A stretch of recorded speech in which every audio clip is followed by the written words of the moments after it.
All right. Looks like we are live, ladies and gentlemen. Welcome back. Welcome back to day 41 of Vibe Coding an App Until I Make $1 Million. Today is a great day because, as you guys know, we are continuing to make forward progress on ViewCreator.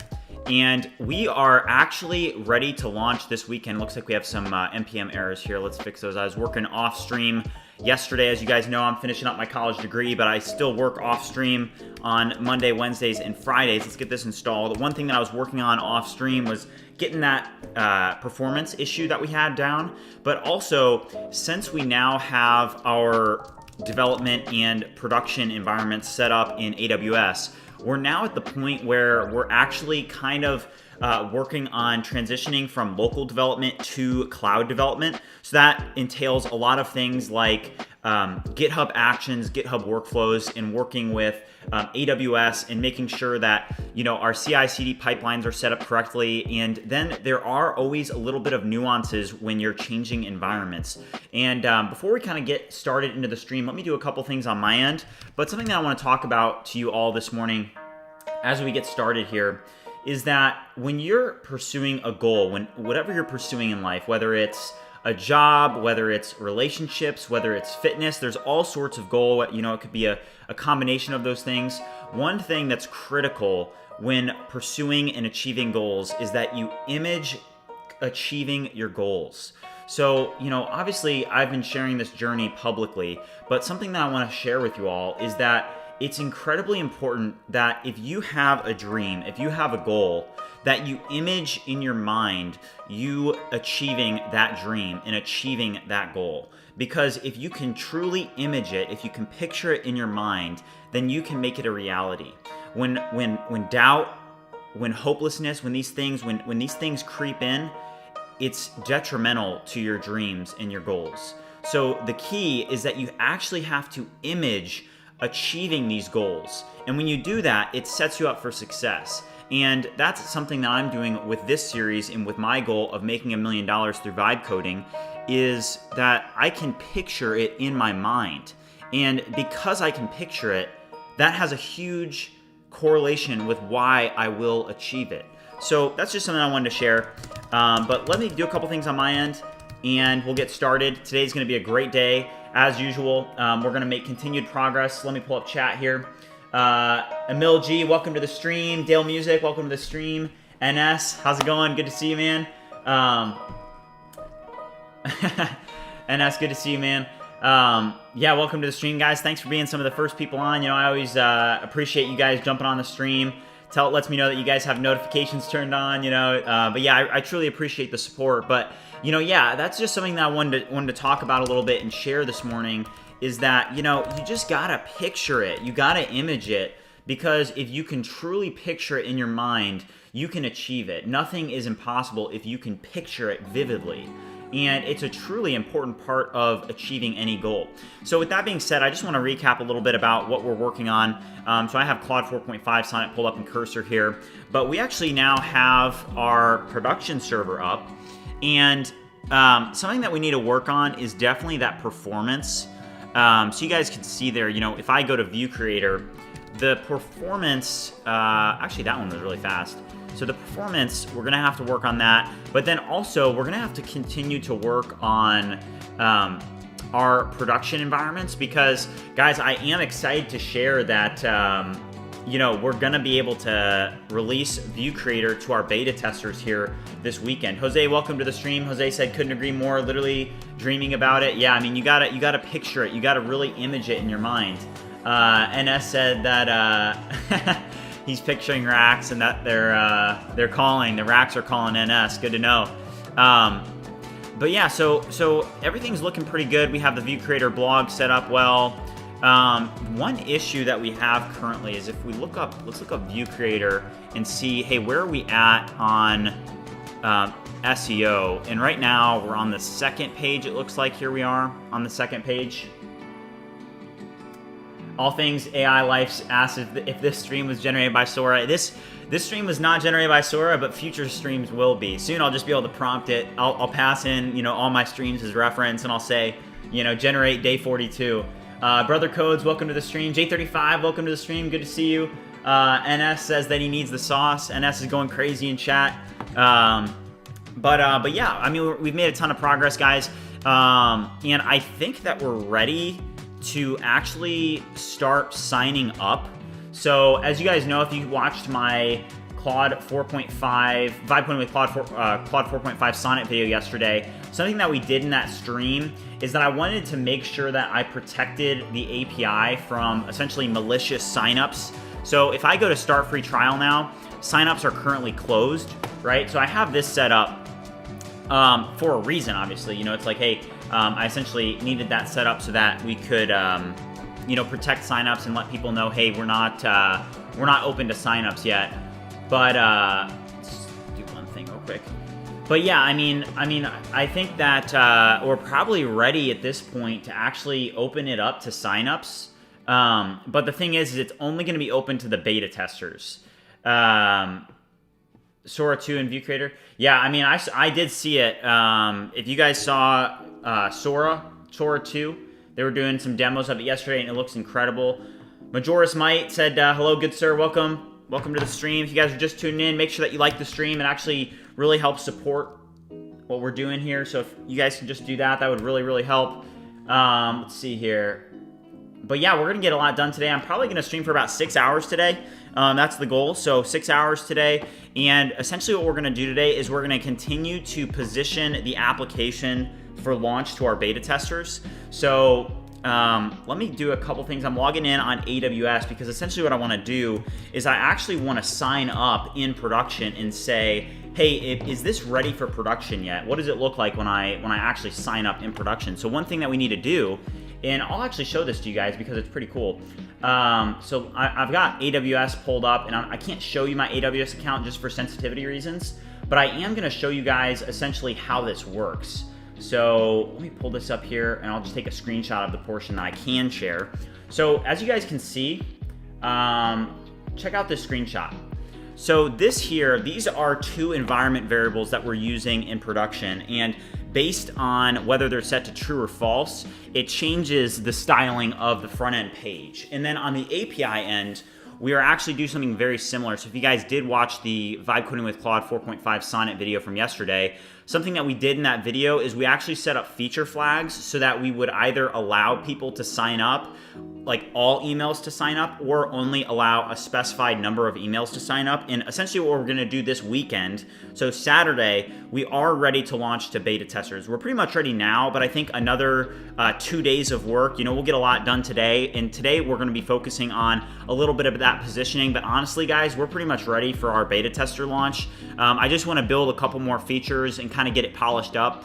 But we're ready to launch the beta testers, and something that we did in that video yesterday was we set up those feature flags to only allow specific emails. So as you guys know, we have enrolled a group of beta testers, and just so that J35, Doom, Doom's in the stream. Hey Doom, how's it going? Welcome to the stream. You know, just so that our mods know, essentially what we need to do is that in that Discord server, everybody needs to send their emails, because then what I have to do is in our environment variables, I have to take the emails of the beta testers, and I'm actually going to have to essentially put those in the environment variables to allow those emails to sign up. And then essentially what I'll do is I'll allow those emails to sign up. You guys can sign up for the starter free trial plan, and then I'll give you guys a ton of credits.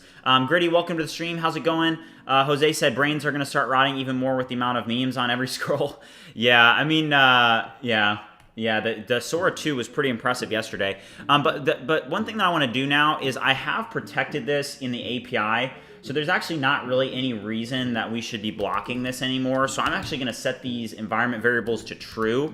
It does look like we have some build errors right now. So let's actually go up to this chat and say, run npm run build in the UI and identify any build errors stopping the API from deploying and running the build properly. Also, if you guys are just joining the stream now, make sure that you like and subscribe. We're gonna have a really good stream today, probably gonna go on for about 6 hours today. So we're gonna build a lot of features today. The Gato Meow, how's it going? Let's go. Welcome to the stream. If you guys are just tuning in, make sure you like the stream. Gonna be going for a while. But yeah, I mean, we're gonna get a lot done today. As you guys know, if I go over to localhost just to kind of highlight again what we got done on the last stream, let's go and let's actually sign in here. Zuhaib is an OG as well. What's good? How's it going? Good to see you. I haven't seen you in a minute. That's actually the wrong email. Oh yeah, it's this email. Oh, yeah, so this is something interesting. So check this out, guys. Let me just make sure that you guys can see this. So down here, this is what you guys can see. So essentially, if you guys check out the logs here, do you see this sign in blocked in that the email is not in the allowed list? So this is really interesting because this is what I did yesterday in that Claude 4.5 Sonnet video, is that because we're essentially in this period where we are not going for our mainstream launch, the first launch that we're gonna do is to this group of beta testers, and then essentially this group of beta testers is gonna find bugs, suggest new features, and essentially just test the application so that we're polished up and ready to launch. And even if you guys aren't a beta tester, you know, as you guys know, I'm very active and engaged in the community. Like anytime that you guys comment on a video, I don't think that there's a single comment that has gone unanswered on my YouTube channel.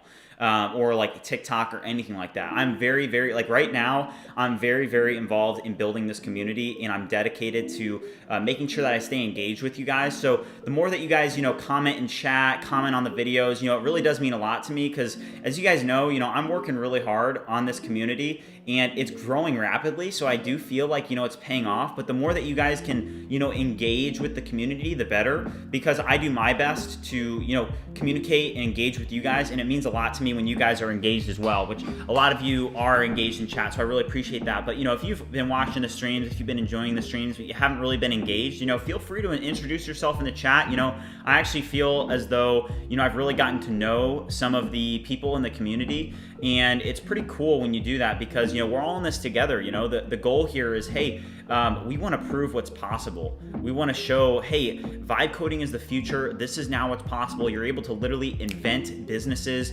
And really what I want to accomplish with this channel and this journey is to show people what's possible. I want to prove what's possible. And I want to be very transparent and authentic along the entire journey. So I hope that, you know, you guys can see it. That's what's going on. But Gritty said, I am seeing a sign-in temporarily unavailable. Yeah, so yeah, as you guys know, I just covered this a minute ago, Gritty. But yeah, so if you go to start free trial, signups are currently closed. So it's only going to be open for people that are in the beta tester group. So on Saturday, that's when we're essentially going to launch to our beta testers. So during that stream, I'm going to open up ViewCreator to be able, so that I add in those emails from our beta tester group so that they can actually, you know, enroll in the, that they can sign up. And then I'll give them pretty much unlimited credits to use. So it's only a group of 10. So the more that they can test the product and, you know, test certain things and have ideas that we can implement, the better.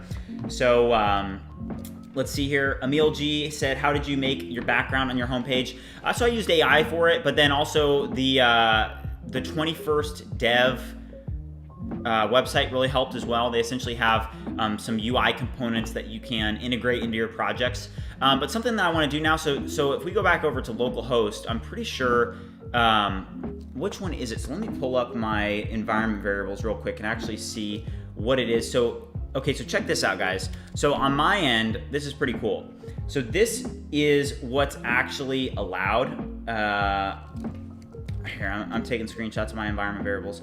Okay, so here's what the environment variable file looks like. So it says there's an allow all signups key, and then there's an allowed emails key. So essentially how this works is if allow all signups is set to true, that's what we're gonna do for our mainstream launch. So as soon as we set this variable to true, that means that we're totally live, right? But when it's set to false, then what it does is it essentially then checks this other variable, environment variable, called allowed emails, and that is a comma-separated list of emails. So when we launch the beta testers, those are the emails that are going to be able to sign up. So if you guys see this, I'm unable to sign up. You know, when I try and sign up with Matthew at bridgemind.ai, it says sign in blocked. But watch this. If I go back to our list here and I add in that email, Matthew at bridgemind.ai, so I just added this email to the list. So now let me take another screenshot of this. Aperion, welcome to the stream. Good to see you, man. Hope everything's going good on your end. So here's what I just added. Sam Stone, welcome to the stream. Good to see you. Dougal, good to see you as well. Gritty asked what popped off to get the revenue up. Yeah, so we've got a bunch of revenue drivers now. We've got Goalpost, which is live. We got Bridgemine, which is live. ViewCreator is going live soon. And then also we got YouTube, which is live and generating revenue as well. Sponsorships, paid partnerships. So, you know, we've got a lot of revenue drivers right now. So it's to be expected. You know, what's interesting is that it's like, hey, whenever you're starting with something new, it does take a while to start generating that revenue. But the thing is that when you're doing something like this, like you have a software product or you're doing things on the internet, oh, we have to restart this so it takes in the new environment variables. You know, it's pretty cool because essentially, you know, it's all exponential. So when you're doing stuff like this, let's see if this works now. So you guys see how that worked? And we actually have to launch the, we remember we were running those builds to fix the build error, so there was a dev issue there. But, you know, it is pretty cool to watch it happen, you know, because as you guys know, you know, we were stuck at, what was it? I mean, it was like $50. It was like $51. And we were stuck at that revenue level for like weeks and weeks and weeks. And now, you know, things are starting to really pick up. So Sam Stone, what are we working on today? What's the goal? Only just joined. So yeah, so Sam, as you guys know, we've been working on actually deploying our project to cloud infrastructure, and that was really challenging. I'm going to be honest. You know, any time that you are transitioning from developing locally to actually deploying your infrastructure, it does take some time. There's some nuances, there's some things that you need to do, and we were able to finally do that. So we're actually gearing up to launch to our beta testers on Saturday.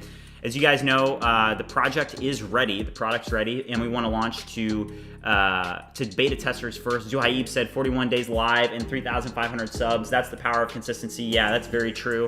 Aperium says that he's launching his SaaS tomorrow, so he's been busy kicking off hard. Let's go, Aperium. That's awesome. Crewmate said, why don't you use Claude Sonnet 4.5? Is it because of the context window? No, so I'm actually, so I have Claude 4.5 Sonnet here. We are going to be using Claude 4.5 Sonnet in the stream in Cursor. That's one of my new favorite models now, so I'll just position this here. We have a couple Codex windows open right now, but let's just break this down a little bit, because something that I want to do next is, now that these build errors are done, I actually want to deploy code now to, it looks like our package block was what was wrong. So let's redeploy this, and then if that's able to properly build in production, then we're going to be able to actually deploy. If that works, if that builds in dev, then we'll be able to deploy in production. So that'll be good. Let's see here. All right, Octavian, welcome to the stream. How's it going? Zuhaib said, what product is making the most revenue? You know, we've got, I don't know. I mean, I think,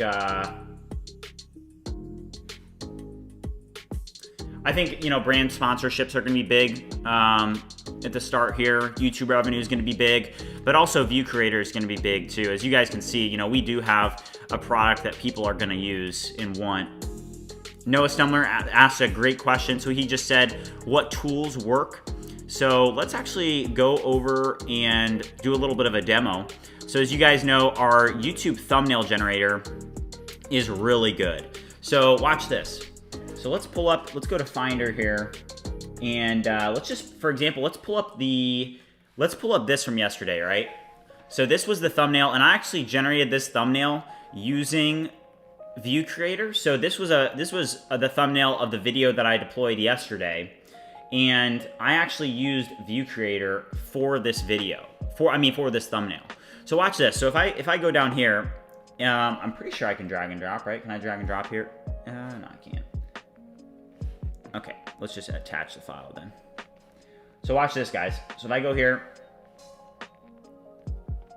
yeah, here's a little bit of a demo. So I can upload this thumbnail, right? And let's say review the image in depth and assist me in removing the keyboard from the thumbnail. So this is just going to be a test. We're going to try and essentially remove, that thumbnail there. So let's submit this. So essentially it submits, let me turn this, let's make sure that we got that on. KB asked, where did the $620 in revenue come from? So yeah, so we've got a bunch of products deployed now. As you guys can see, there's a demo of the product. It did remove our keyboard. So it did exactly what we wanted it to do. So you can see here, this was the original that we dropped in, and I asked it to remove the keyboard, and it was able to remove the keyboard. So that's really helpful. So then, for example, then let's say that we download this, and let's just download it, and then let's then take this and drop this back in. And now let's say, what do we, oh, let's do this. Put a pair of sunglasses on the man's face. Let's see if this works. Put a pair of sunglasses on the man's face. As you guys know, I like to wear sunglasses sometimes. Which, speaking of which, where are they? Where are the Vive goggles? Usually got them laying around here somewhere.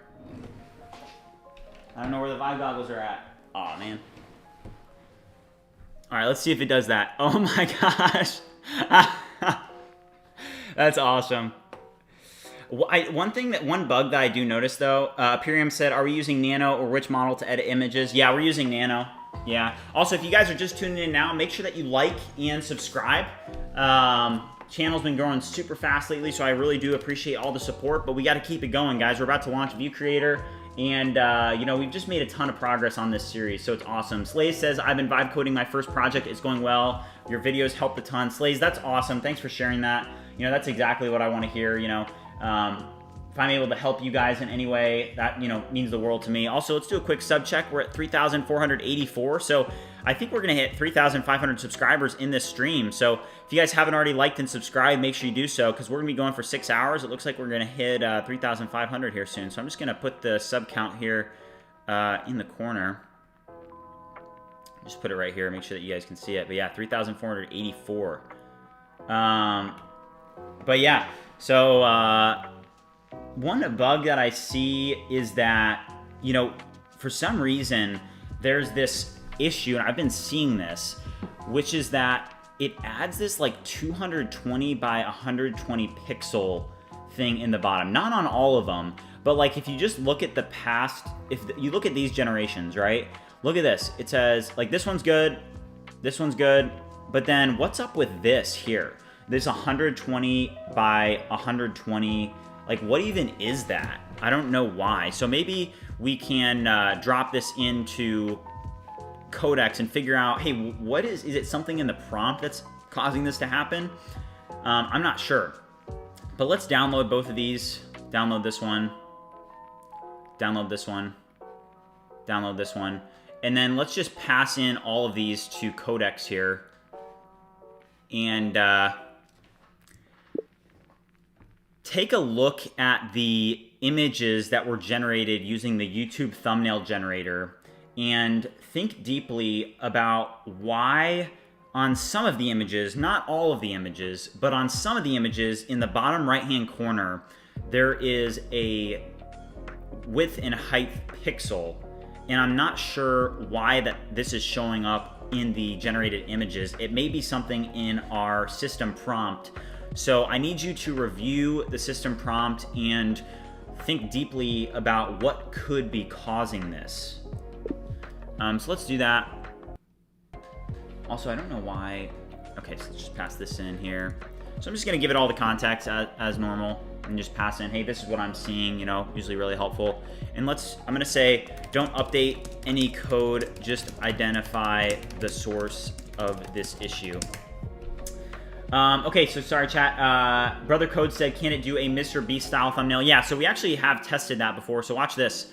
So for example, if I go to YouTube, right? Let's pull up YouTube and let's go to Mr. Beast's channel. And let's go and let's just grab Mr. Beast here. And let's go to, you know, let's just find one of his thumbnails. Okay, so this one's a good one. So let's take this one and do a screenshot here. And let's then go back over to our thumbnail generator. Also, something that I want to fix next is I want to make sure that we actually can remove that timestamp. So I'm going to pass that image in, and I'm going to say, change it from day what is it, 100?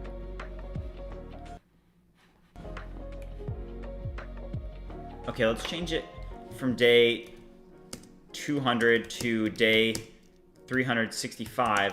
Also remove the timestamp in the bottom right corner.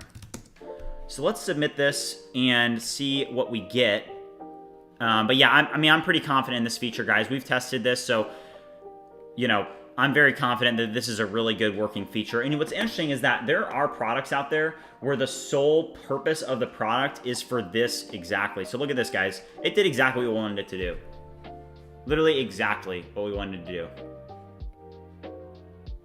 Day 1 to day 365, and it removed the timestamp in the bottom right. So, I mean, it works perfectly, guys. I'm really feel good about this. Let's see here. Brother codes. Wait, hold on. Sorry, chat. So Aperium said, I would recommend to try Flux Context Edit. Also, it's good and better than Nano. Yeah, I mean, I had the option to try Flux, and we can integrate with it very easily since we're using FAL. So something great about FAL is that we're able to easily change, like, let's say that we wanted to change to Flux, or let's say that Flux released a better model. Instead of having to completely rewrite our API configuration, we'd just be able to reconfigure it and just switch to that model for that API route. Jose said, have you tried Quen image? I have not tried Quen. Zuhaib asked, can it face swap? It will be able to.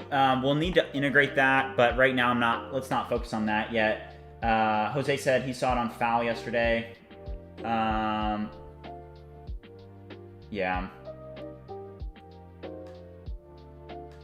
NS has some pretty good ideas.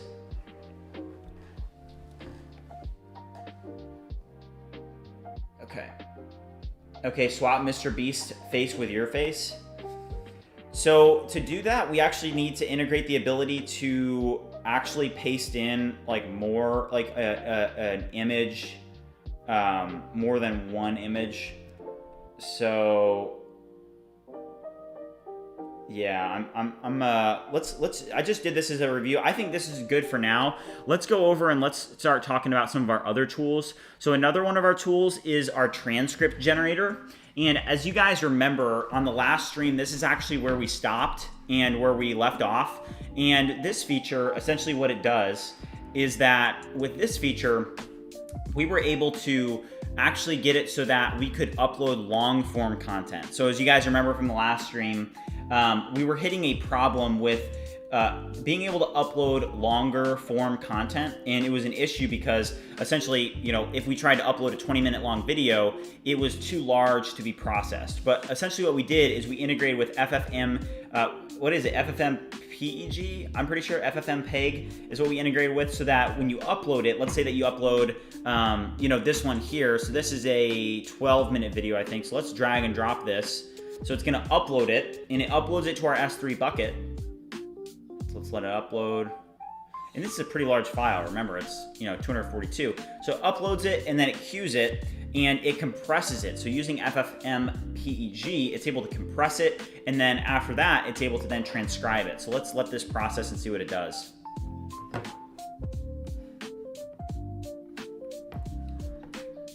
FFmpeg.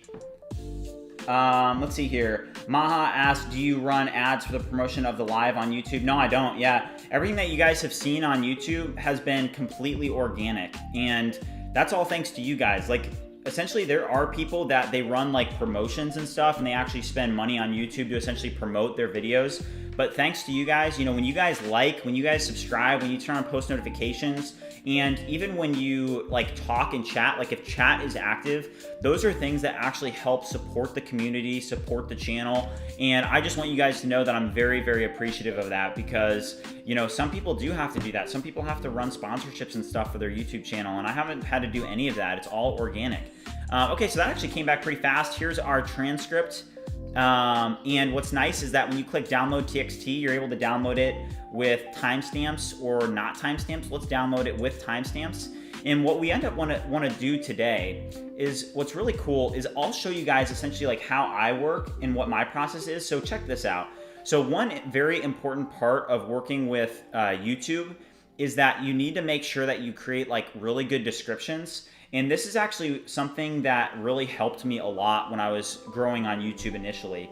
Let's see chat. Jose said transcripts are a game changer because you can have AI analyze user channels with just their channel link and get transcripts from each video to learn about their YouTube videos. Yeah, that's a very good point. So something to show you guys. So for example, I'll just show you exactly what I did. So yesterday, you know, I made this video, right? So here, let me go to my channel real quick, and I'll show you. I want to be completely transparent with you guys, because essentially, as somebody that is creating content, you know, it essentially, you know, I know what I use to help me with my content, right? So with the tools that we're creating, it's cool because I'm able to actually see the process that I use to, for example, create the titles, to create the descriptions, and then we're building ViewCreator based around some of those fundamental principles. So essentially what my workflow is I first make the video, right? And then I use it's a software called Noda, and I spend $120 a year for this software just to use the transcription. So this feature that I just built, before I built ViewCreator, I was spending $120 a year using Noda to transcribe the videos. So now, using ViewCreator, I'm easily able to upload that, and then what the next step of the process is, and I'll just show you guys exactly what I did, is look at this. This is how I prompted it. So I dropped in the TXT file that I generated, and then I dropped in the title that I said, and then I said, this is the title of the video. Target the keywords Claude 4.5 Sonnet, Claude Sonnet 4.5, vibe coding, live coding, and packet full of other best practice keywords. Properly create chapters for the video as well. So those are all things that are going to help you succeed when you're creating content. So this is my workflow, and this is what it creates. Now what we're going to be able to do is, instead of having to do that, like let's just take, for example, you know, the TXT that we did now, we can drop that in. But what's cool is with ViewCreator, you're not going to have to even use ChatGPT. Because if you guys remember, we have this other tool called YouTube Description Generator. So YouTube Description Generator actually incorporates these best practices. So something that we need to work on next is we need to make it very, very easy for users to be able to go and actually do that workflow. So we want them to be able to go in and use, let's say, the transcript generator, and then we want them to easily be able to use the description generator to actually create that description. So let's launch this real quick, and let's say, hey, where's the ability to upload? Right now there's no ability to upload files. So let's take a look at this.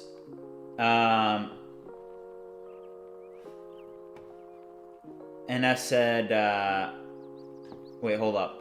So Jose said that NS said to make future content ideas based on what you made already. Yeah, have thumbnails and ideas. Yeah, that's a really good point. Yeah, you could literally make it so that it makes pre-made thumbnails for ideas. Also, if you guys are watching and haven't already liked and subscribed, make sure you do that. We're going to be going for about 6 hours today. We're only like 30 minutes in. But yeah, we're about to hit 3,500 subs. So if you haven't already subscribed, make sure you do that. But yeah, so the next thing that we need to work on is we need to make sure that you're able to easily upload a TXT file. And the goal of the TXT file is to then generate the description exactly like I do. So let's go here and actually, let's see this. So let's see if what this came up with. So it said, I see the system prompt instructs reserving a bottom right area of about 228 pm for a JStream badge, which likely causes the model to literally render 200. Okay. I'm gonna say I need this to now be removed from the system prompt. So that is going to cause that issue that we were having. So the next thing that we need to do is that on some of these tools, we just have these issues. Like, I really like this because you're just able to drag and drop. Like, it makes it very easy on ViewCreator to know, like, hey, what am I supposed to upload, right? Well, to generate a transcript, what you need to upload is you need to upload a video. So you just, you know, upload a video. Wise Guy asks, what are you using to vibe code? I'm using Codex and Cursor. So Jose said it's only going to get better from here. So as ViewCreator grows and more advanced tools come out, he can keep integrating like text to video. Yeah, exactly. Yeah, we're going to have a ton of different tools. So we're going to be able to drag and drop that. So it makes it very easy. And I think with, you guys can let me know what you guys think in chat.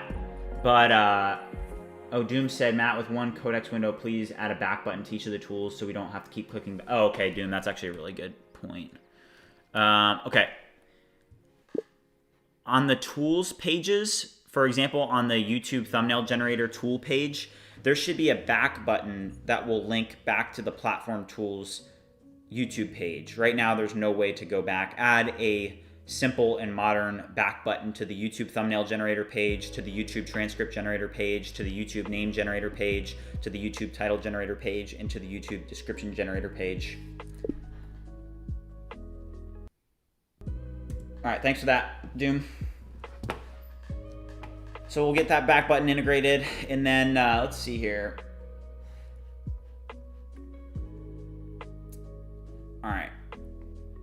So on description, take a look at the descriptions page, the YouTube description generator page. I need to make an update to that page so that the input is similar to the input of the YouTube transcript generator page. Essentially, users should just upload a TXT file to this page. And right now, it is essentially asking for them to prompt it and all that. But instead, there should be no ability to prompt it. And instead, it should just be a file upload for a TXT file. We could change that eventually, but you know, we want to make it easy. We could allow users to prompt it as well. But you know, one thing that I want to do is I want to make it very, very easy for people to, you know, be able to just know exactly what they're supposed to do. Like, hey, some people, they really need their hand to be held. You know, they want it as easy as possible to say, hey, what am I even supposed to do on this page, right? Like, am I supposed to like prompt it? Am I supposed to like tell it to generate me a description?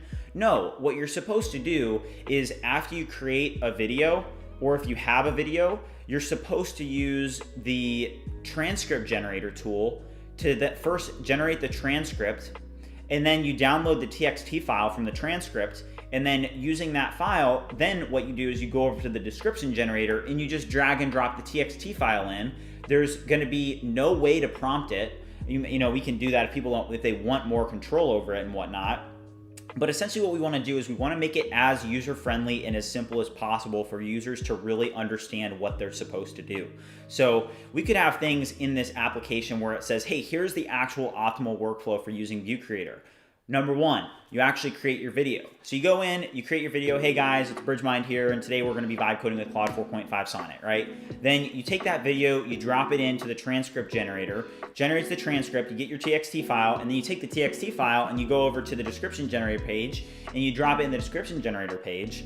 And remember, what we want to do is we actually want to build in the logic so that it's able to take in the transcript and do SEO keyword research, and then you're going to be able to just easily generate your description. Like, we're going to make this a seamless way to actually create viral content for these platforms. And we're starting with YouTube. We're really going to build out YouTube first, but we're going to you know, stem into these other platforms as well. But you know, just to get to launch, I think we have a really good YouTube suite. And Dagger, how's it going? Welcome to the stream. Yeah, I remember you, Dagger. No, Doom definitely had a point, Jose, yeah, with the back buttons. And you know what's interesting is I actually had that thought too. I just wasn't, you know, I was like, it's fine for me to use, but yeah. Because to go back, I literally have to click the back button on the browser. Yeah, no, Doom, thank you for sharing that. Also, if you guys are watching and haven't already liked and subscribed, make sure you do so. We're only 9 subscribers away from 3,500, which is insane. Let's go.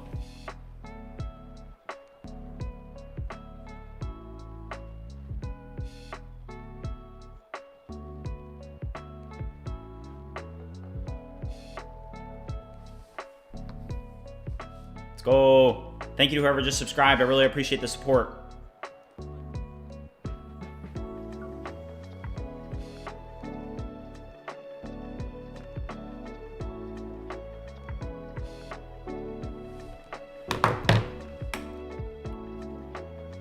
Alright. This is looking good.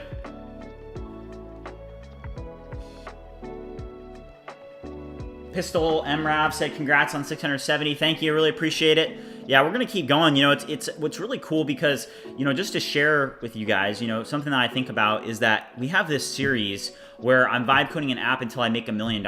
And you know what's cool, and I've shared this, is that I would be doing this regardless. Literally, you know, I'm not doing this for the content creation purposes of it. You know, I wasn't like, I know what's going to be a good idea to, you know, go viral on the internet. I'm going to start programming in public and go viral.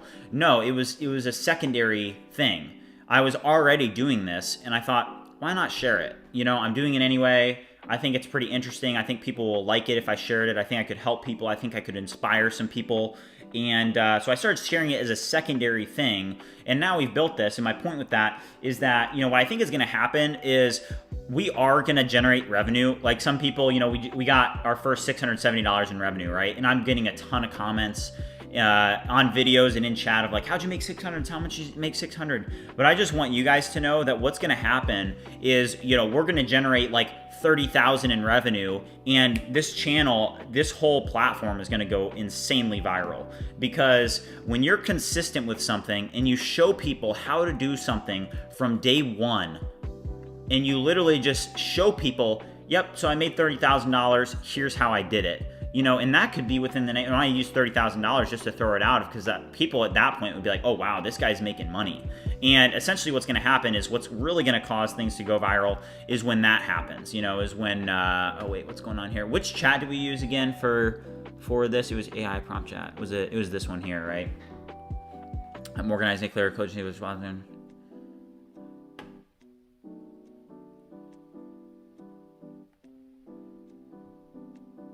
YouTube description generator. Okay, I think it'll fix it.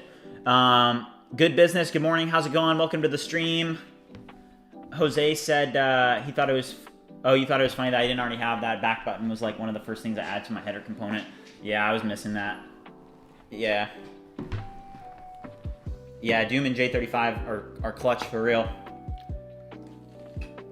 Artemo said, "Hey Spider-Man, how are you?" I'm doing good. Yeah, I'm Spider-Man's doing good. I'm slinging webs. You know how it be.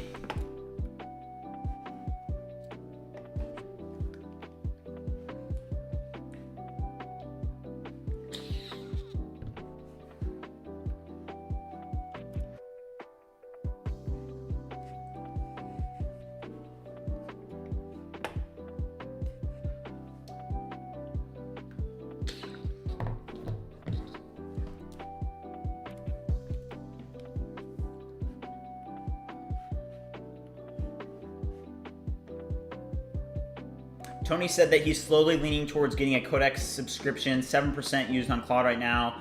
After around 50 prompts today on the $100 plan, absolutely killed the platform with the new update. Yeah, I heard that essentially Claude Code's been having some problems, especially with usage limits. Like people are hitting their rate limits really fast. I'm not a huge Claude Code fan, but Codex, I mean, if you get the Pro plan, you have, I'm pretty sure it's unlimited use. I've gone way over my $200, so I've gotten way more out of Codex than I would if I was using the API, for example.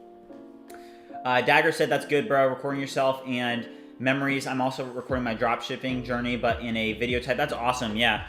Yeah, I think it'll be cool one day once I've made $1 million to look back and like look back on day one when I had no idea, you know, what the potential actually was, and to be able to look back and say, you know, wow, I had no idea that this was all going to come to fruition. Like, that's pretty cool.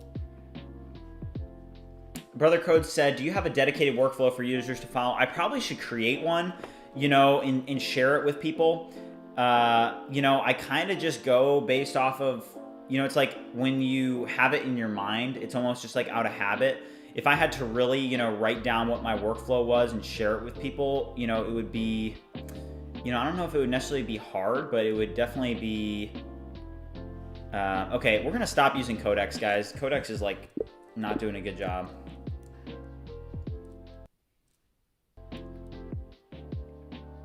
Upload disabled. I mean, let's let it finish out.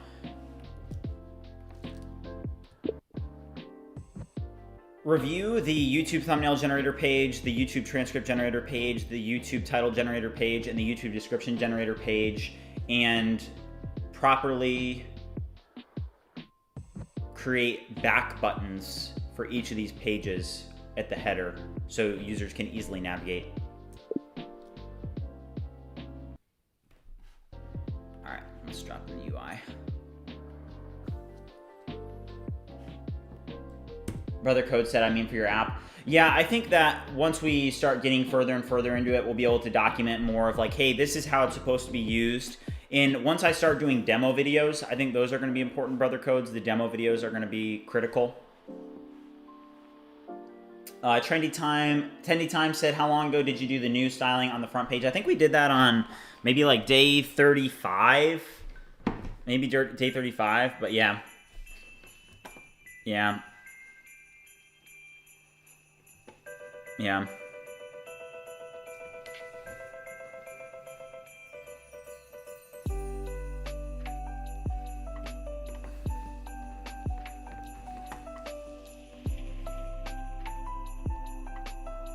Doom said he's working on a competition against Test Sprite since they missed key things I noticed.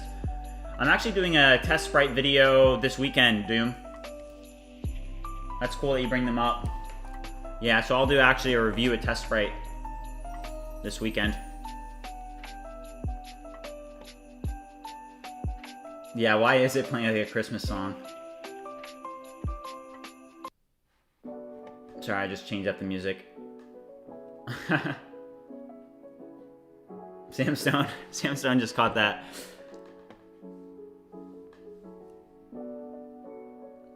Artemo said, by the way, a senior dev here watching. I'm really impressed. Hey, thank you. Yeah, Arta.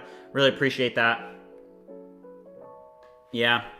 Yeah, I've dedicated a lot of my life to programming now. You know, it's essentially been my world for the past 3 years about now. And yeah, I mean, I think if you program every day, and at my age, you're just able to pour, you know, pretty much your whole life into it, it's paid off. You know, I've had to sacrifice a lot, relationships,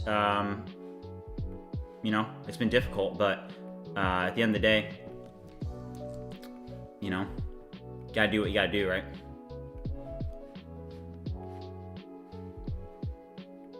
All right, we're gonna use Claude 4.5 Sonnet for the rest of the video. It's just so fast.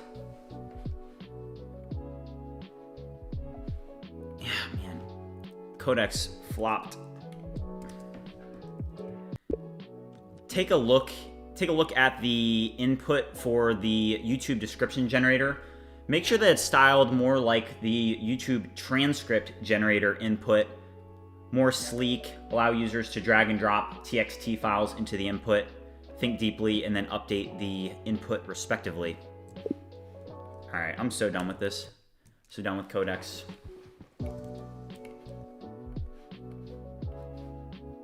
Also, if you guys are watching and haven't already liked and subscribed, we're only 6 subscribers away from 3,500, so I think we're going to hit it here in the next few minutes. So, Artemo said that he's been doing it for almost 12 years now. Yeah. Grok Code 1 fast. It's really great. All right, let's open up a couple different cursor tabs. And, you know, Codex is just kind of giving me some issues right now, to be honest.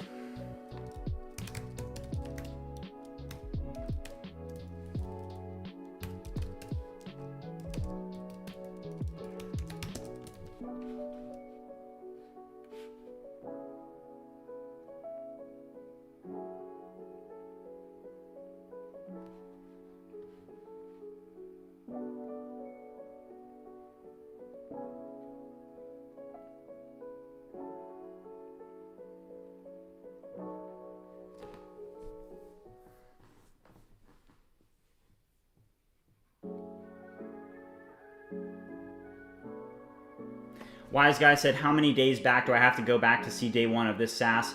Yeah, we started this on day 20. That's a good question, day 20.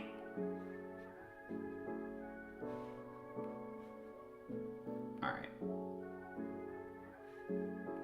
right, something that we're actually going to try, guys, is we're going to download the new Factory AI. And we're going to try this droid. That's what I wanted to do. So basically, I'm not affiliated with them in any way, but let's see here. So, usage-based pricing rules offered.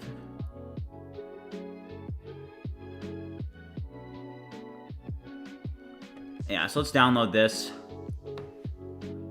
I actually don't have an account yet, so I'm gonna download this. But I'm sure that you guys have actually been seeing this new factory AI here. And I have not tried it yet. All Things AI Life says that he puts GPT-5 Pro to work for planning. Pointing at his repo seems to work well. Yeah, it really does work well. Artemo said if you want to use Codex, use it for planning the Claude, then use Claude Sonnet, not for coding itself. Yeah, that's what a lot of people in chat are saying. Okay, so Droid.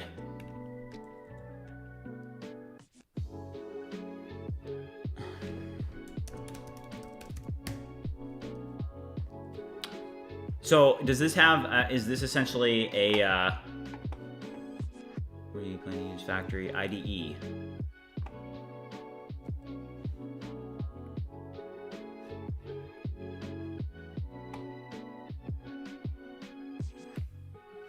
All right, hold up, guys.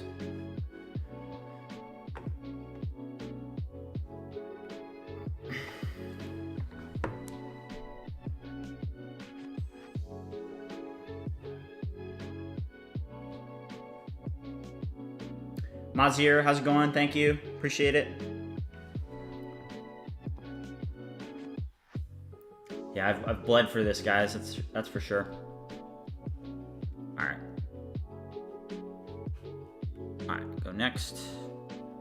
Download Factory Bridge.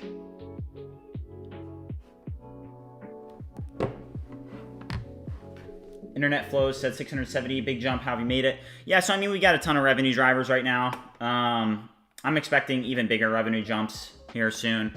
But yeah, YouTube's helping a lot right now. Goalpost, BridgeMind, all helping. All right, so Factory Bridge. Let's see here. So this is a new. Let's install this. This is actually something, I don't know if J35 is watching right now, but he also was asking if I could try this out. Factory CLI. Enter new code. Enter the passkey.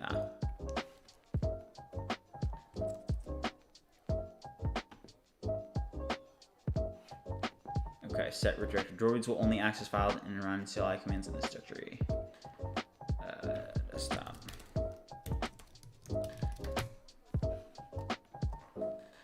That's a different setup than Cursor.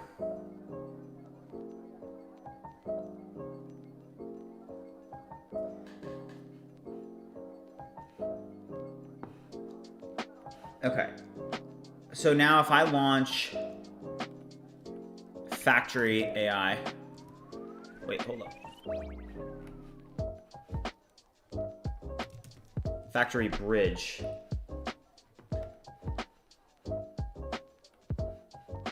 Try the Droid CLI experience directly in your IDE or terminal. Okay, so you have to install it.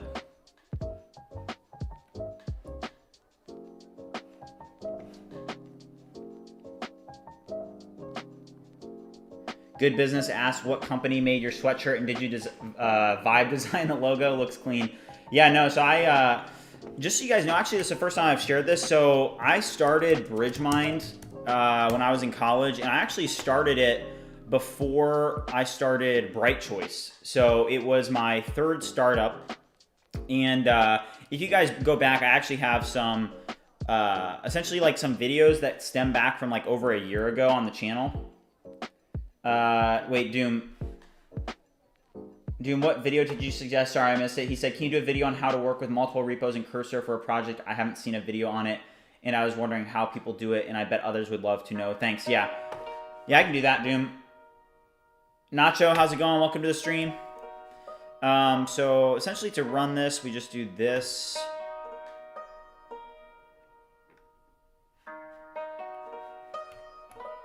So does this not have a... Does this not have an actual IDE? Like this is an extension?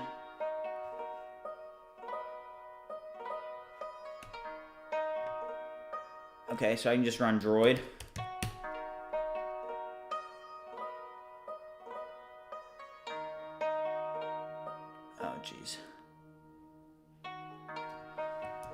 Okay.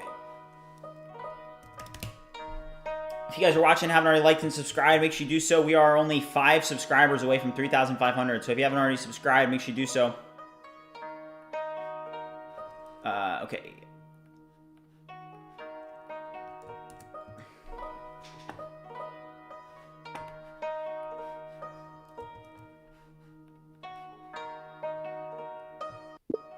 Review the styling for the input on the description generator page and update the styling of the input to be styled more like the input on the transcript generator page, but for TXT files.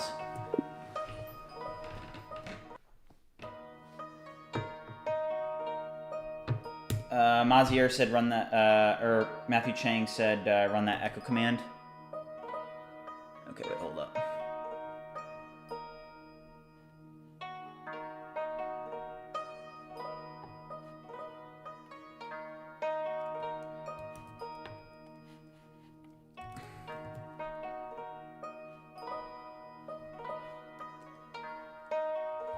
Sorry guys, I'm like a, I'm literally, you know how they call it like TikTok kids? I'm like a ChatGPT kid.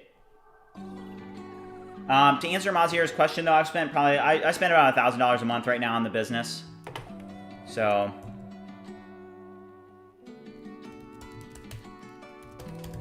Okay, looks like we got Droid running. Okay, so now we have Droid. So I'm gonna say login. Just confirm. Okay, I'm all set. So this is Droid. How do I change models? Because I want to go off GPT-5 Codex right now. Is it model? Yep. Okay, Sonnet 4.5. Cool. Reasoning effort, we'll do medium. All right. So this is Droid. This is the new CLI. Mazier asked, am I Jewish? No, I'm not Jewish. Okay, so this is Droid. So now I'm gonna say,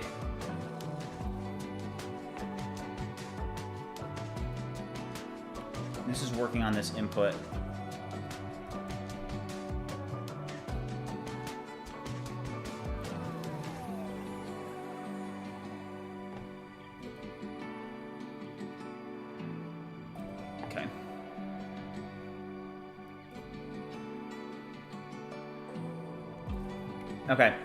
Okay, so that's perfect. So that's exactly what we wanted. So essentially, the purpose of the description generator is that, hey, all we want is we want to make it as easy as possible for end users. And when you're creating a description on YouTube, the logic, like the prompt, should already be built into the system. Like, I don't want to have to make it so that users have to then, you know, drop a TXT file and then, you know, prompt away, right? Like, I want to make it as easy as possible for users. I want to actually have a dedicated system that essentially is for people that are trying to just, you know, generate a description without having to do all these prompts and stuff.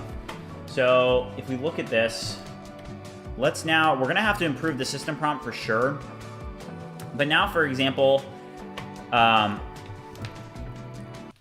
take a look at the API endpoint for generating a description. Now we are changing the logic so that essentially all a user has to type in is they don't have to type in anything. We're going to handle the prompt completely on the back end. All that they're going to be doing is passing in a TXT file.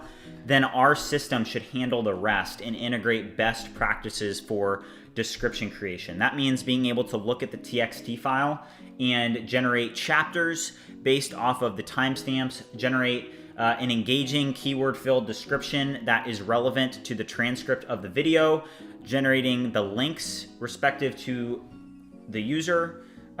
Think deeply about this and help me properly get this set up correctly. So something that's gonna be really cool.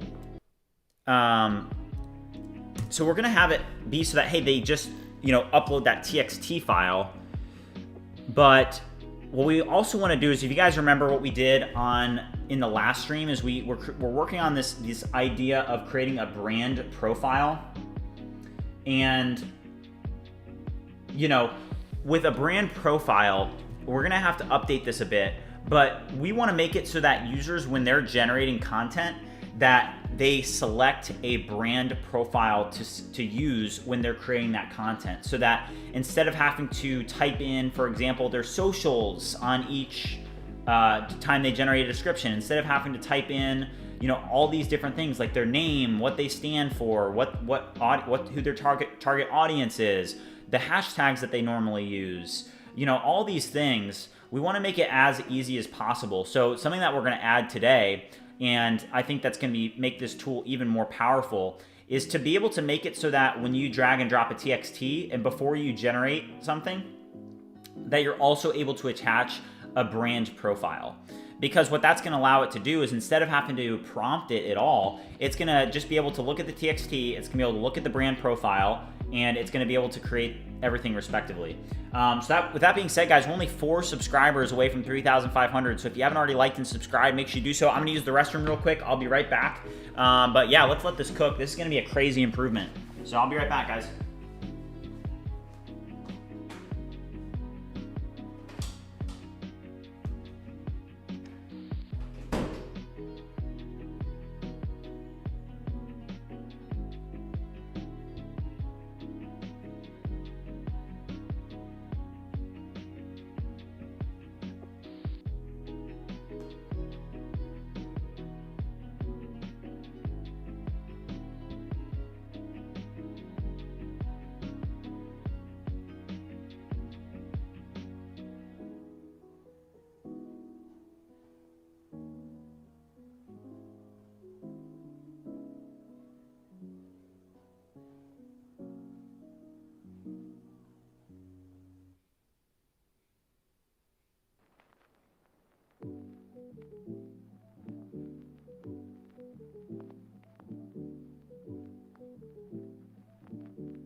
All right, guys, I'm back.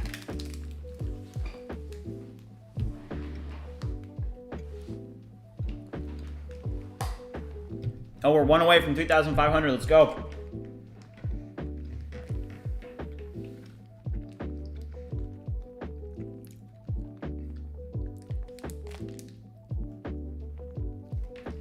Monacy said that he's been using Droid for a while and it feels pretty good.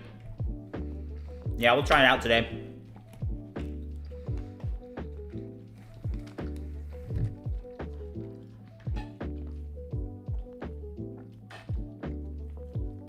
Yeah, dude, we're gonna add a color picker for the hex color. So if we go back to brand profiles, like, we were just building the functionality for it to get an idea of what we wanted to build, but we're gonna refine this to be, I think the less fields, the better to get started. And then also, obviously, like, we need to make it a lot more simple.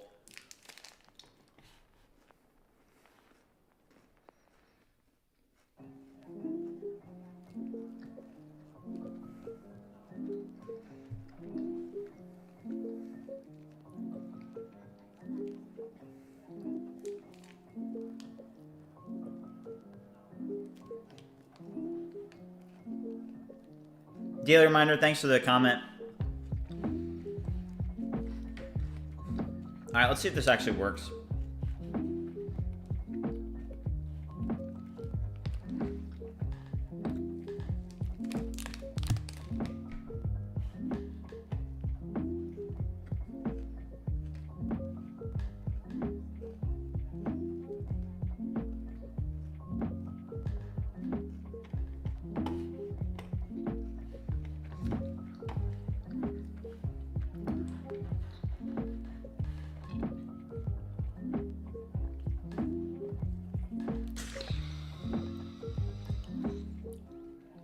right, why does it say only 5,000 characters?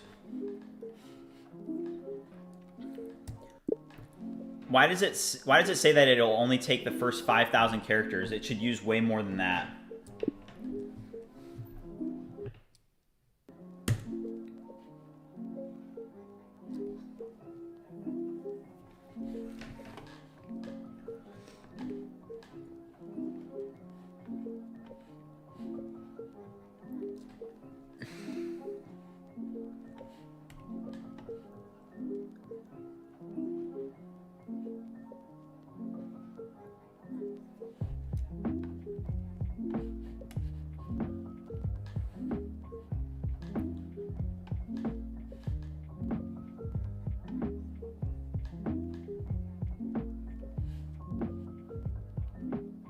Okay.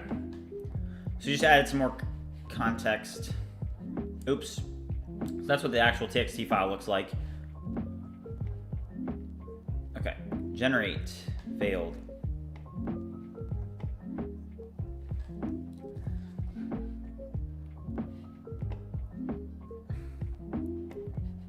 Oh, shoot. We got errors. Okay, this is a perfect way to test out Droid. Review the issues that I'm getting in the API for the YouTube description generator endpoint and fix the errors.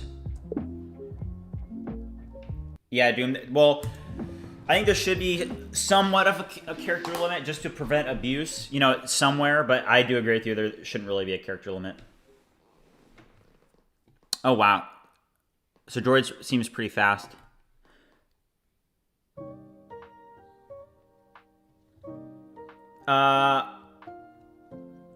Mazir asked me, I ask how you mostly spend your money on AI.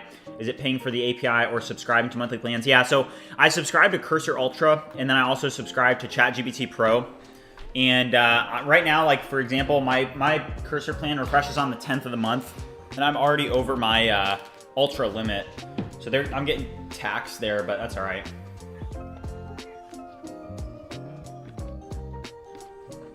Yeah, Doom, I agree.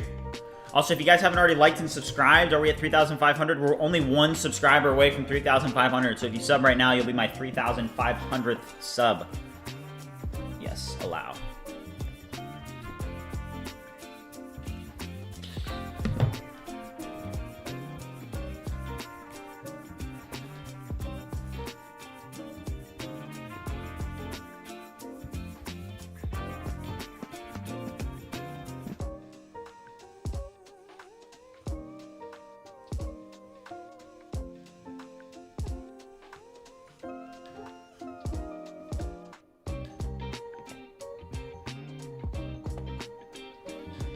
Hey, we hit it. Let's go.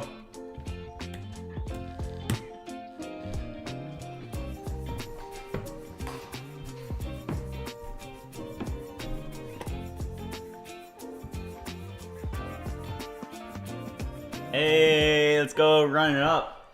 Thanks everybody for subscribing. Welcome to the community. Void is here, said that he subbed. Thank you, Void. Appreciate it. Murecure, how's it going? Welcome to the stream. It's good to see you. Sorry I missed your chat. Mazier came in with 2 accounts. Yeah, okay guys, listen. We've got 42 people watching. If everybody logs into their second account, and their third account, and their fourth account, we'll get 160 subs easy. No, just kidding. Don't do that. But if you do have like... Oh, cool.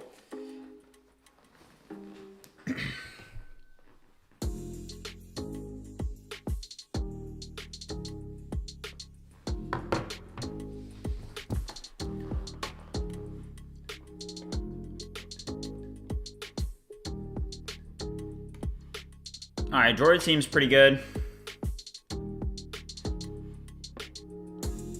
The question is, though, did it solve our issue?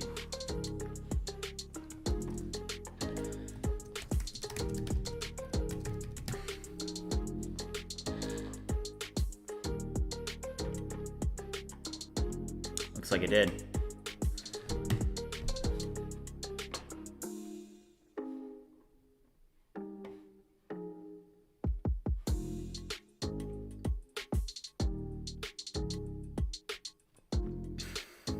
Jose said I could with all the 6 accounts. I'm dead.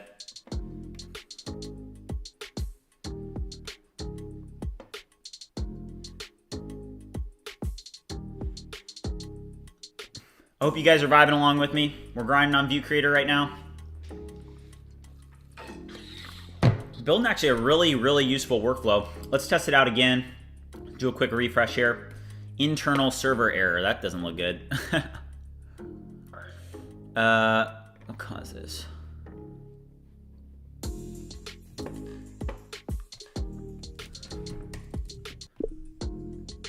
What caused this error here?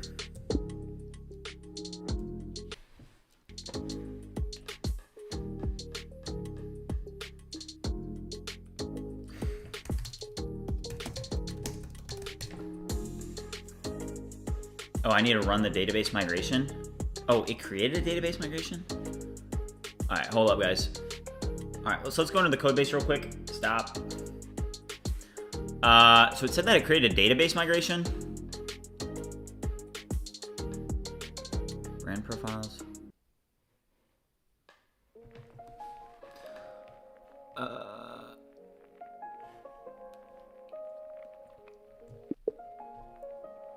I did not want you to create a database migration.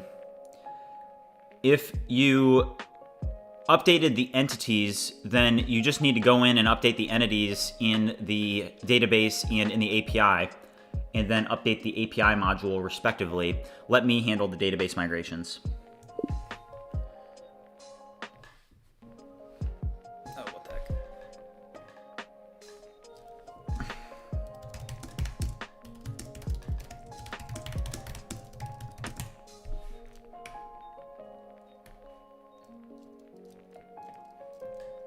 Michael Osborne said he's out of accounts. Let's see here, chat. Sam Stone said my Codex instances identify as people. I'll get them to create a YouTube. That's funny.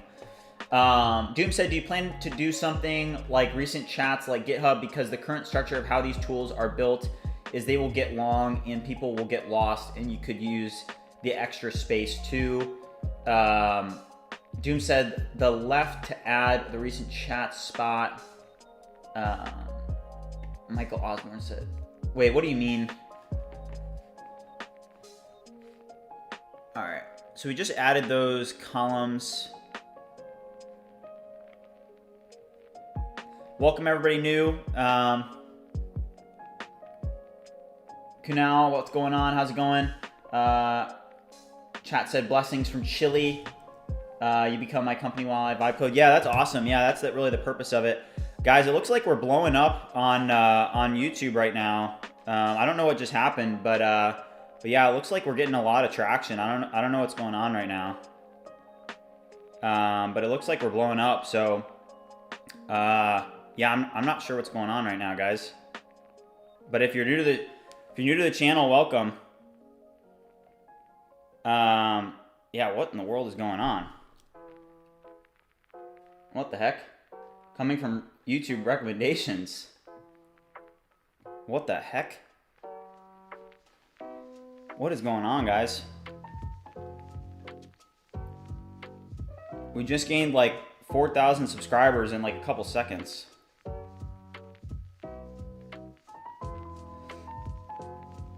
What's going on?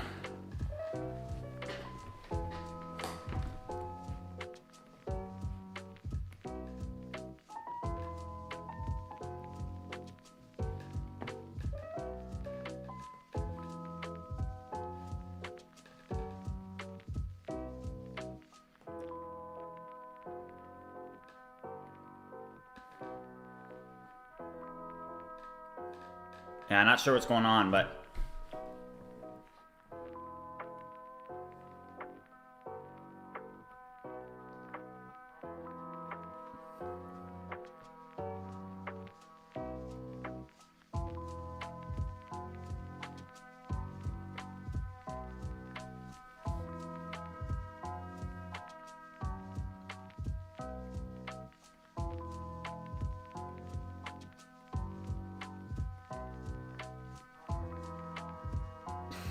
all right, let's get it. All right, so if you guys are new here, we're working on ViewCreator. ViewCreator, you're able to build AI content with build AI content at scale. I don't know what's going on. We just gained like 6,000 subscribers. I don't know if that's legit or not, but yeah, I don't know what's going on.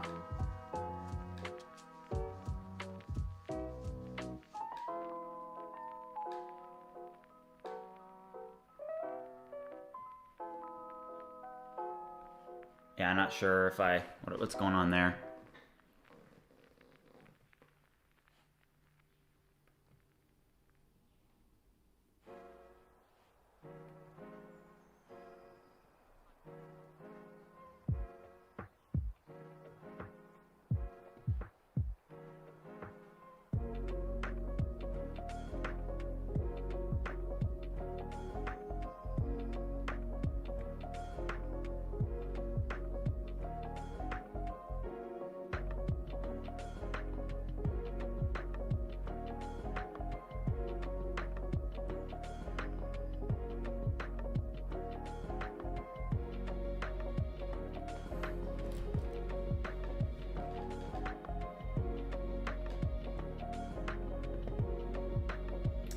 Yeah, I didn't buy. I don't know what's going on. I show speed raid. Yeah, I don't know what just happened, guys.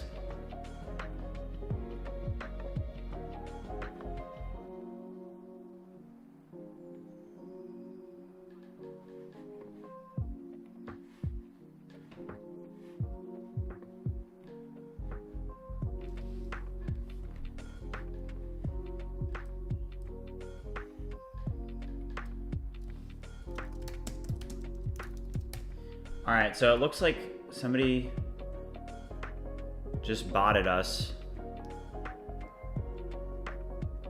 So now I'm gonna have to call YouTube and get this fixed.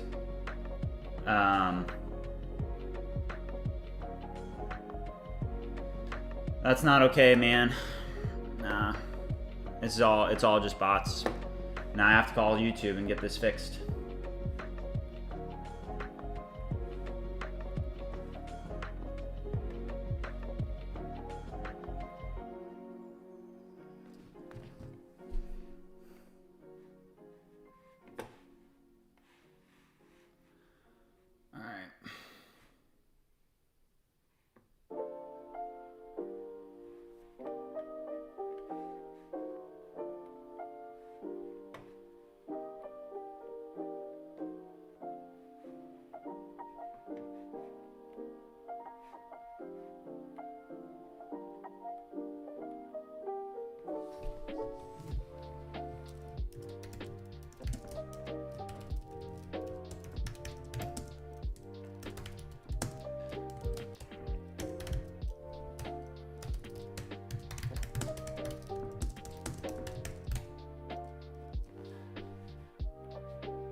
All right, guys, hold on.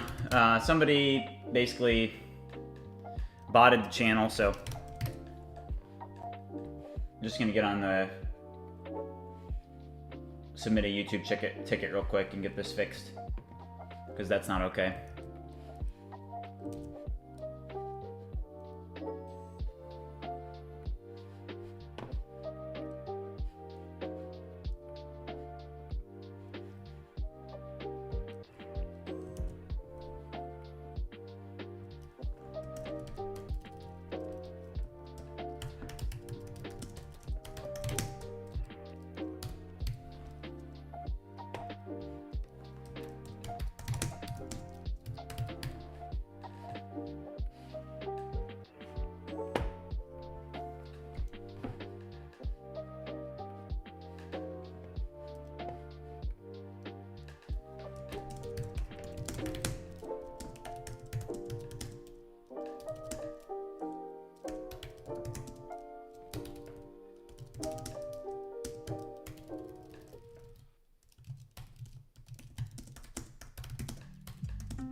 All right.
All right, sorry guys, I'm gonna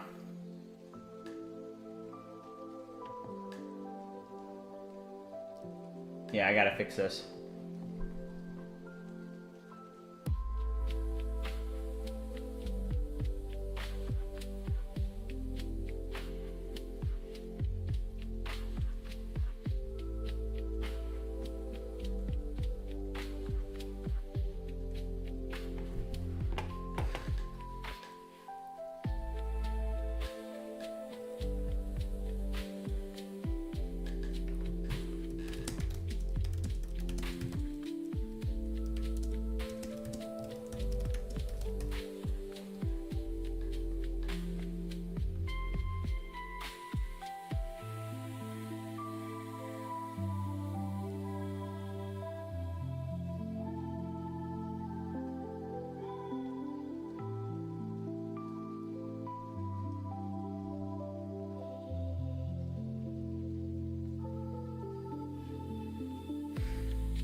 All right, thanks, Doom. Yep.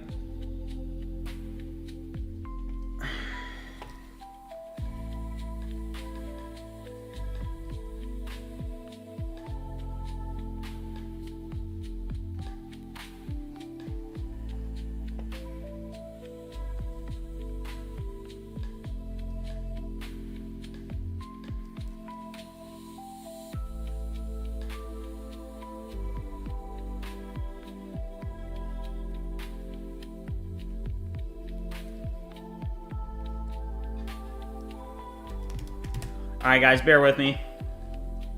I have to fix this, so.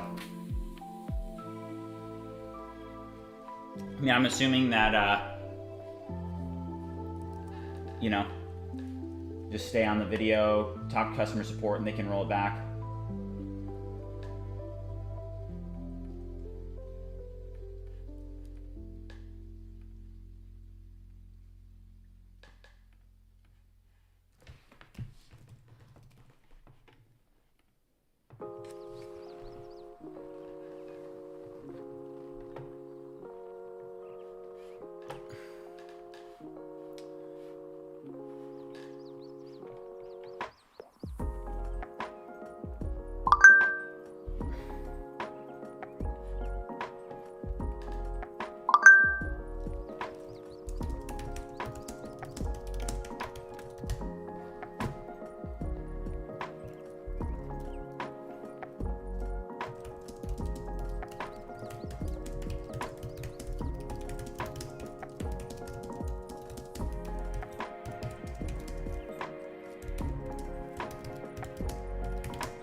All right, I'm on chat with YouTube live support, guys. I mean, who does that, you know?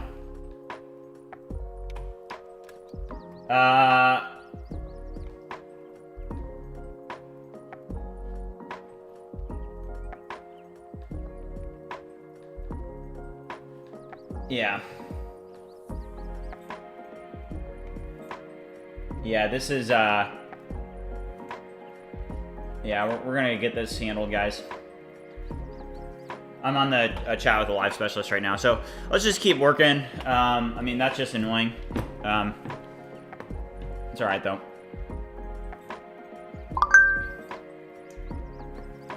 Yeah, I'm on chat with live specialist, so we'll get it fixed, guys.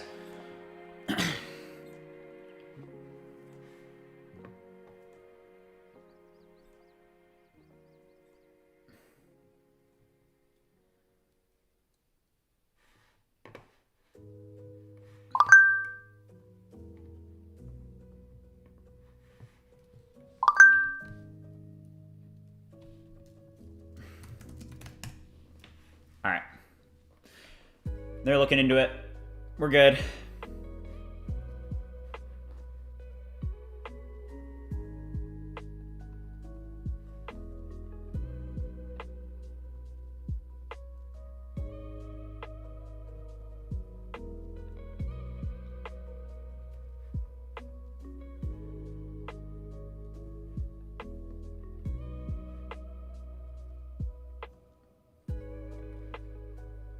Yeah. Yeah, that's all right. I mean, hey, we have a, you know, we have an audience. You know, you guys, I know that you guys support, and we'll just keep going. You know, there's things that will happen, and we're just not going to stop. We're going to keep it going, guys. We're not gonna let something like this bother us. All right, it's all right.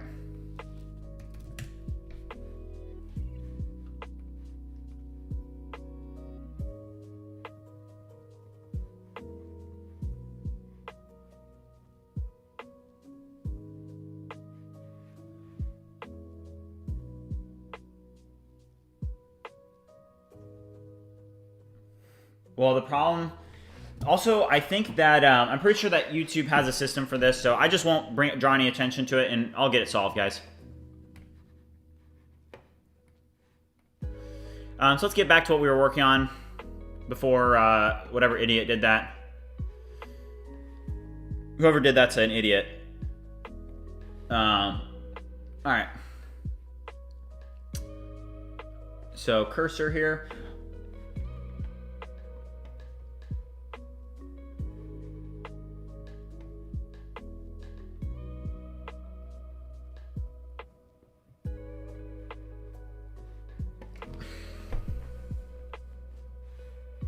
Yeah, things are going back to normal.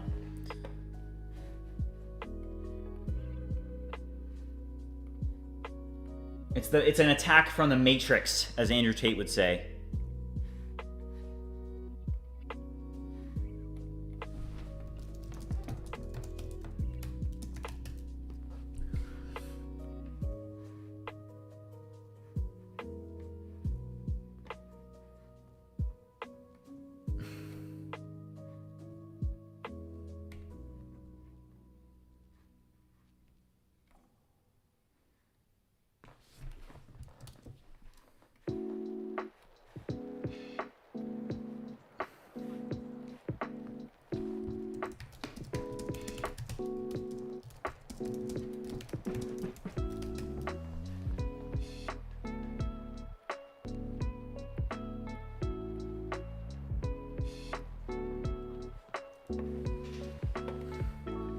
Okay, so let's see if this this works now.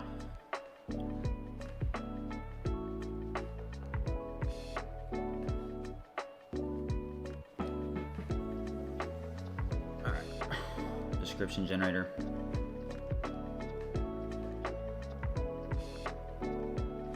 All right, looks like that works now. Let's see what description it actually creates, because essentially what we'll have to do is we'll have to update the system prompt so that it actually integrates what we want it to.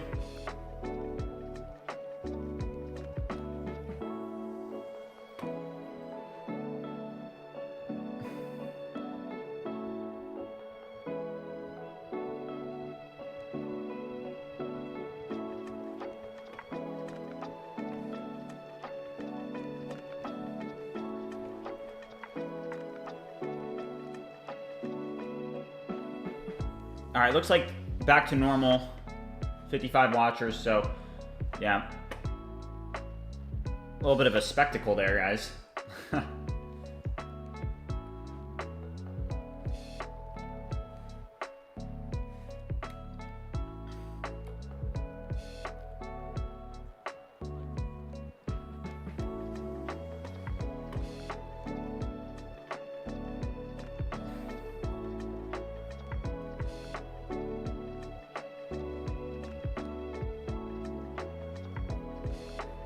All right, this is taking a while to generate the description, but here it is. So it generates 3 descriptions. I actually want to change this. So let's pull back up cursor. It's good when you have it create 3 descriptions in, like thumbnails, for example. Or like titles when you want different titles. But really for descriptions, I really just want it to generate 1 description. So let's pull back up cursor.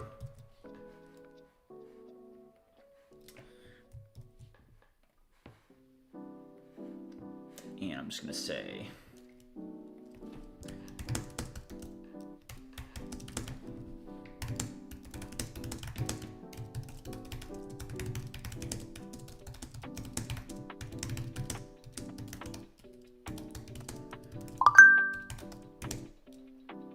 all right, cool.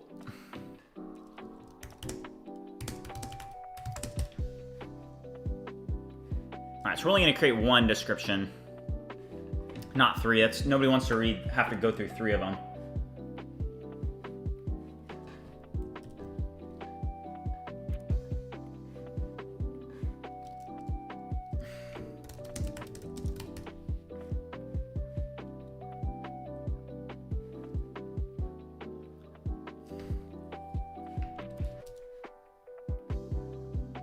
Doom said, let's get back to the vibe move. Yeah, Doom said the mood is really off, yeah.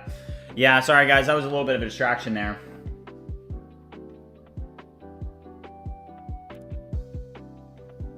Zuhaib said, thank God you got to customer support at the right time, otherwise the channel would have been demonetized or terminated. Mohammed, welcome to the stream, how's it going?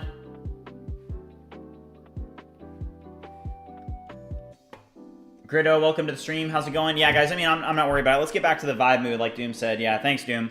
Yeah, I appreciate you guys for being supportive, It's all good. All right, so before it was 3 descriptions, so now it should only be 1. So let's see here. So let's actually test this. This will make it much faster. After a user uploads a TXT file, make sure that the generate button actually activates and turns a blue so that they know that they can submit the prompt. Doom said, what I notice is when you view a tool again, it doesn't clear. Is that on purpose? Yeah, so essentially like what this is, Doom, is it's like a job history. So there probably is a better way for us to do that. But what you're seeing is like, for example, on like the thumbnail generator, right? What these are is it's the past jobs. So when you load in the tool, these are the last jobs. So instead of having, prompts and whatnot and conversations, it's jobs.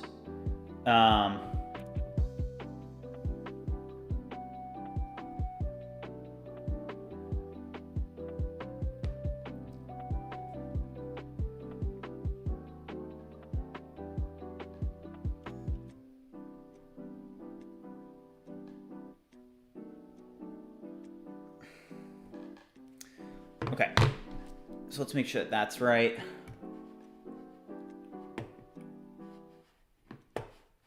So it only created 1 this time.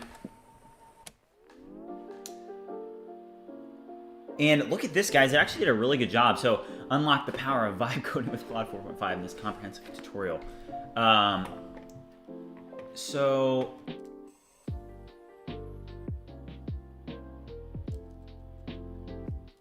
yeah, Tony has the exact right point. So we're gonna get that solved, guys. I'm already in a conversation with YouTube support, so we'll get it figured out. Brother Code, step 1 is really just they can use any tool if they want, so they can, as they please. Like if they already have a transcript that they want to upload, they can upload that transcript here. What we need to do though,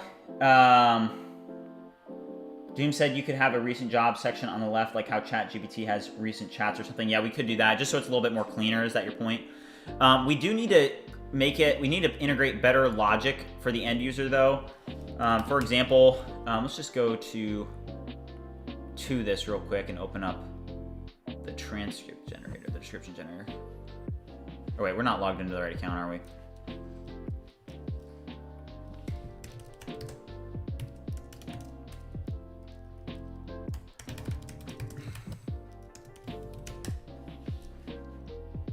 Okay, platform tools. Let's go to the description generator here. So I'm actually gonna go here and I'm gonna go to chat.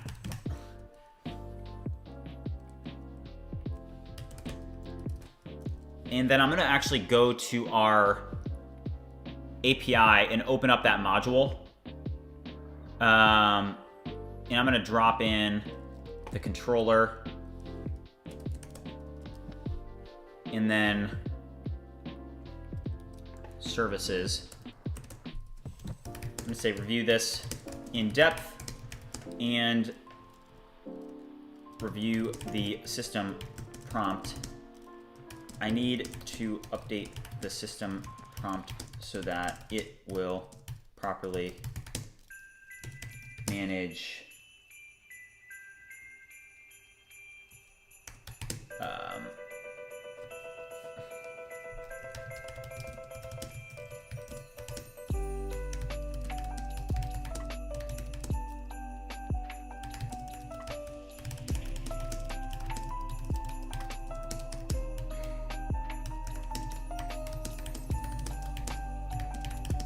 Why are we playing a Christmas song right now? Hold on, guys. I'm a big Christmas fan, but not right now.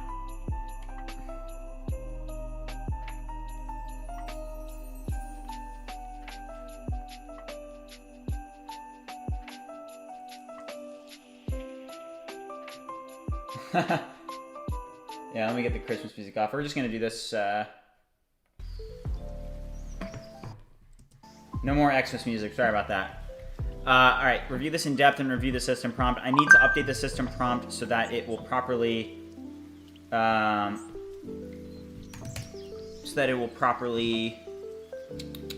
manage chapters. For example, it needs to properly format the chapters that are in the description right now. It does not do that. Think about how chapters need to be formatted and assist me in creating a prompt that will update that.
All right, so here's the all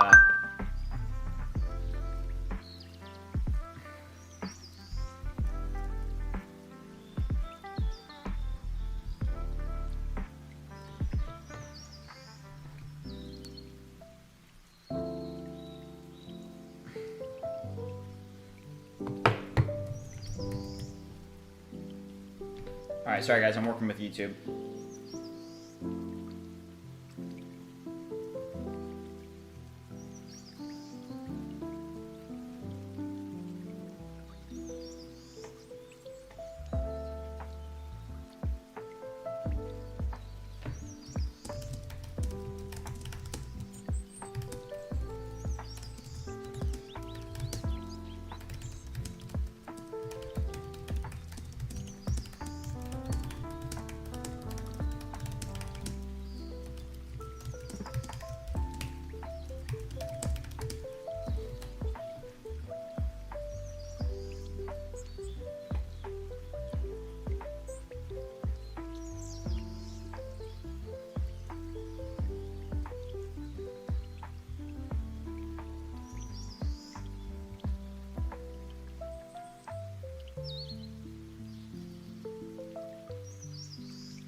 Yeah, it's getting handled.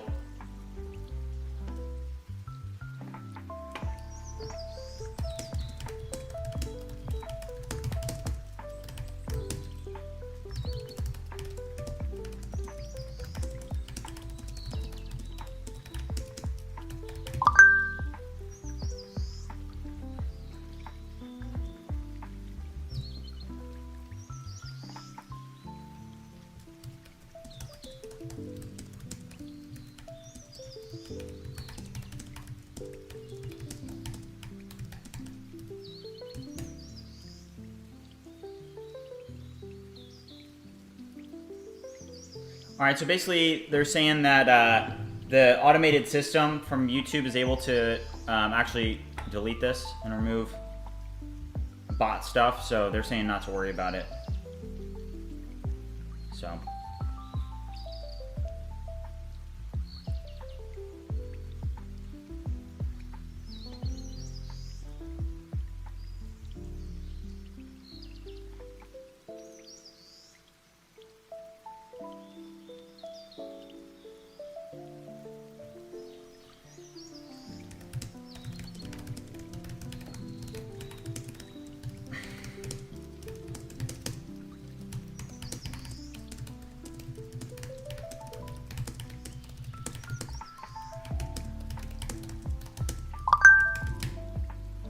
All right, they're saying it will not impact us negatively, guys, so. Yeah, Zuhai, we should be good. They're saying that I won't be impacted negatively.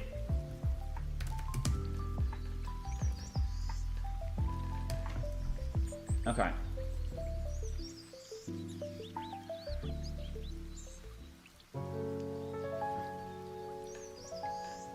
Okay, sorry guys for the, whoever did that is just toxic.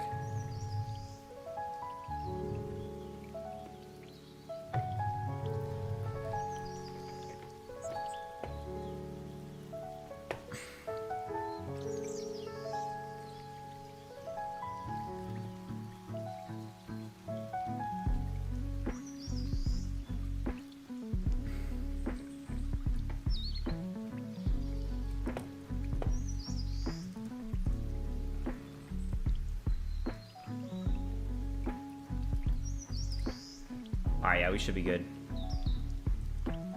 Alright, so let's pass this prompt in here. Charlie Alpha said, what's better, Sonnet 4.5 or GPT-5 for coding? They're both really good models. I'm using Sonnet 4.5 right now. But they're both good. The subs jumped to 11K. Somebody did, they botted the channel, so... YouTube says that they're handling it, though, so...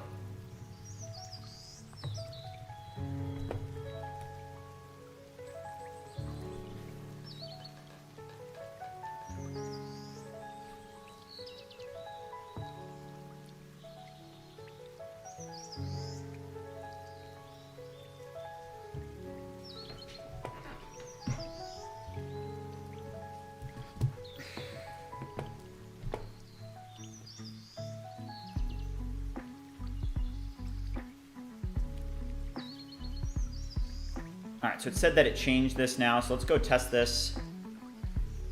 But also something that we're going to have to update is the brand profiles. Because what I want to build is I want to build the ability so that I can go in and I can go and create a brand profile. Like, I want to be able to create a brand profile, for example, for BridgeMind. And then using that brand profile, I should essentially be able to select a brand profile while I'm creating a description so that the description is created with that brand profile. So that's something that I want to do. Imperium said that you don't get this into mind, just leave to YouTube and they will handle it. Let's focus on ViewCreator. Yeah.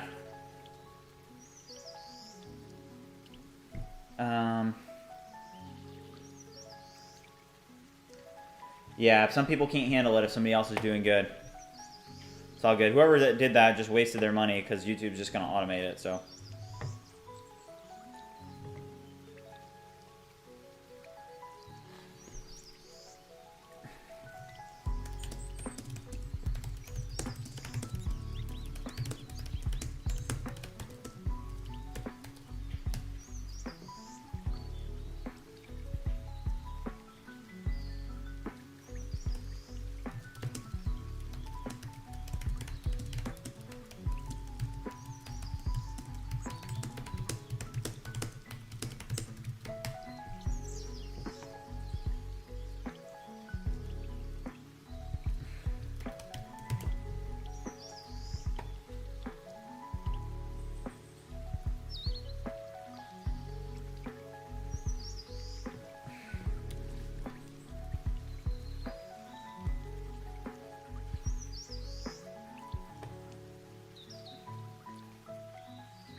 All right, guys, I'm gonna use the restroom real quick. I'll be right back.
Charlie Alpha, thanks, man. Welcome to this community.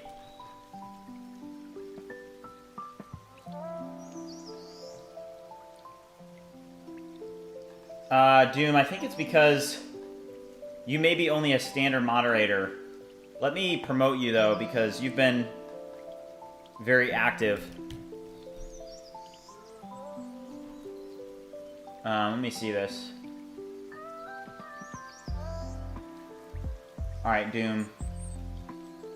I just removed you as a standard moderator, and you're now a managing moderator, Doom. Thank you.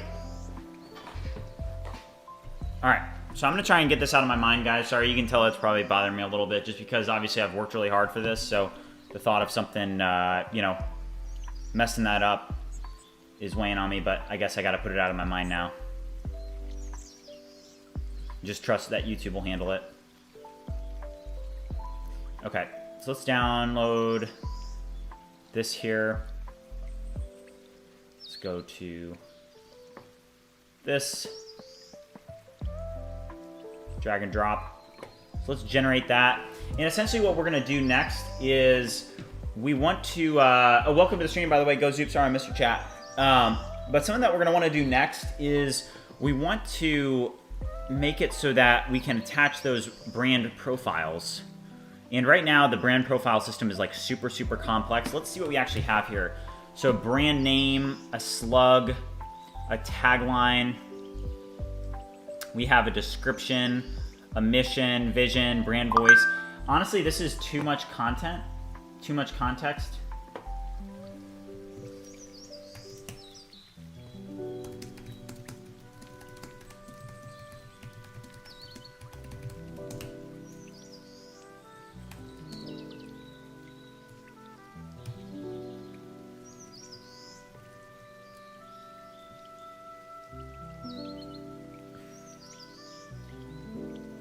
Oh yeah, Doom, that's a good point. When jobs are processing in the description generator or the title generator or the thumbnail generator, why is it flickering when it's processing? Can you identify what is causing this and assist me in improving this so it is more of just a smooth skeleton loader and isn't so glitchy? I know what's causing that. I remember when we actually built the functionality for that and what ended up causing it.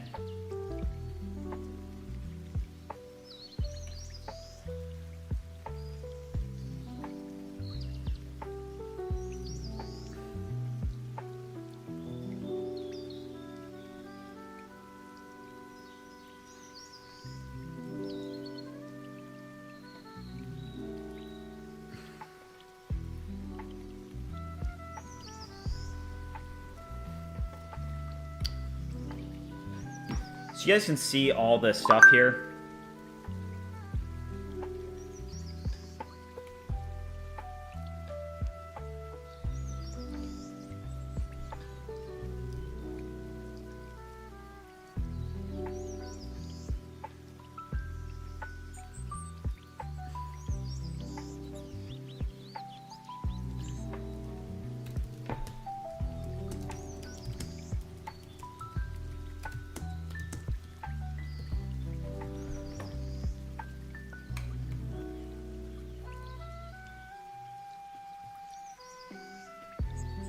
Doom, yeah. So there are. I think there are cron jobs. Let's check. Let's check.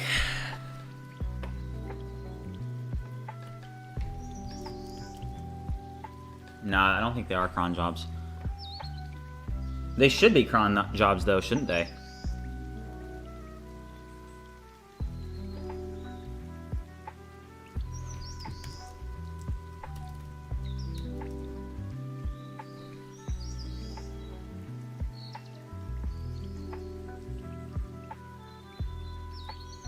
Yeah.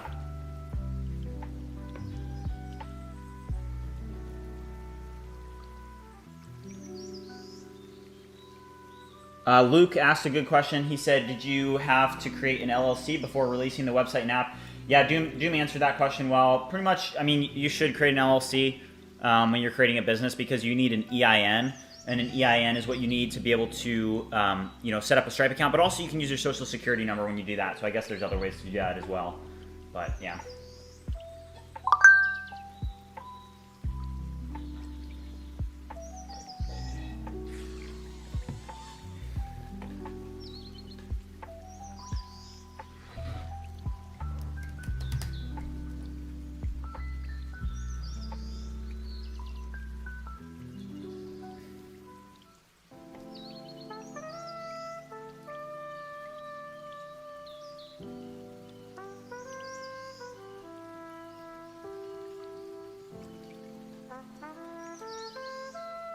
Hey, we've got somebody in chat that's, just making stuff up. Soft Crossing said that he bought the basic plan annual but bridge mine and gave me nothing and banned me from the Discord channel. Yeah, ban that guy because that's made up.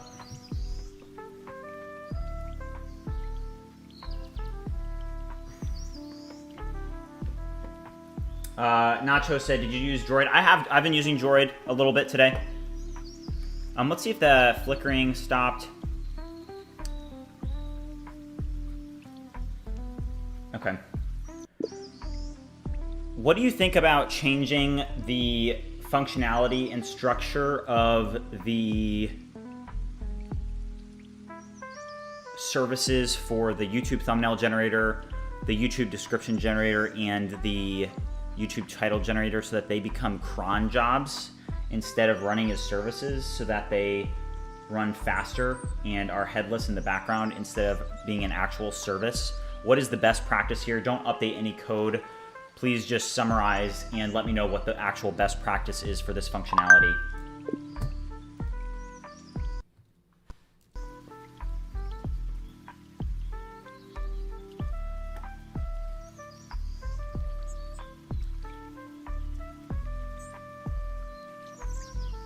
Use node cron for, I think there's really good cron functionality that's built inside of Nest. So Tony, I don't think that we would need to use that because it would just be, there's like decorators and stuff in Nest. So it says, it actually says that cron jobs are not the right solution. Cron jobs are for scheduled recurring tasks.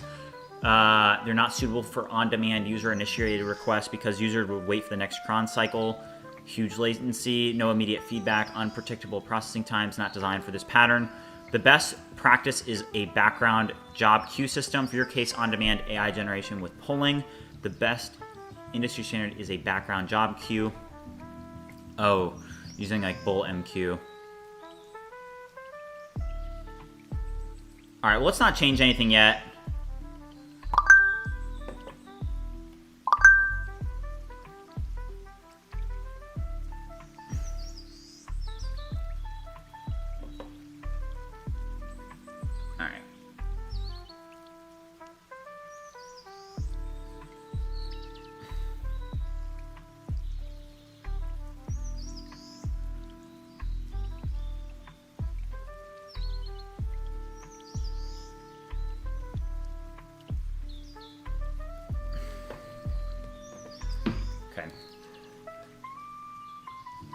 So let's see if that flickering got stopped. I'm going to say create a, or wait, no, let's just create a description.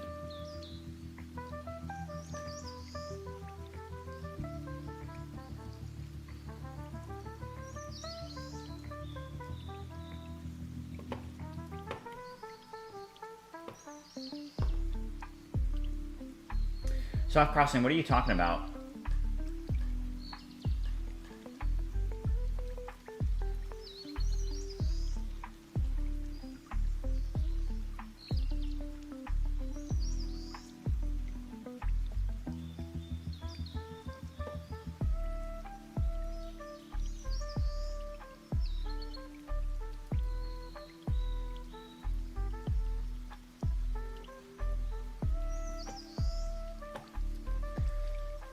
I'll take care of it.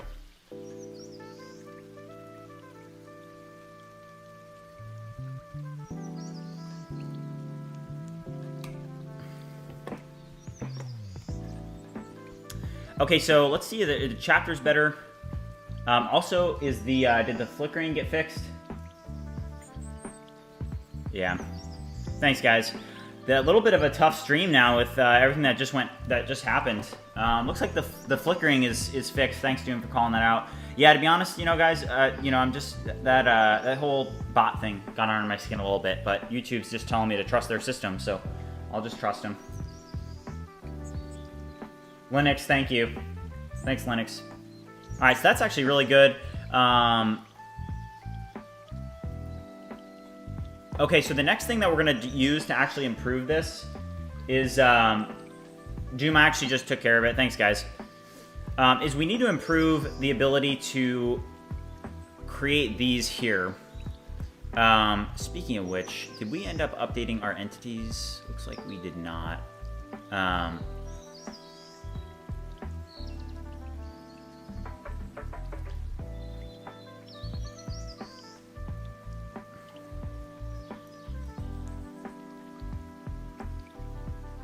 Video context option.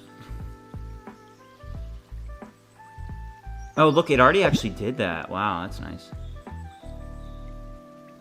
Okay. Yeah, I'm gonna lock in. If you guys are watching, haven't already liked and subscribed, make sure you do so. I've been a little bit distracted the first couple hours of the stream just because what happened, but it's all good. Let's just focus in. I'm gonna focus in on the brand profiles and not let anything else get to me. So what do we actually need on brand profiles now that we actually have time to think about what we want? I'm gonna pull up a Google Doc and let's think through, like, hey, what do people actually want when they create a brand profile, and what is gonna be important for the AI to actually have reference of? So let's just create a brand profile docs. And let's think, like, the first thing I think of is a logo, website, name, description, and then probably like hashtags to use, hashtags that known, like, for example, so I know that there's a couple hashtags that help me with my content. So for example, hashtags like vibe coding, GPT-5.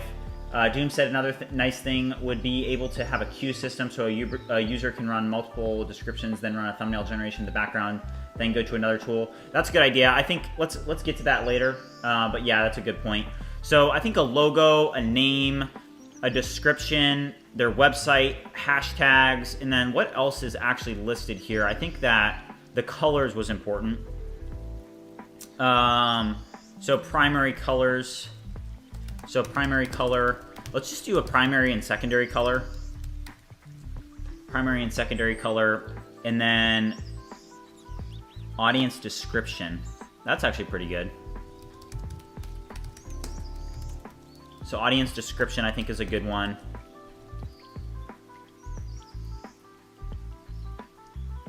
Brand voice is good. So, there's a couple good ideas, but there's also a couple here that I don't want to make it too complex, right? Like default call to action, I don't want that. Then this here, so content pillars, no. Additional metadata, no. Social handles is huge. And really there should be like set social handles.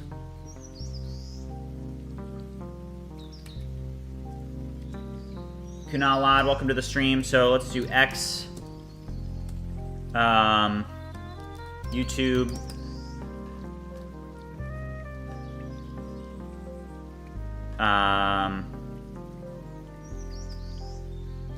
Instagram.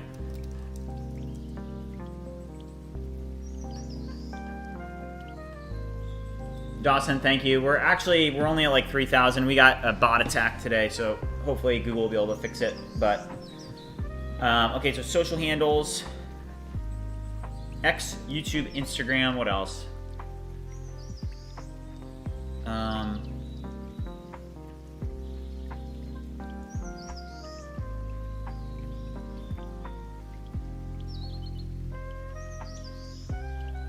Snapchat?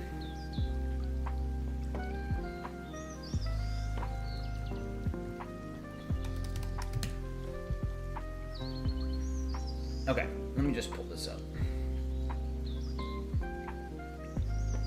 Facebook, Twitch, Kick.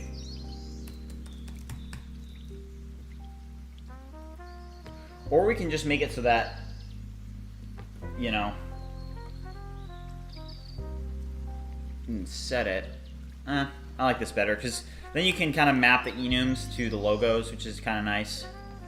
Actually, let's not add Kick for now. Oh, LinkedIn is good. Thank you, Canal. LinkedIn. So that's good enough. Snapchat stories? You guys think Snapchat is one? I don't use Snapchat, but let's just put it in there. Okay, so social handles, that's a big one, because that, you know, then you can put, you know, the social handles and links and stuff.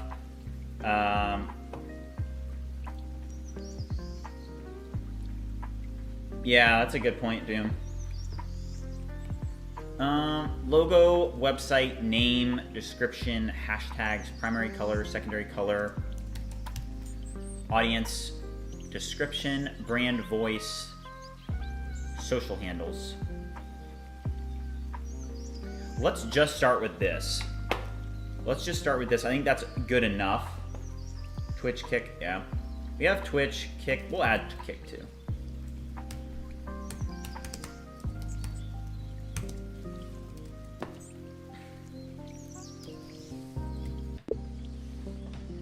Take a look at the brand profiles entity and think deeply about updating it so that these are the columns in the logic for the entity, and remove any other columns or information that are outside of this. But please properly format the columns and the structure of the entity according to best practices. Also update the entity in the API. Also take a look at the YouTube description generator entity and ensure that you update the entity in the description as well. Or not the description, but the database as well, so that it matches the YouTube description generator job entity in the API. All right, let's do that.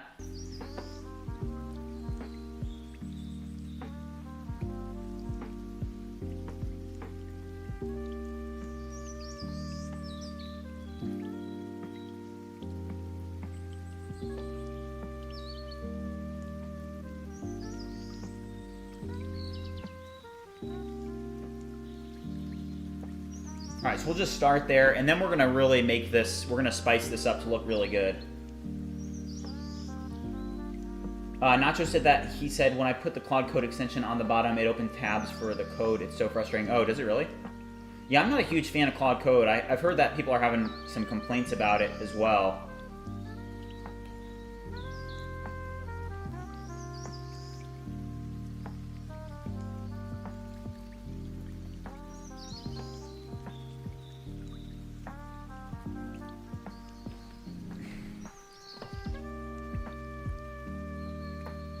All right, so here's our updated brand profile entity. Here's the interface.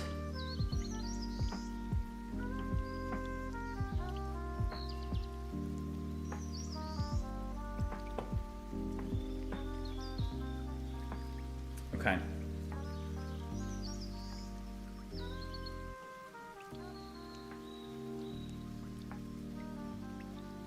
Man, Claude 4.5 Sonnet is really good, guys. I'm going to be honest.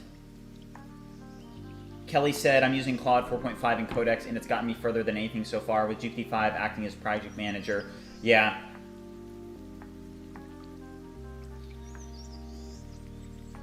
Yeah, I mean, Claude 4.5 is such a good model. I'm really liking it.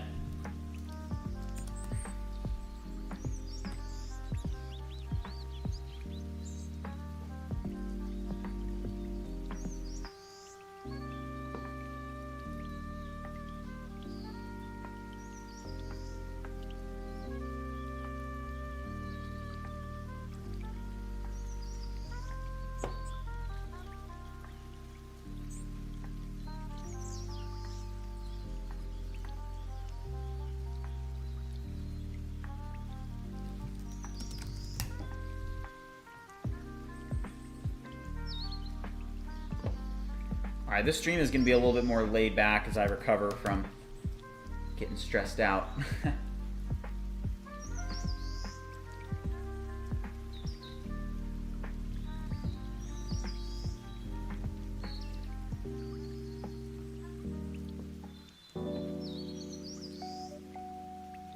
Tony said that Claude 4.5 Sonnet is really good and fast. Sadly, they do not have to do something. They have to do something with usage. I'm already at 10%. It's been 4 hours of work done. I usually go for 8 to 12 hours of work without any more.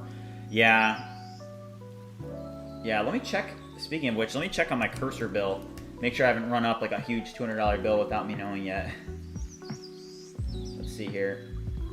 $20 in like a day. So at this rate, yeah, I mean, it literally shows that what I just did with the entities cost $2. So, I mean, it is pretty expensive.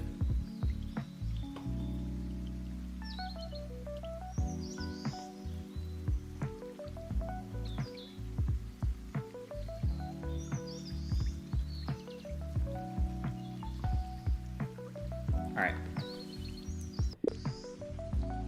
Now take a look at the UI repository and update the user interface to integrate the new interface and updates to the entity.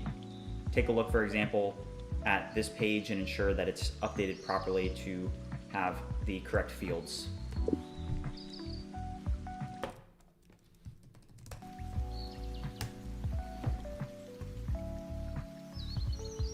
Yeah, am I on max? I'm not on max right now. I'm not on max right now. Thanks, Linux. Tyler said that Claude 4.5 is super good at writing for planning, idea creation, expansion. I'm super mind blown for that. Coding, I was not impressed, but it is super good at massive planning and session docs. Really, I thought it was pretty good at coding, honestly. What it's doing here is pretty good. Brand profile card. Okay, speaking of which, we actually have to run some migrations. So let's open up some terminals here and run a migration here just so that our stuff is updated.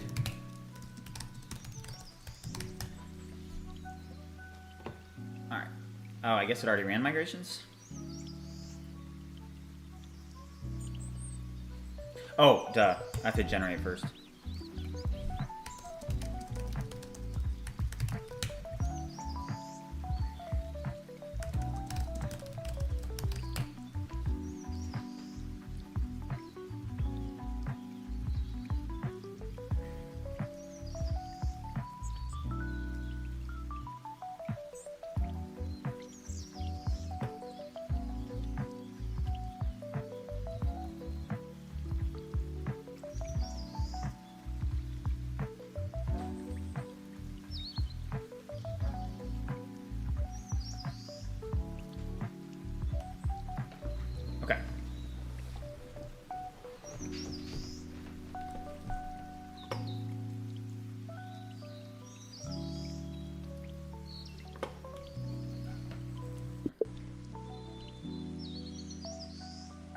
Note that I want to improve the styling of the brand profiles page, because note that one user can create more than one brand profile. So essentially on this dashboard brand profiles page, it should render in all the brand profile cards and allow them to click on it and go to that respective brand profiles ID page.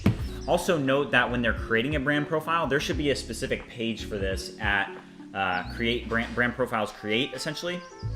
And I want to make it look more of like a better user interface to actually look like a brand profile. For example, I want to make it feel very user friendly. For example, the logo is really important. A lot of people love their logos, so put that in a really nice, make it look like an Instagram profile almost when they're creating their brand profile.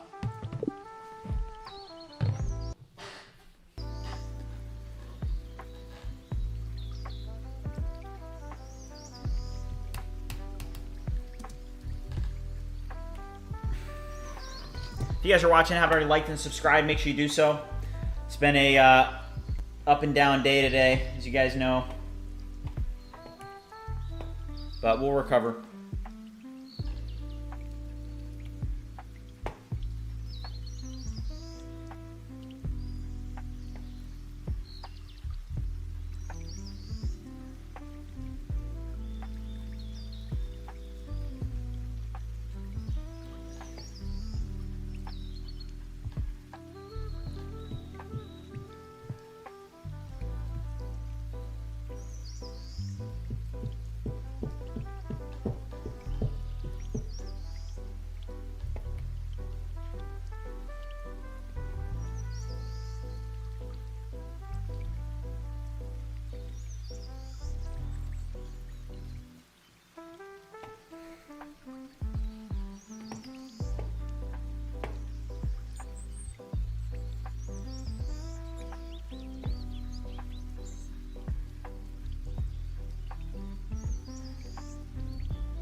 Kanal, we're working on ViewCreator. You can read down the description below for an example of what we're doing.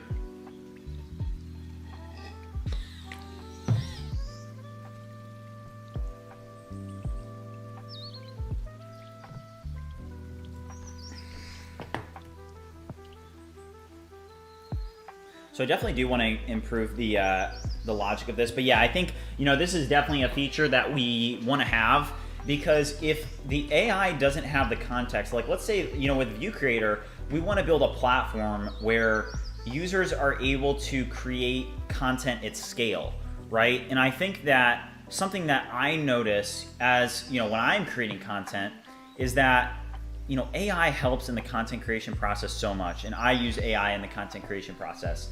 And if I was able to, have that information stored, and let's say that let's say I'm managing goalposts, let's say I'm managing BridgeMind, let's say I'm managing ViewCreator, and I need to manage all of these things, it's important that, I'm able to go to a brand profile and I'm able to select that brand profile. Like for our description right here, like if I go to, let's fix this refresh problem here. All right, let's open this up. So if I go to, the platform tools page, and I go to YouTube, and I go to the description generator, right? Look at what it did. So it was able to take in the transcript, right? But look at what it created. It said, unlock the power of Claude 4.5 Sonnet and API development. In this tutorial, we dive into feature flags, user sign-up security, and building the ViewCreator app. And it does some of the hashtags nicely, but the thing is that once we actually incorporate brand profiles, it's going to put ViewCreator in a whole different league, because essentially when you go down to click generate here, it's going to ask, hey, what brand profile do you want to append to this request? And what this is going to do is it's completely changed the game, because you put in all the information about your brand, and then going forward, whenever you're creating things, it's going to ask, hey, what brand is this for? What brand are we creating this description for? And then to be able to update accordingly. So it's really important that you are able to do that.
Oh shoot, looks like we reached the context limit, so we're about to get really run up, aren't we? Oh, that's actually not that bad.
Yeah, the summary feature was really slow in Cursor. Not sure why. If you guys are watching and haven't already liked and subscribed, make sure you do so.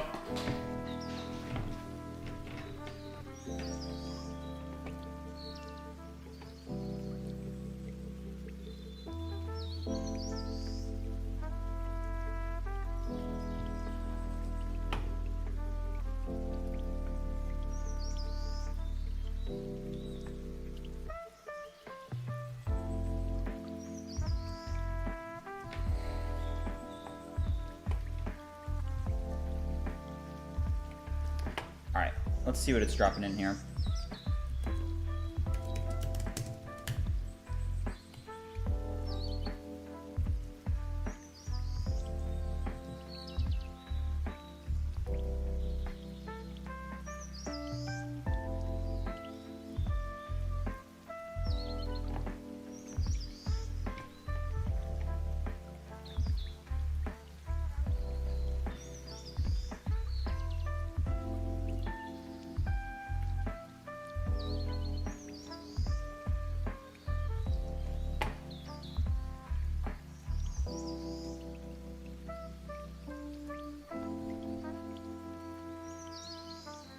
Andalib, how's it going? Welcome back to the stream.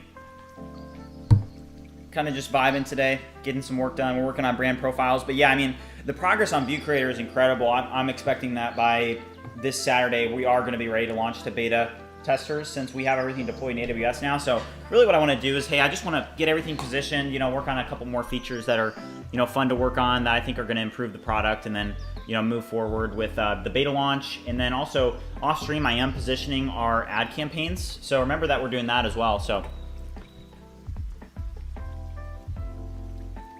it actually did find that issue, that linter issue. That's nice.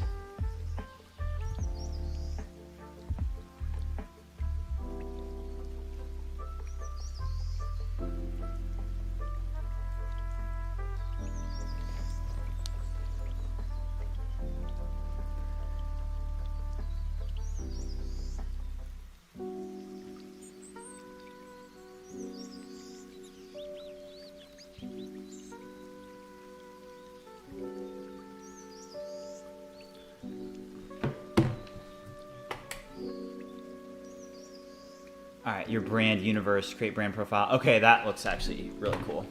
All right, so it says upload. For uploading the logo, please improve the placeholder that's there, and also allow users to drag and drop a logo or be able to click on it and choose a file from their computer. There should also be cropping functionality with this.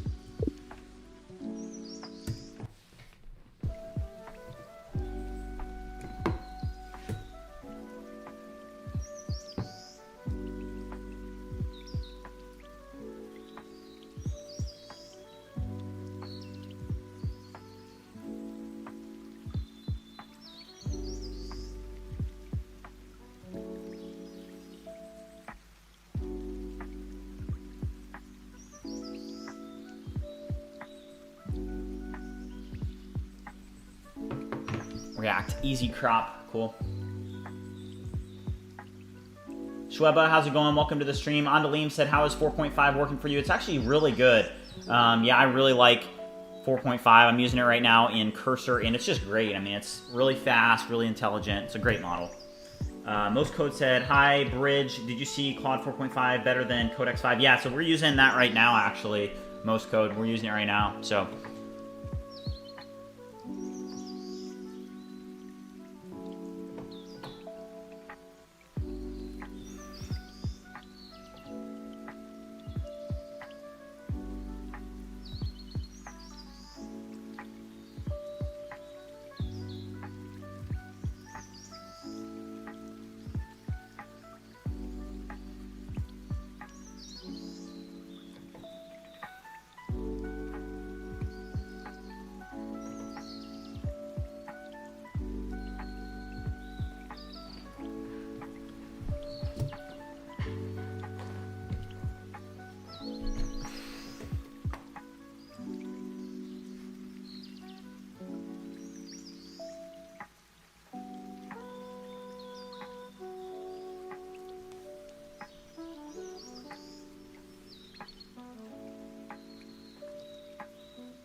Do I need to do a refresh here?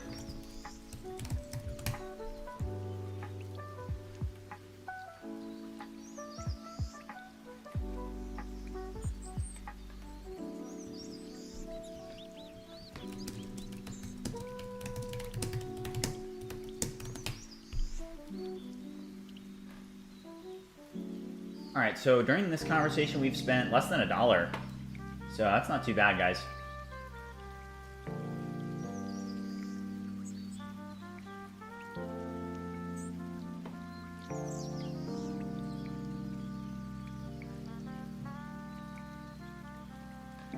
If you guys are watching, haven't already liked and subscribed, make sure you do so.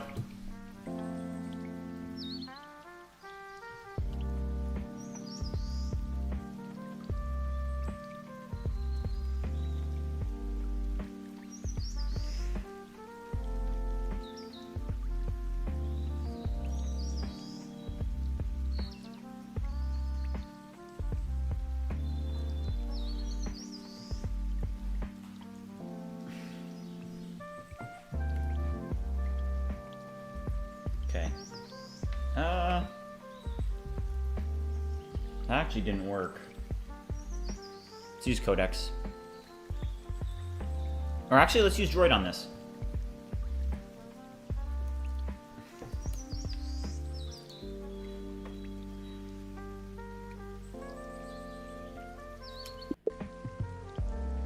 Take a look at the brand profiles create page. I want there to be a better icon and styling for the upload logo section. Make it so that users can drag and drop their logo to upload, as well as click on it to be able to upload a local file from their computer. Most code, this is Whisperflow. Does Whisperflow not work with? Yeah, this is Whisperflow here.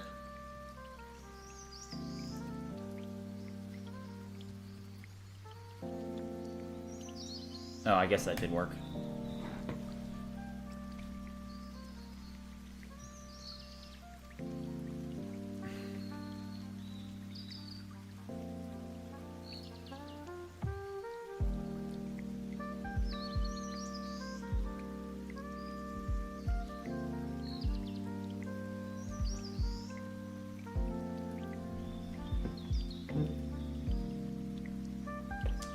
MKMW said, "Hey mate, I've been watching your live stream lately and I'm wondering, I remember that you said that you got brand deal for the app.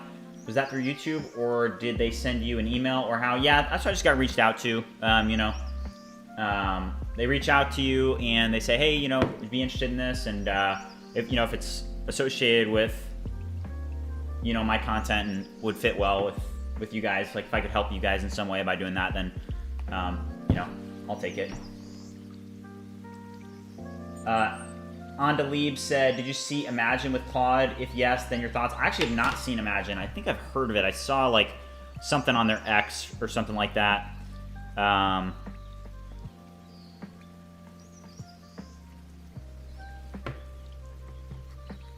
Schweba said that he saw a video recently of some guy who vibe coded an app called Subscription Monster. It's meant for keeping track of all your subs. Looked really good. He made a video on it, the creator, and if this product takes off, it might be another great milestone to prove that vibe coding is a legit thing. Now, yeah, I mean, that's pretty cool. All right, let's make sure that. All right, so we got Droid working on this with 4.5.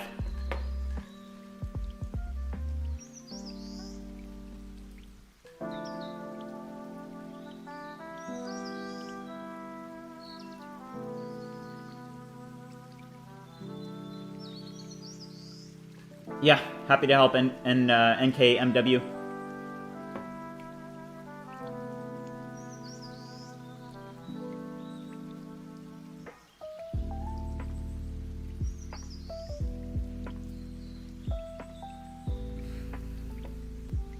If you guys are watching, haven't already liked the video, like the stream, make sure you do so.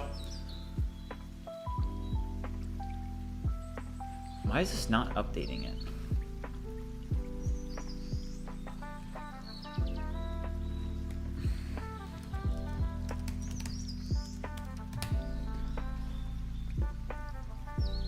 Schweba said that interchanging between Codex and Sonnet 4.5 is the new meta. Matacools said, cool concept, hope you succeed. Thank you, appreciate it.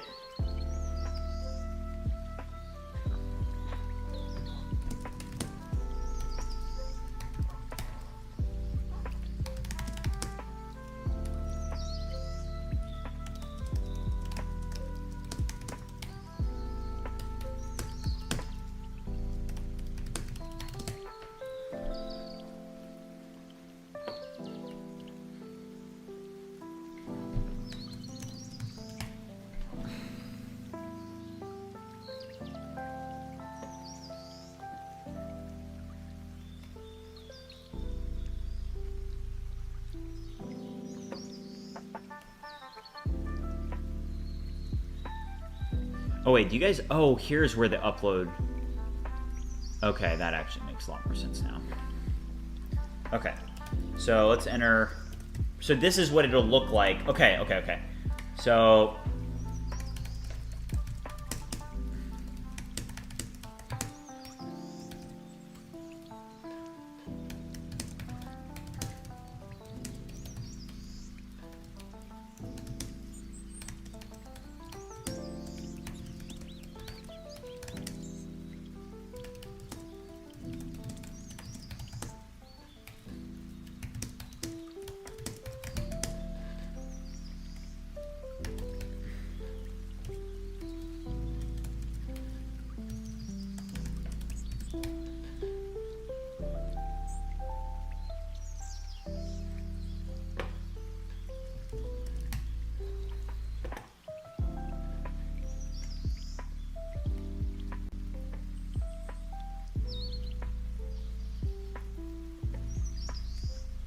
okay.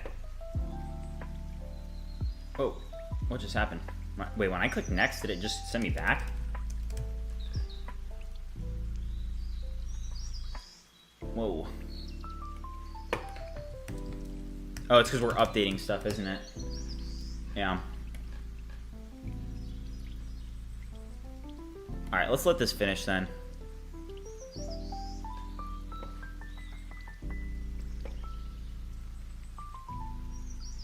Haku said, how did you think of a name? I literally made an entire program and I can't think of a name. What do you mean, like a name for your business?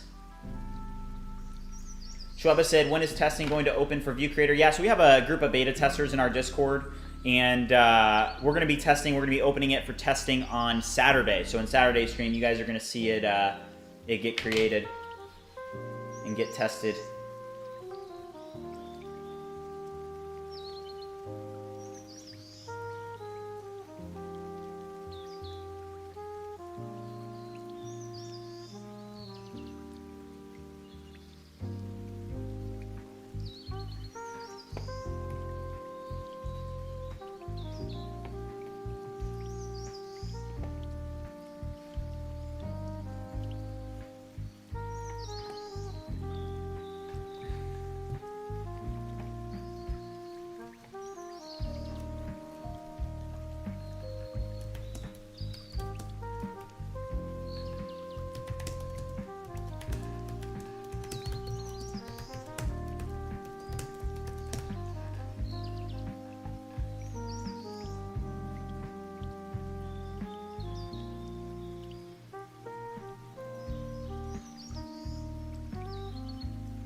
Yeah, Doom. That's what I'm trying to do with the color picker. But also, the thing is let's say that you have a brand, like, for example, either we need to integrate automatic detection, or just like, for example, like if I was using it just as a, as a brand, I would know, okay, here are the hex colors that we're using. Like with Bright Choice, our marketing team, they came to me and they said, hey, here are the hex colors we're going to use for our brand, right? And they said, we have these. Here's our primary color that we're going to use, and then here are our secondaries that we're going to use. And it was great, but yeah, I do think that there should also be a color wheel for people that don't know that. Maybe they do want to select. That's what we're going to integrate now.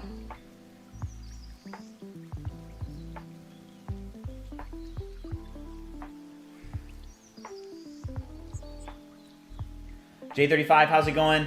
Yeah, J35, I actually think that you missed what happened. Somebody botted the stream, so for you guys that are seeing, we're still at like 3,000 subs. I don't know where we're at. We hit 3,500, but then somebody botted us, so.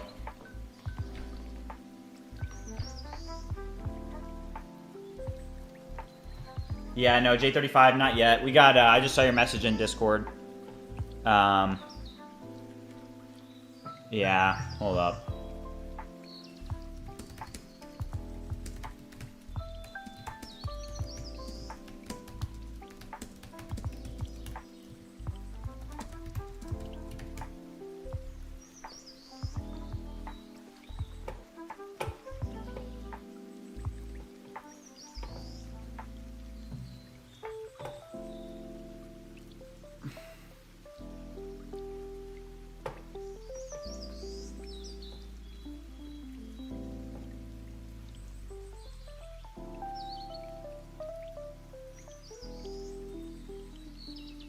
Thanks, J35. Yeah, Doom, yeah, that's a good point.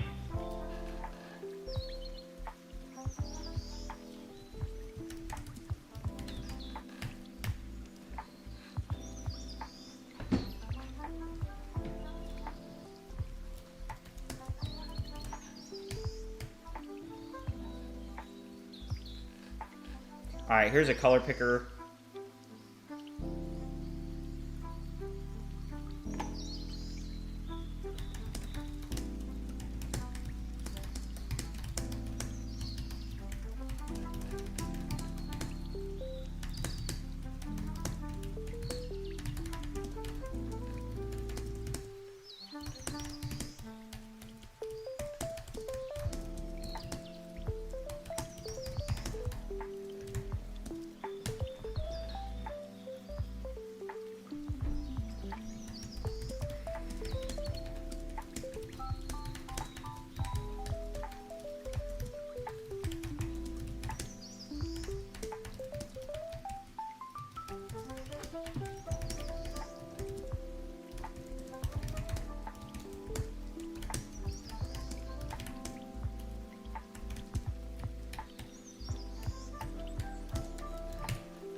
Doom said that he's huge into UI, so he's very versed in best practices. If you want to help, I'm here. Thanks, Doom.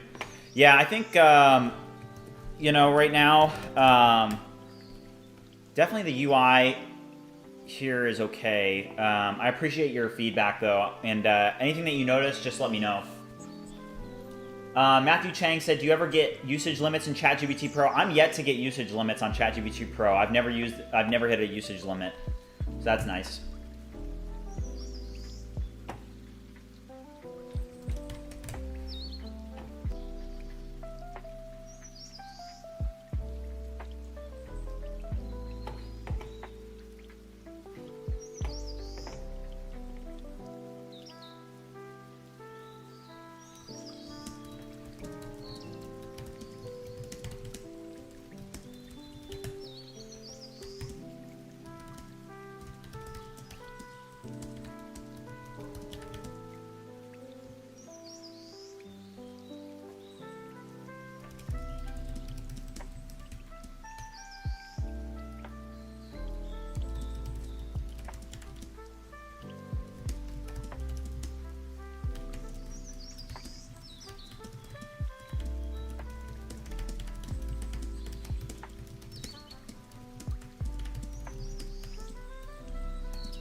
All right, what's this here?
This isn't Claude Code. This is Droid that we're using right now, Nacho.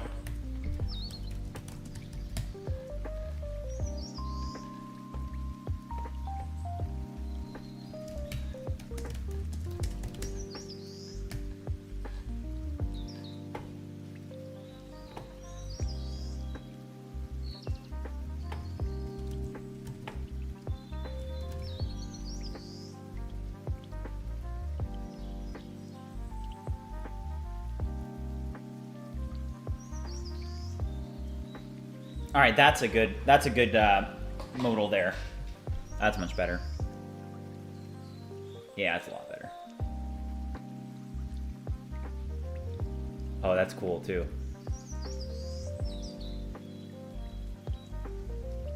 Oh, that's so cool.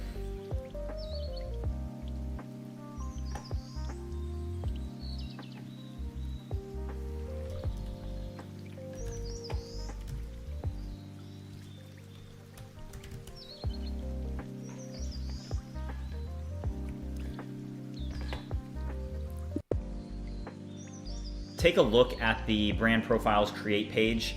For hashtags, update the UI so that hashtags isn't just an input box, but instead that they essentially are able to add one hashtag at a time. For example, they input a hashtag and click add button, then another, then click add, then another, then click add, and also allow them to X out and remove hashtags.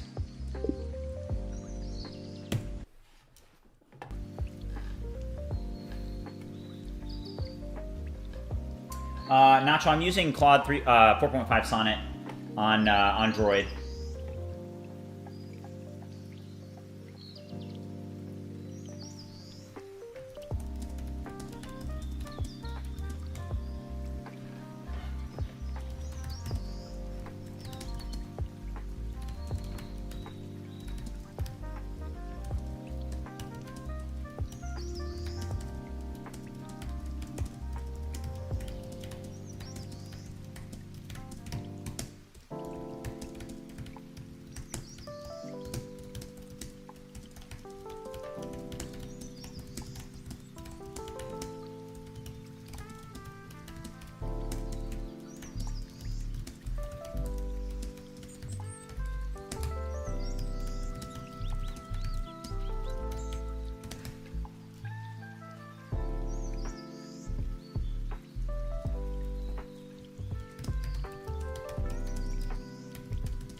No, Nacho, you're all good. Happy to answer any questions. So I just signed up. You get like 20 million tokens for free, but it's just like your normal $20 a month subscription.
Crypt, yeah, it's type ORM. Also, if you guys are watching and haven't already liked and subscribed, make sure you do so. It's been a great day here in the stream. Had its ups and downs, but guys, great news is that it looks to me like YouTube is actually already catching up on some of those bots.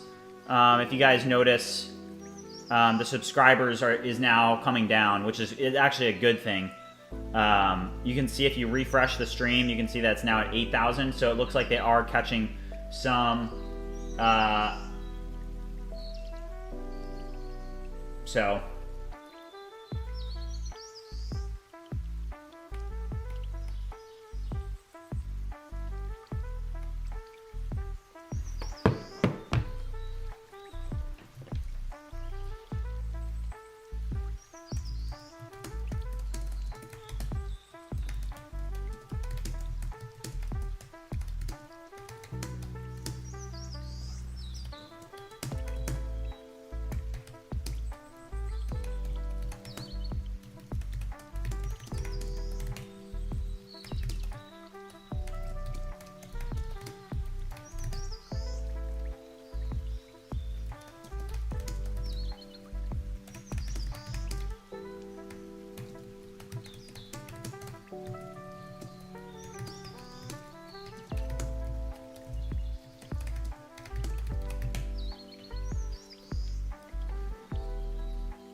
Claude's pretty good now. Yeah, I mean, we've been using Claude 4.5 Sonnet for most of the stream. It's been doing pretty good. Corfy, welcome to the stream. It's good to see you. If you guys are just tuning in, haven't already liked and subscribed, make sure you do so. We're working on the concept of brand profiles, as you guys know. So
oh, that looks a lot better.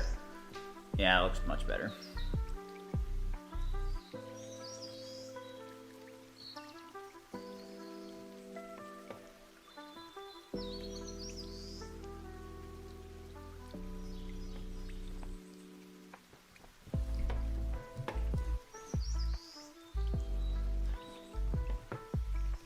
Sonnet, we have revenue coming in from multiple streams now. Goalpost app, YouTube, BridgeMind, and now soon to be ViewCreator. As you guys know, this weekend is going to be awesome because this weekend we actually are launching to our beta testers. So as you guys know, we have a group of beta testers that are going to be testing the application, and then that's going to be followed subsequently with our actual launch to mainstream, and we're going to be putting paid ads and stuff behind it. But I'm really excited for this weekend where we're going to be able to be doing that. So thanks, guys, for all your help and support. Seriously, it's truly appreciated. Thurindu asked, hey, bro, can you explain a little bit of your app? Yeah, so we've been working on ViewCreator, and let me actually just pull up, let me refresh this real quick. So ViewCreator is an AI platform where businesses and content creators are able to create viral social media content using AI. So, in my experience now as a content creator and working on channels and X and Instagram and all these different places, TikTok, for example, there's things that I use AI in my workflow to help me. And it's very important that as content creation and AI continue to become bigger and bigger, that you intertwine the two.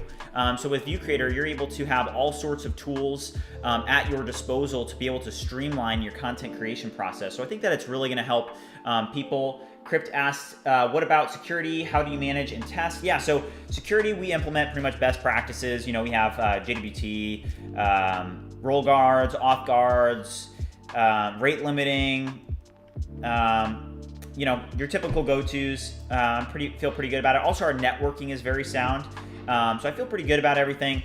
But yeah, I'm really excited, guys. So let's see. It looks like Codex is now done with updating the brand profile screen. So let's remove.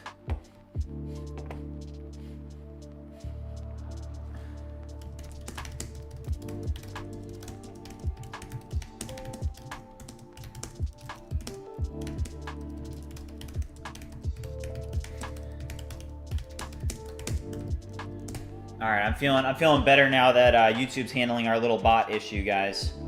They're pulling through for us. Yep. All right, guys, our bot issue is completely handled. YouTube was able to get that fixed for us, so that was stressful. Oh my gosh. All right, so guys, I've actually been feeling pretty stressed. But if we now do a quick sub check. I have great news for everybody. It looks like YouTube has been able to fix this issue for us. So thank you, YouTube. That's great.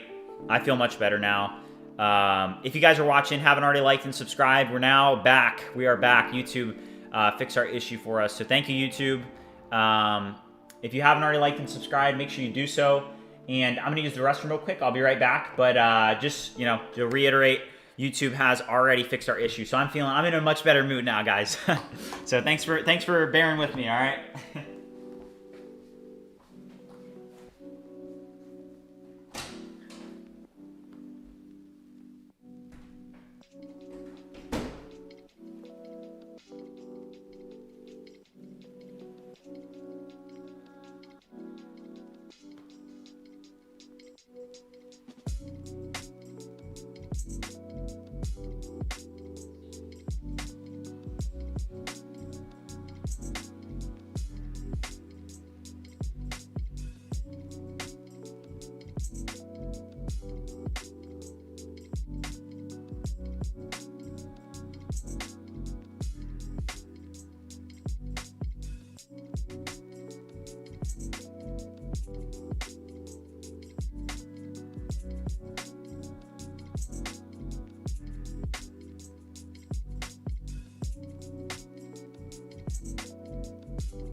Yeah, so we had a bot issue. Yeah, so YouTube's been taking care of it, which is nice. Okay, so here we are. So one thing that I need to change, the defaults.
Corfy asked, when's the room tour? Now, so something to note is once I actually graduate and finish college, this channel is gonna totally evolve into something even greater. You know, right now I'm pinned down by my time. You know, I basically spend 30 hours of my time, actually more than that. It's more like 45 hours of my time every week right now is being dedicated towards essentially graduating and getting my degree and finishing that up. And once that is then, you know, gone, like I essentially am graduated, my time is going to be free up completely to this, and which is going to be great.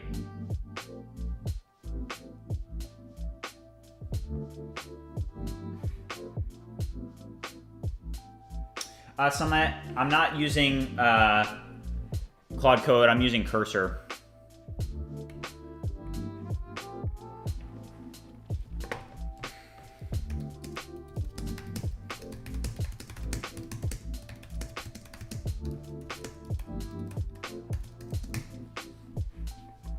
No, I'm actually not in a computer science degree, so a lot of you already know my story, but essentially I went to Purdue University to study finance. And while at Purdue University, I started programming in high school, but when I was studying finance at Purdue, I got really, really into, oh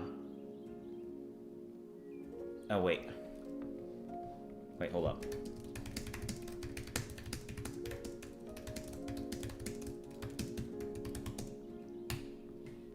But yeah, I got really into computer science and software engineering while I was at Purdue. So I actually dropped out of school and went and pursued a startup. And in the last 4 years, I'm a 4-time startup founder now.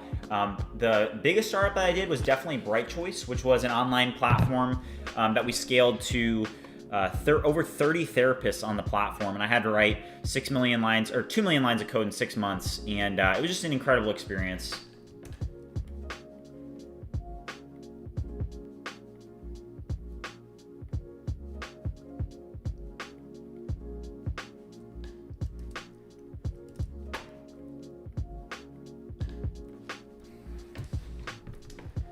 Yeah, so I'll have much more time to stream when I graduate. And then also I'll have a lot more time for content creation.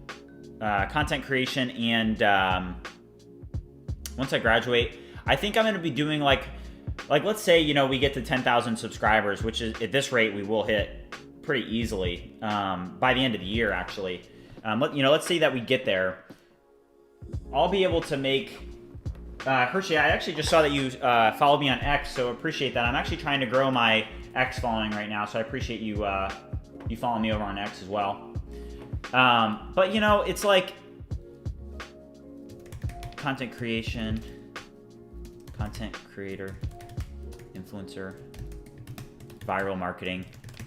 So these are hashtags that would help this content do better. So when we end up marketing ViewCreator, we're actually gonna use ViewCreator to market ViewCreator. And so with all the content that we end up creating for ViewCreator, we're essentially gonna use this brand profile to actually create that content. So like content creation, content creator, influencer, viral marketing, let's just do viral, views, I don't know. And then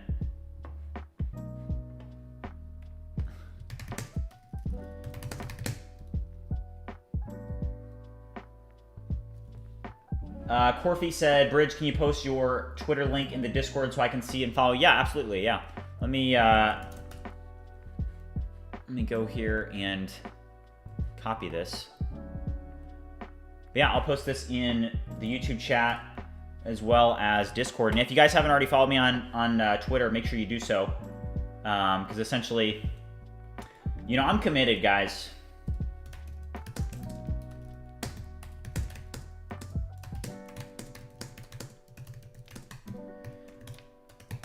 So any support that you guys can give, I really appreciate. And I think that growing, on these other platforms is important as well.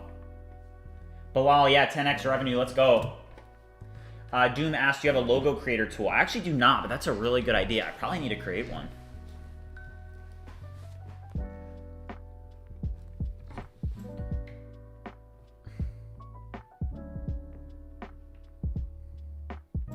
Okay, so this is looking pretty good.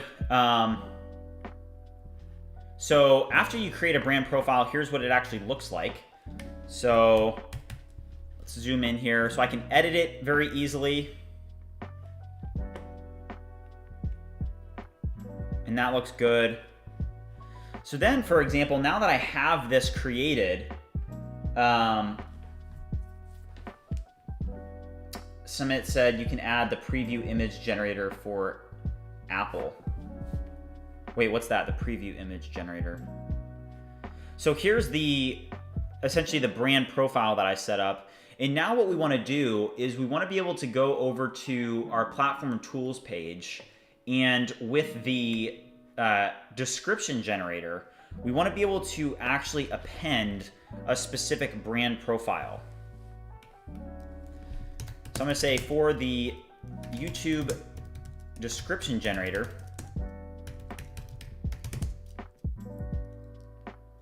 allow users to also add a specific brand profile.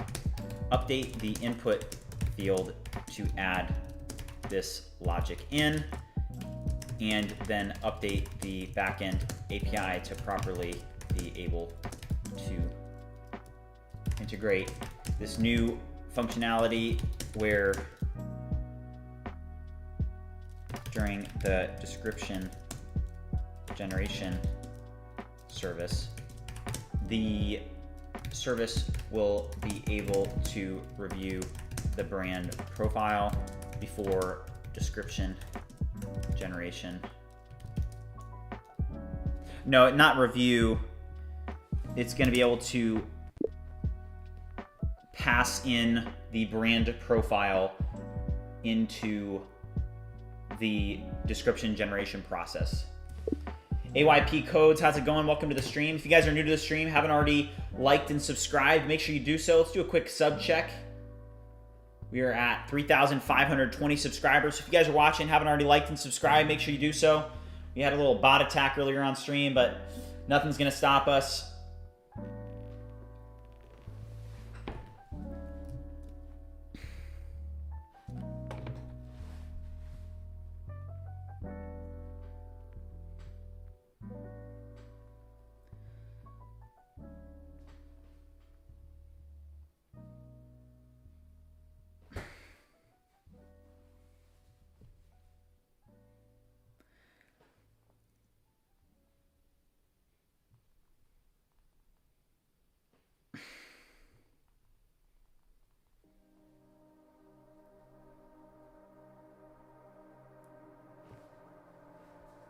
Yeah, I had a matrix attack live on stream.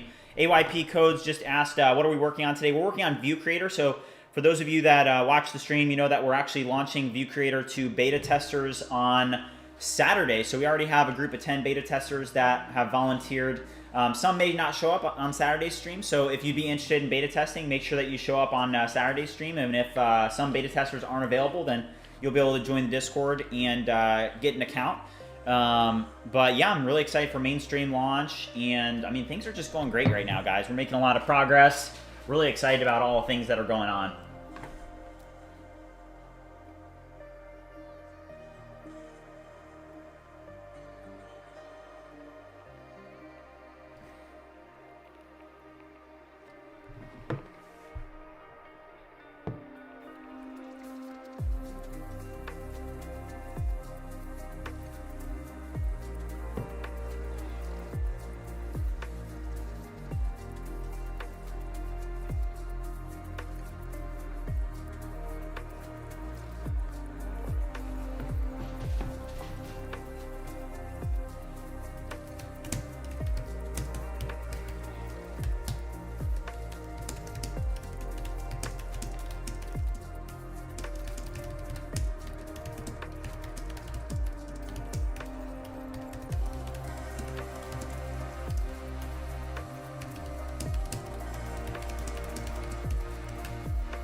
Guys, I'm going to drop a Discord link for all of you that have not already joined the Discord.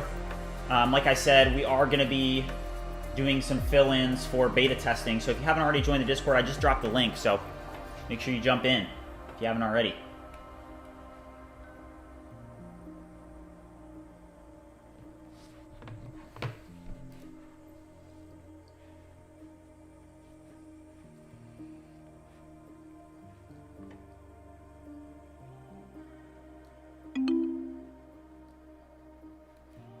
All right.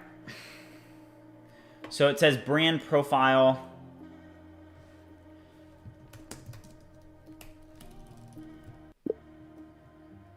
I don't like the default styling of the brand profile that you added. If you take a look at the input of the input on the YouTube name, not name generator, oh man. It's the title generator page.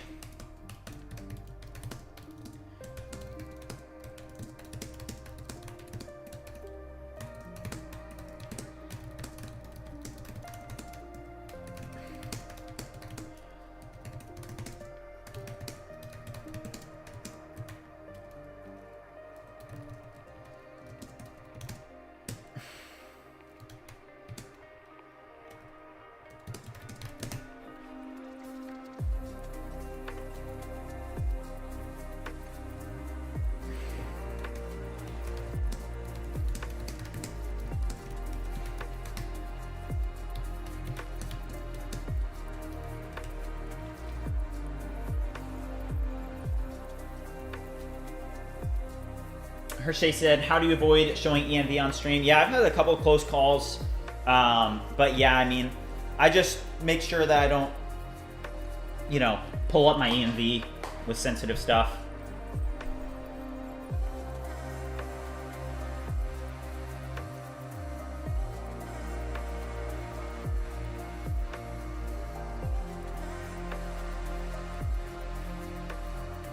All right, let's see if it was able to fix that. Sparkles.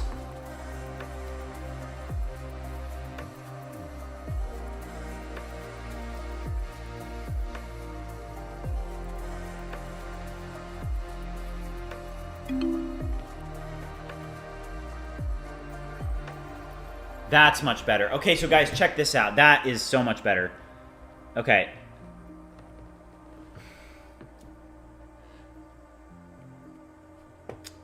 I'm gonna say remove the auto selector.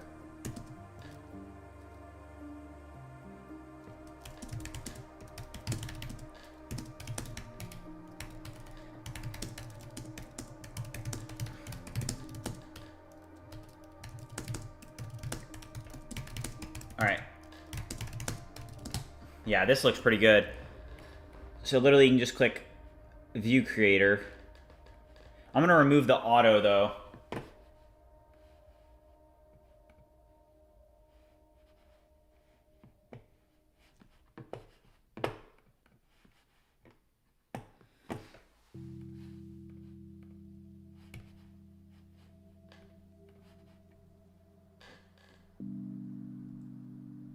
Okay.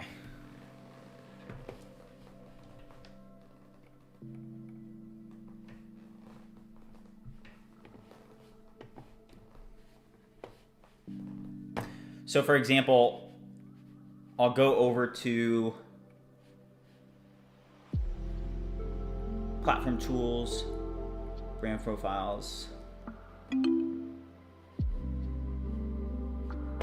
and then I can, for example, say website, and then like let's just add some. Let's go to viewcreator.ai. AYP said, did you create the AI agent required? What do you mean? So for example, let's just drop a couple of these in.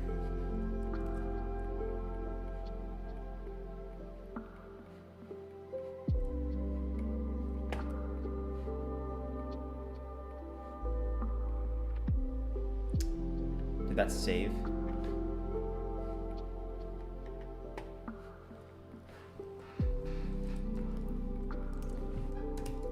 I'm gonna say update the.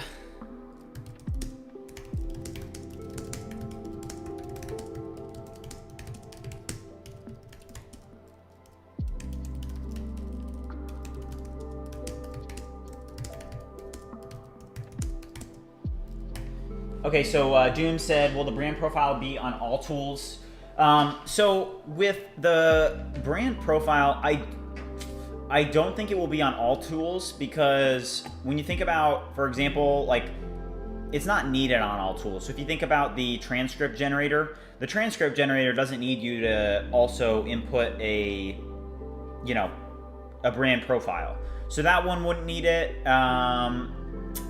The thumbnail generator, yes, the thumbnail generator for sure will include the brand profiles. Name generator, potentially. Title generator, potentially. Shirag asks, have you renewed your cursor plan? No. So mine resets on the, let's see here. It resets on the 10th of every month. And right now I'm past my cursor plan. So even like, for example, today, so far, I've spent $7 today in this stream, about $7. But that's actually not even that bad, because I've been using Claude 4.5 Sonnet the whole time. So I'm not super worried about the cost. Mr. Ilya said, how are you going to develop the project if the code written by the neural network is poor in architecture, and if this is a huge application, there will be chaos and difficult to fix anything? Yeah, so that's a great question. And really what's happening with vibe coding and with programming with AI is that, you know, it ends up just being an extension of the developer. So for example, you know, I've been a developer for, you know, since I was a teenager. And you know, now I just have this tool that extends myself. So I notice stuff, you know, that is problematic, but even with problematic things that end up happening, you're able to, you know, alter and make changes and whatnot. But let's actually try our first description here. And let's see here if this is able to... Okay, wait, that's not PNG. Let's do this one. So let's see if this fails. It didn't fail right away, which is good. Aperium, everything's going smoothly. We fixed our bot issue. As you can see, we're back down to normal amount of subs, which is actually a good thing. So I feel good about that. Doom said, just a suggestion, add in toast notifications for saving buttons so users can know when the input data has been saved. Okay, yeah, that's actually what I should do. Guys, this is awesome. This is perfect. Look at how cool this is. It used the hashtags that I suggested. This is awesome. Oh, man, this feels great.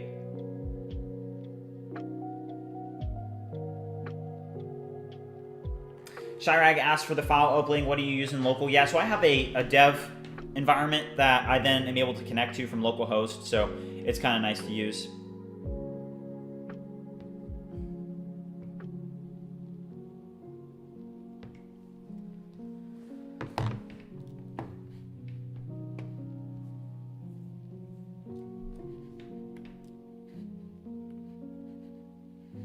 All right, let's see if that Doom, I could integrate that toast now, just so it looks better, you know. If you guys are watching, haven't already liked and subscribed, make sure you do so. And if you are subscribed and you haven't already turned on post notifications, you can do that as well. But we are up to 3,521 subscribers, so we're making our moves, guys. Feels good. All right, so if I go to brand profiles, edit this one here. Now, for example, let's just, you know, edit one letter here. I mean, that's okay. Do you think a toast notification would be better, though, Doom? Let's actually do a toast notification.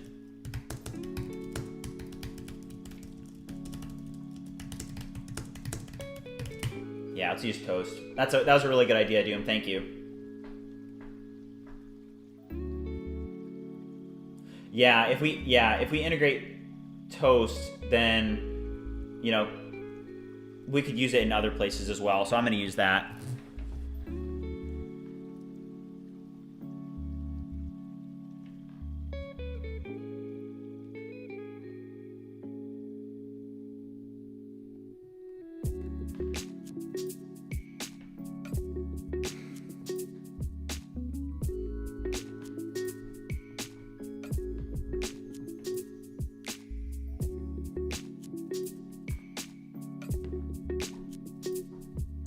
AYP Codes asks, have I tried Sora 2? I have not tried it yet, but I did see the promotional video, and I'm like really impressed. And honestly, you know what it made me think about? It made me think about what we're doing with ViewCreator and how truly powerful and how much potential ViewCreator actually has. Because when a product like Sora comes out, you know, I've talked about this as we were building the product, which is there's like, if you could create a graph, right? And the graph you had a line on the cost for content generation, like for video and images. That graph right now is going down. The cost to create that content is going down, while the quality is going up. And right now, I don't think that we're in the space yet where those two are crossed yet, where really content creation with AI goes mainstream. I think it's getting there, but I think that it's gonna go way more mainstream. Like mainstream to the point where tools like Canva will literally just be obsolete, you know? And all ad campaigns will be created with AI. So I'm really excited about what we're doing with ViewCreator because I think that there's gonna be a huge market for this. Sora is the new TikTok? All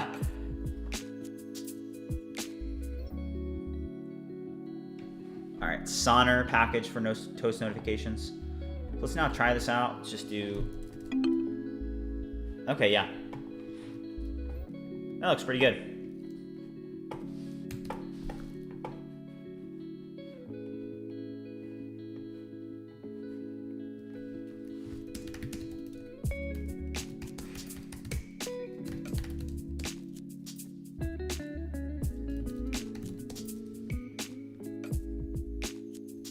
Yeah, Bronny. Bronny said that he's seen me on X before. Great stuff. He's an entrepreneurship major and an AI enthusiast.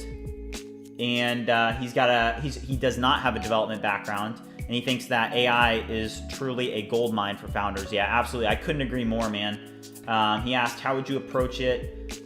What would your approach be if you didn't have a technical background and wanted to learn vibe coding these days with the goal of creating a mobile app? Yeah, I mean, the thing is like I come from a very similar background, is that I do not come from a development background either.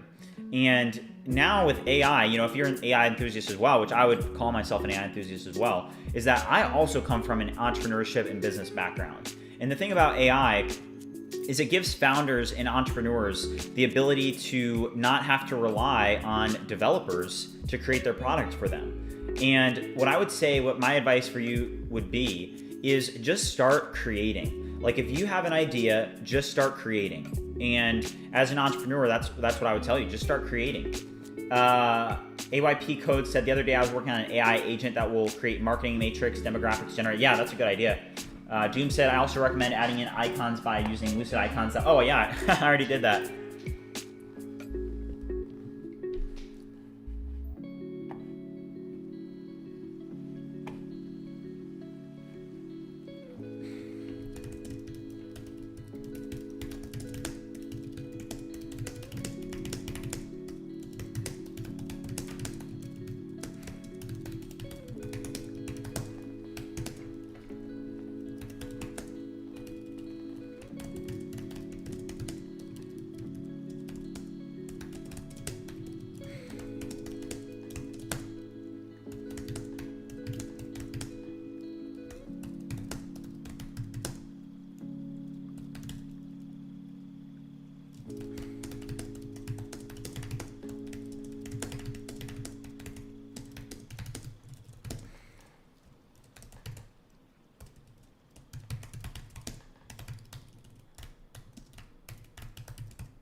All right, let's see, chat. Ma said, do you think the AI craze is just a bubble? Like, do you think everything will just keep going until it replaces everything or stop eventually? I mean, I honestly, my advice is that I don't even think about it. I just know at least from what I see that the tools are rapidly getting better, and I see that because I use them and I have been using them for years now. And the rate of change now is greater than the rate of change was a couple years ago. And I think that end developers are figuring out how to integrate AI into their own applications so that AI is more useful to humans. So I would say that I don't personally think that it's a bubble. I mean, I don't know about the valuations of these companies, but I do know that it's an incredibly useful tool. So I don't really necessarily think about bubble, no bubble. I just more think about what a world-changing technology is what I think about. Doom says, does the delete profile have a dialog to confirm the deletion? Yeah. So it has an alert.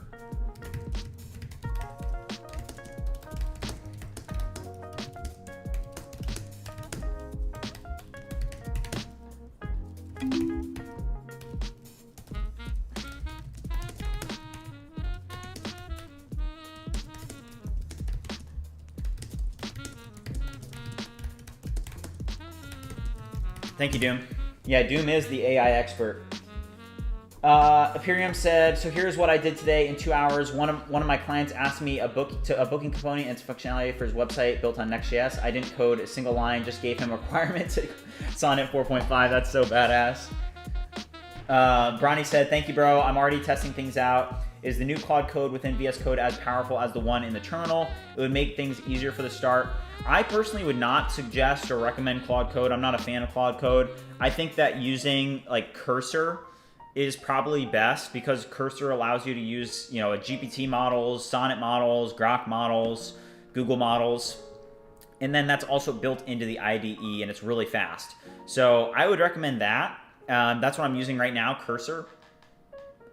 Aperium said that 6 to 7 revisions, boom, that feature was done, and I charged $256 for that functionality, which includes all Stripe booking things. That's badass, dude. Aperium he's a real one.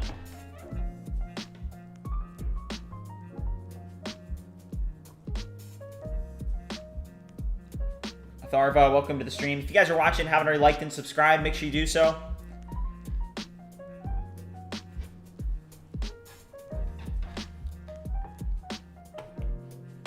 All right, so we're gonna change that into an alert.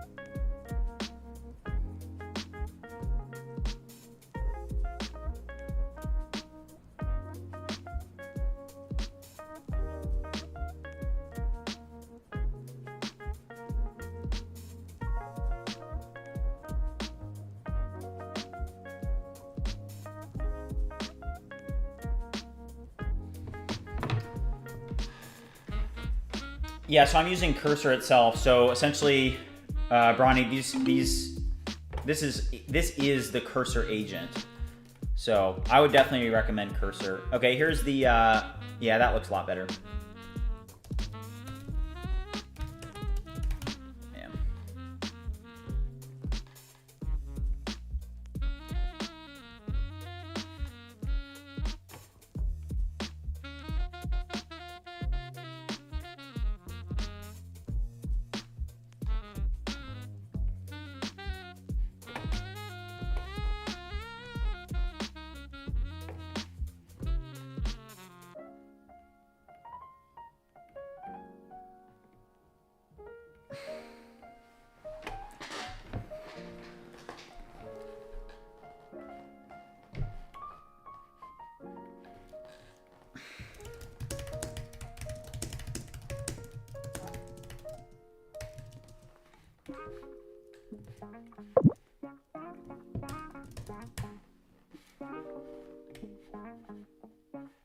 Florenzi, sorry I missed your chat. So my advice on creating cursor rules is to actually, sometimes you can actually use Cursor to create the cursor rules yourself. So for example, if you already are into a project and have been following specific specifications, you can actually use Cursor to have it create a cursor rules file for you. And then also you can ask ChatGPT, you can look online for some references. There's plenty of resources out there, but that's what I would say.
All right, let's test out description again.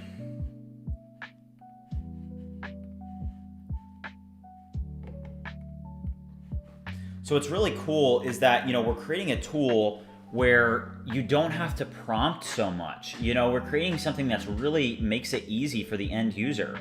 So all you have to do is select a brand profile, drop in your TXT file, boom, you click create, and it's able to create an optimized description for you. So I'm really excited about this feature, guys, honestly. This is pretty cool.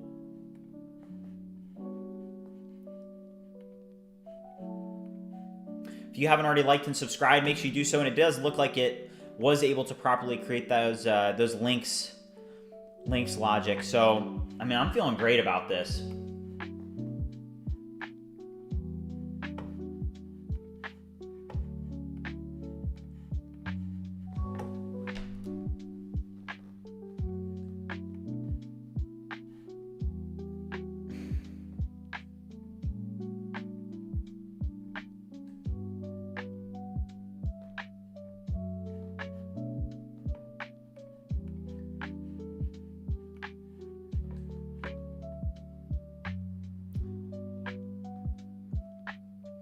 Yeah, so Bronny, with Cursor, you're just able to spend $20 a month, or I have like the Ultra plan, which is $200, but it connects to all the different AI models, so you just have to have one subscription, and you don't have to worry about anything else. All right, let's push some of these changes. Let's have Cursor, let's say.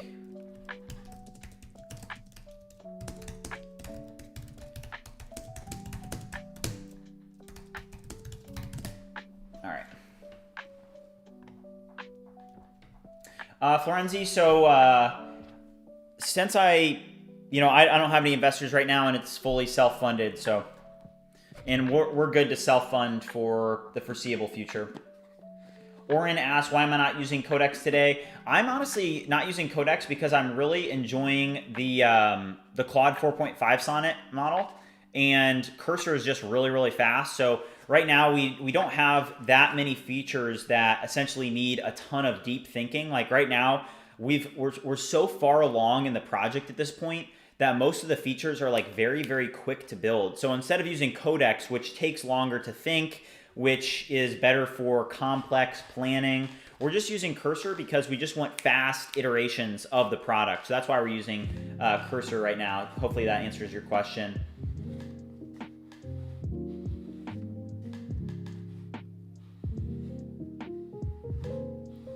NS is in the stream. How's it going, NS? NS, you missed a crazy. We got attacked by bots today. We got hit with the bot attack.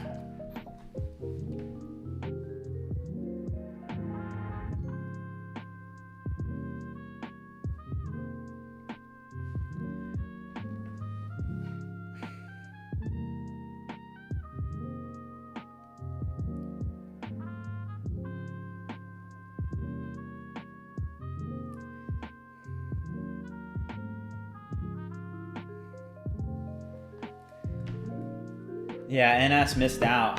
Yeah. Oren says he likes the ViewCreator design. Thank you.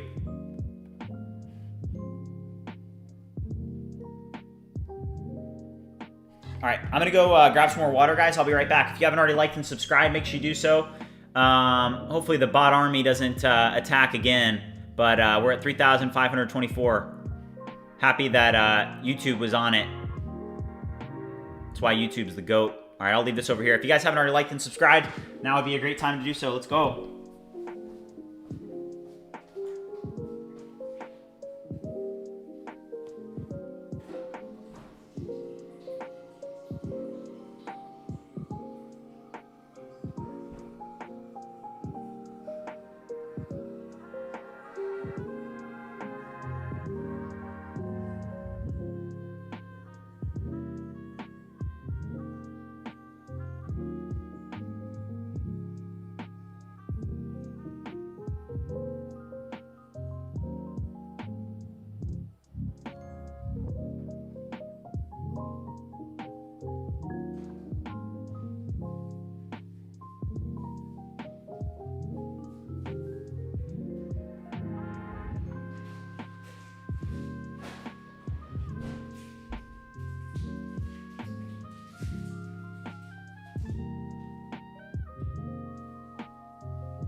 Oh, jeez. All right, looks like we're getting hit with another bot attack here.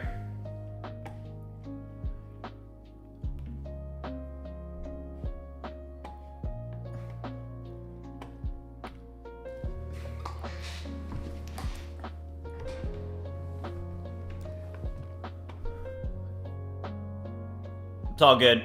YouTube fixes it.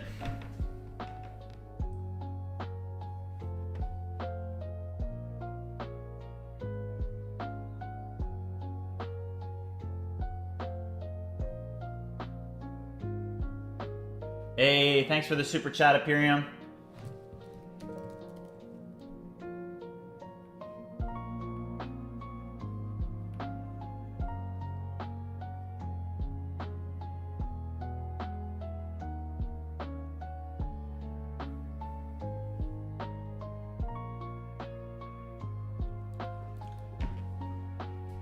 Yeah.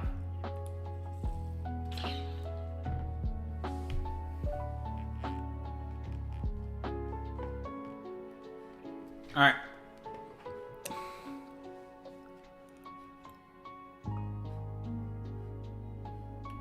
So let's see if we can get all this up and running in dev now. We've made a lot of updates, and I'm really happy about our progress. So just to summarize, you know, we have this really cool brand profiles logic, and this is something that I've been thinking about for a while. And you know, it's cool because this is really the idea that's going to set ViewCreator apart. Because, you know, people can use ChatGPT, they can use other AI models, but I think that through the use of brand profiles, it's actually going to turn ViewCreator into a hub to allow people to actually manage multiple different channels from one platform. So, really cool. Yeah, let's not feed the trolls, guys.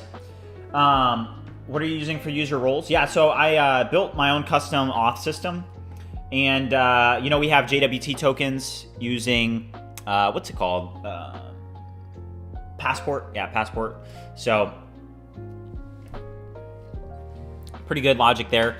So yeah, so let's deploy these changes to our dev server and then see if that is able to properly spin up. Let's deploy these, deploy this. And then I'm actually going to show you guys a little bit of the behind the scenes with GitHub. So essentially, once you actually deploy your infrastructure, so anybody that is unfamiliar with, you know, software development or trying to learn something new, so this is what it ends up looking like. So for example, I have these 3 repositories, right? And I just updated. You can see updated now, updated now, updated now, because I just deployed code to each of these. And let's go into the API. And if we go to actions, what you're going to see is that we have 2 actions that are currently spinning up. The first action, this one here, build and push API image. So this here is essentially, it pushes the latest Docker image and build to our ECR, which is Elastic Repository Service, right? ECR, that Elastic Container Repository, sorry. But ECR in AWS is essentially where you're able to store Docker containers that you can then use with ECS, where you can spin up serverless systems using ECS in Fargate. And so, for example, you'll have a task definition, and each time that we actually deploy code, what's happening is we're pushing and we're building the image to ECR, and then this second runner, deploy API, takes that latest image and is then able to update the image and update the task definition and then force restart the service. J35 asked when's the next NS feature. I don't know, you'll have to ask NS, but I heard that bigger than legendary is coming soon, so. But yeah, you guys will see NS on stream again. He hasn't made an appearance since what was it, day 6, I think.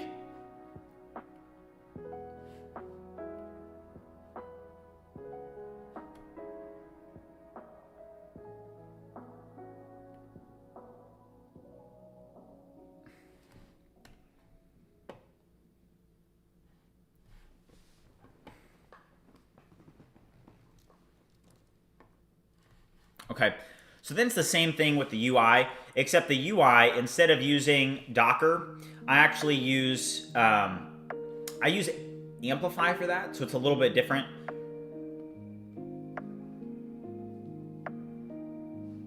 NS said day 50. Day 50 would be pretty sick. NS, did you see the moon bag? Yeah, Jose, NS and I are very close friends.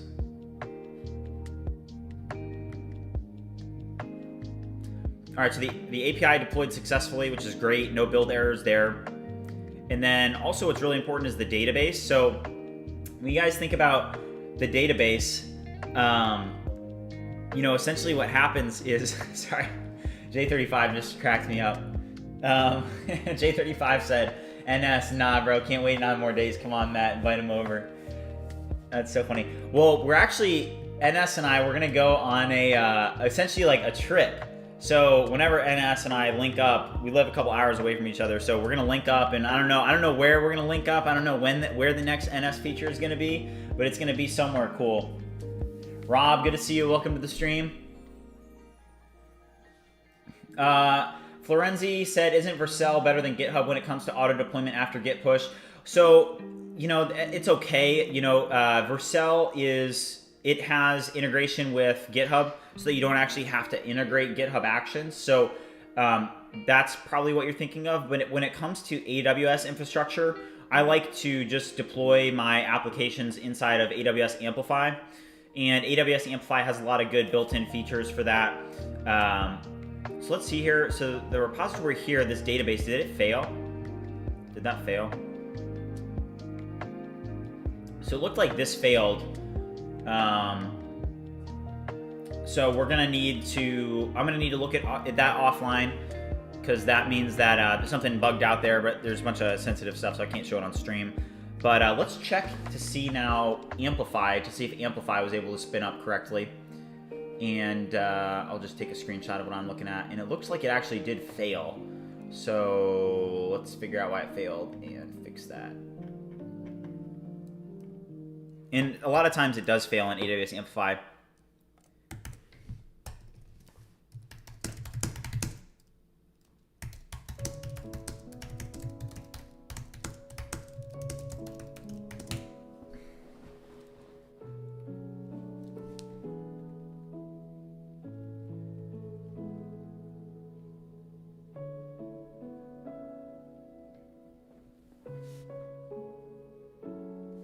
Oh, hold up, guys.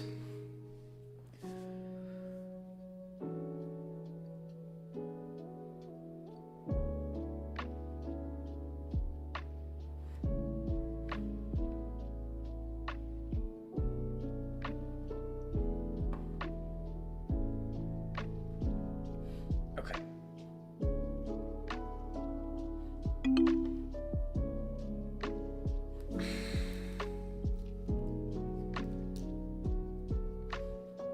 Okay.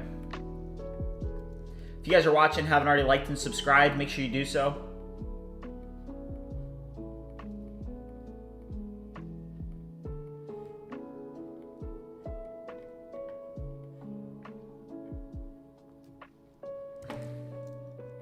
All right, let's see if that fixes there. Yeah, it's a good day to grind, Rob.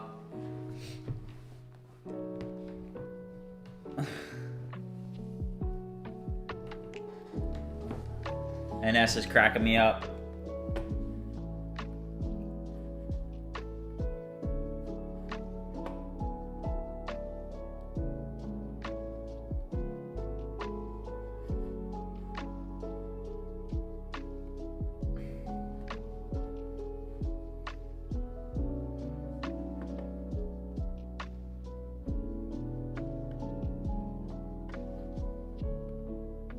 All right, we got another deploy going out. See if we fixed our build issue.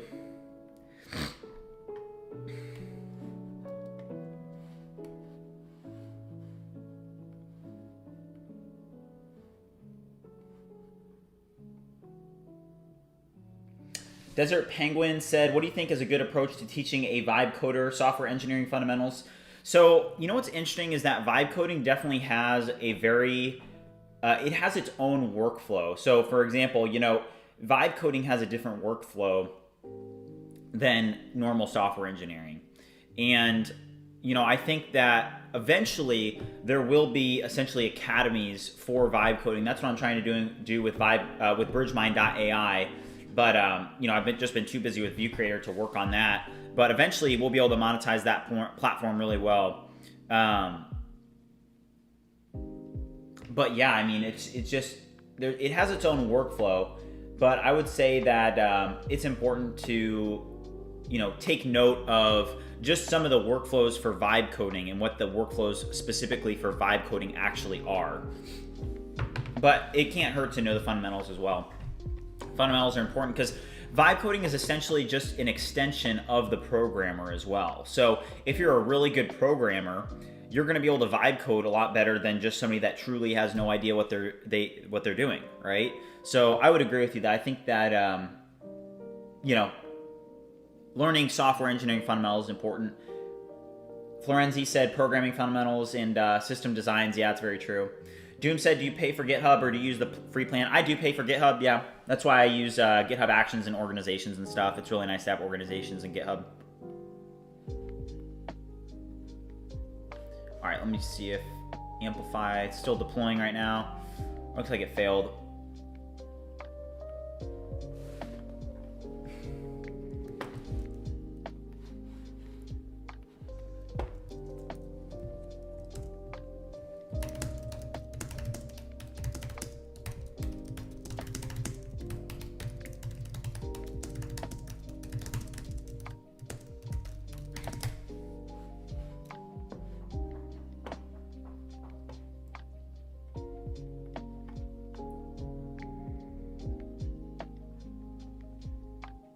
Desert Penguin said that he loves the idea of being a vibe coding professor. Yeah, that would be, I mean, shoot, I don't know where the glasses are today. Hold on, let me, where are the vibe goggles? Usually I have them handy.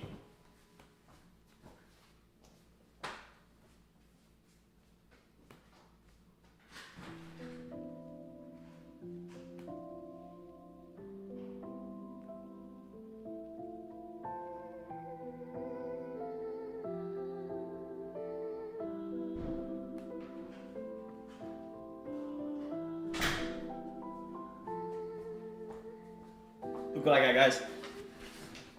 I got the vibe goggles.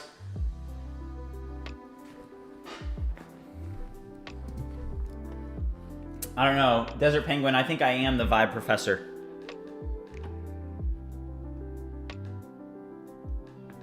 Okay, looks like we need more.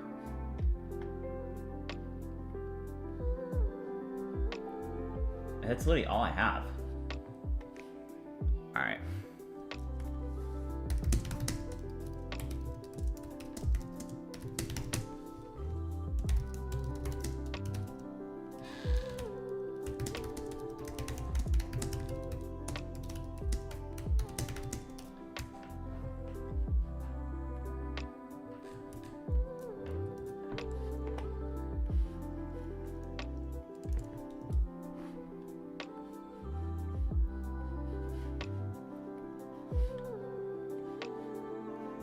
Imperium said that he's just playing Silent Hill for peace of mind while watching the stream. Imperium, let's go. Bronny, sorry I missed your chat. Bronny said, if I get the Cursor Pro plan, for example, and would only use Sonnet, would I have a similar usage limit as if I got Claude Pro? Generally, just wondering about Cursor's value. I'm not sure. Since I don't use Claude Code, you know, I couldn't, you know, tell you for sure. I will say though that, you know, people have been really complaining a lot about Claude Code lately. So I will say that, you know, I don't know. What do you got? What does chat think? Who knows what's the best? I mean, is Claude Code, isn't it kind of going downhill lately, right? Like what are people saying about Claude Code these days? Who's using it? I mean, we have 55 people watching. I'm sure that we have some people in here that are using Claude Code. I heard that it's going downhill.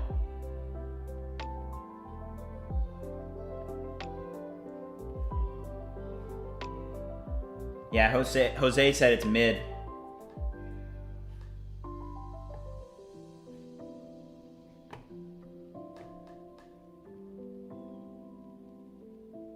All right, so the issue that we're having in the build, I did identify it now, and I'm fixing it.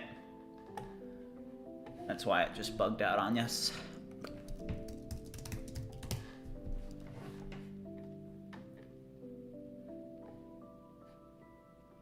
Kilgore said Claude Code fixed stuff.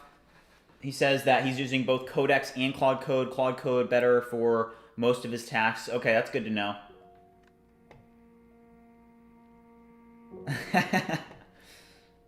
And that's just cracking me up.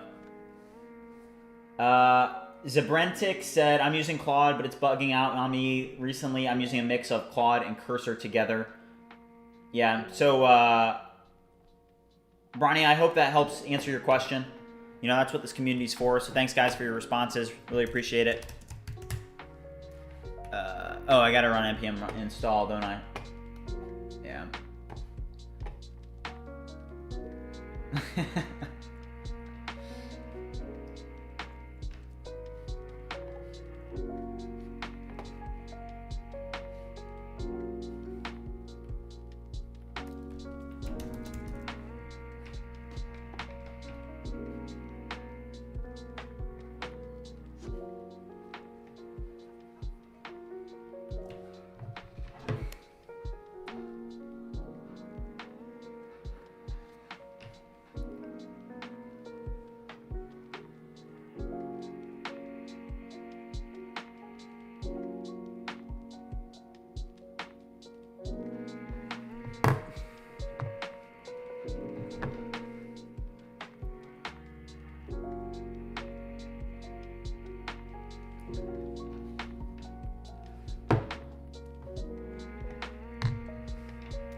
Zabrantic said Claude Code is great for starting up prototypes with initial prompts, but once a project becomes very complex, it doesn't do well anymore.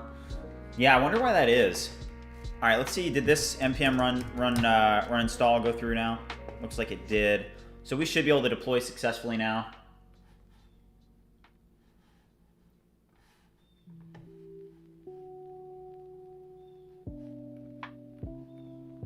All right.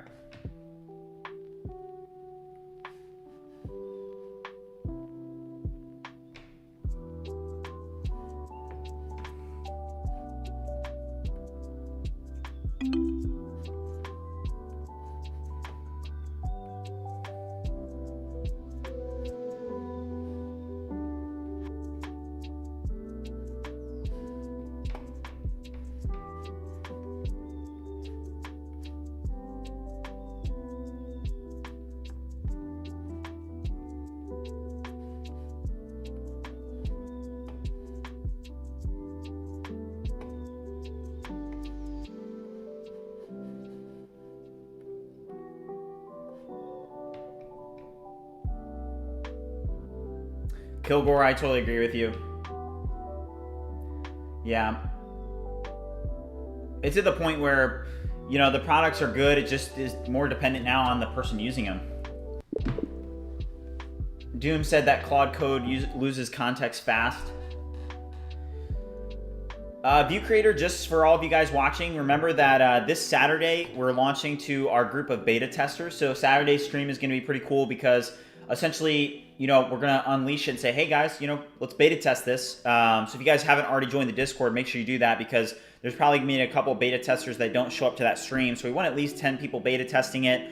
Essentially, you guys can sign up for the free trial, and then what I'll do is I'll just kind of like seed your accounts in the database with a bunch of credits so that you can, you know, use all the tools and whatnot. And then, yeah, we'll find bugs, we'll fix things, and get it ready for mainstream launch. But I envision mainstream launch probably in like a week or two. You know, because our mainstream launch, we are going to be putting paid ads behind it, and I'm going to have like demo videos and stuff. So it's going to take some time to get that up, but you know, obviously you guys have been watching this whole time, and it's like we've made so much progress so fast, and it really is like you could not be doing this without the technology that exists today. It's like, you know, in just a couple weeks we were able to build a AI platform for content creators. I mean, that's incredible. You know, it's literally incredible.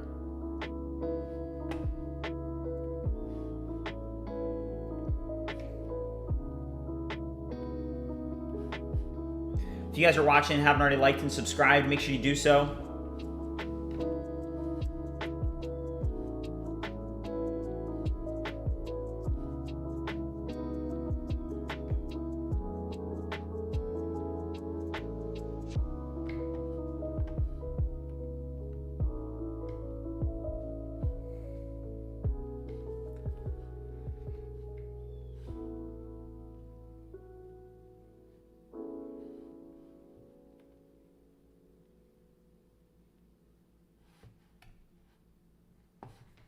All right, we got this build going up now.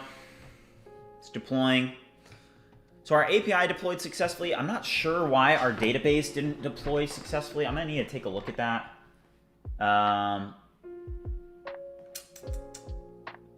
Okay.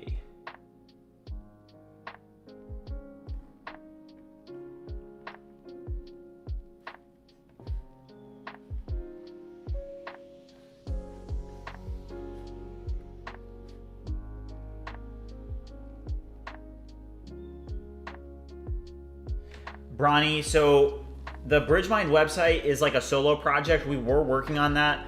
I'm still in progress of working on like some of the courses and stuff there, but I have pivoted a lot of my time away from the actual like BridgeMind website just because right now I'm solely focused on ViewCreator. So I would not recommend signing up for BridgeMind just because there aren't any courses that are currently there, and I haven't actually toggled off signups. So I would not recommend signing up for it right now. There is a free trial for it, but you know, there aren't any courses in there. So that does remind me, though, I do need to work on that to get that working and get that up. The project does work, but Florenzi said, do you think finishing a college degree when it comes to IT and programming is mandatory these days, or just go with stacking certifications and projects is better because of the huge AI improvements? Yeah, I mean, I would say if me personally, that's a question that's totally dependent on you as a person, but I'll just reflect a little bit on my experience. Is that, you know, I went to Purdue and I went to university, and I ended up doing something completely different than what I went to school for. And I ended up learning software development and programming with no guidance from a university or the school. I did completely self-taught, and I mainly learned through just working on projects that I was passionate about personally. And that's my personal experience, is that, hey, what you guys are seeing is a skill that got built and improved through years of work every single day. And I mean, just my thoughts are that, at least for me, working on projects and actually building things is the best way to learn.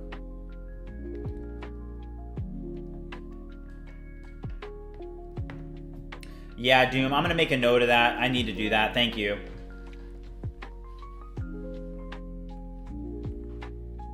Yeah, speaking of which, let's just do that right now.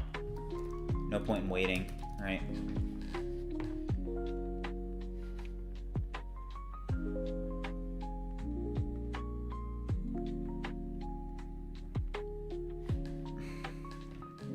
You know what's cool? All we're gonna have to do is go to BridgeMind.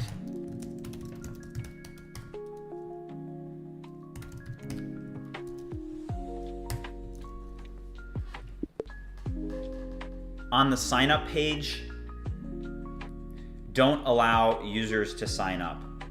Add a note that says BridgeMind is currently under active development and we are not taking any more user signups. After you update this, run npm run build to ensure that there are no build errors.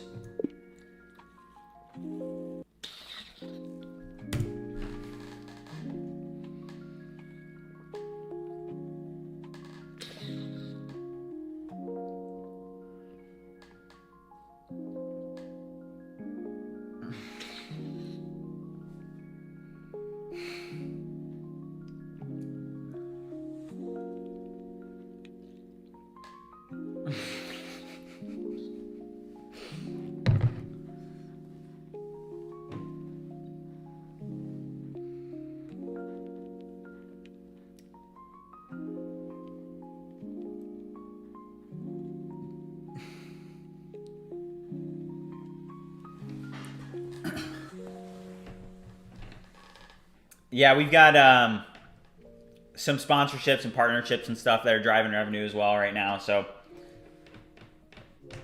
basically my plan is any revenue that we get is just going to be fully invested back into the business. So, all right, looks like this deploy is working. It'll probably be going live in, at least to the dev server, in a couple minutes here. But it looks like we did fix that issue. So we made a lot of progress so far today, guys.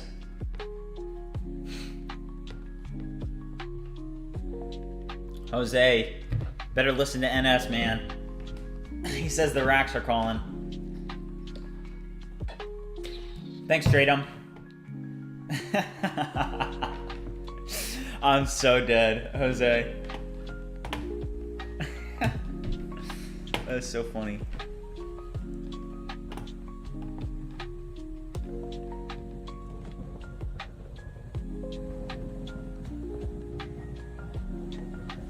Yeah, Doom, I'll check.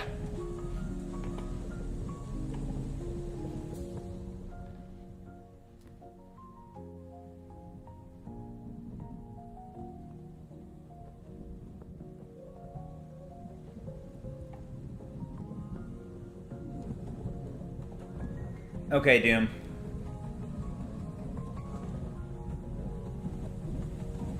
Wait, hold up.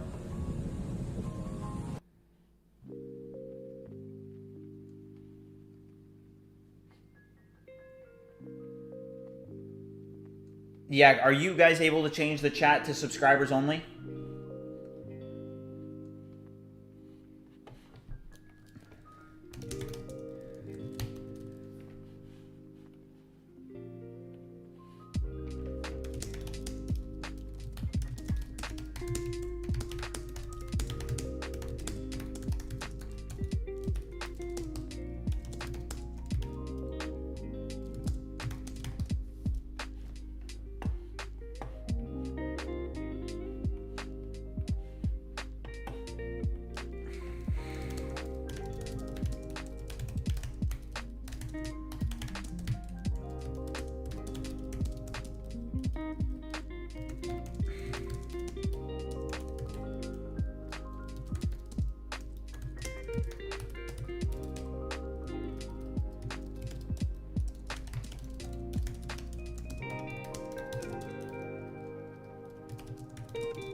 All right, so we just turned on subscribers only mode in the chat.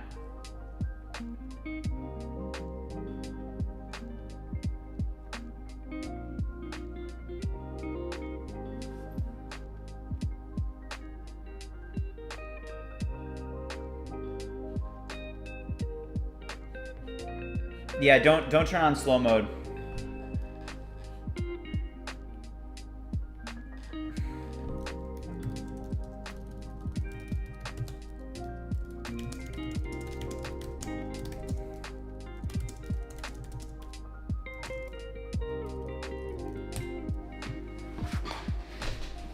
Yeah, we'll start out with subs only, and then, yeah, I don't think we need slow mode right now. All right, thanks, J35. All right, cool. All right, so let me check here. Looks like our dev server is live now. Yeah, looks good. Cool.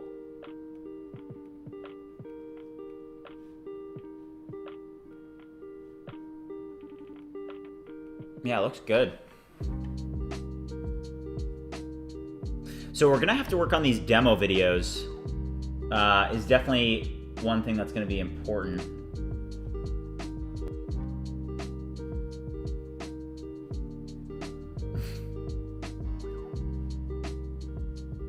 All right.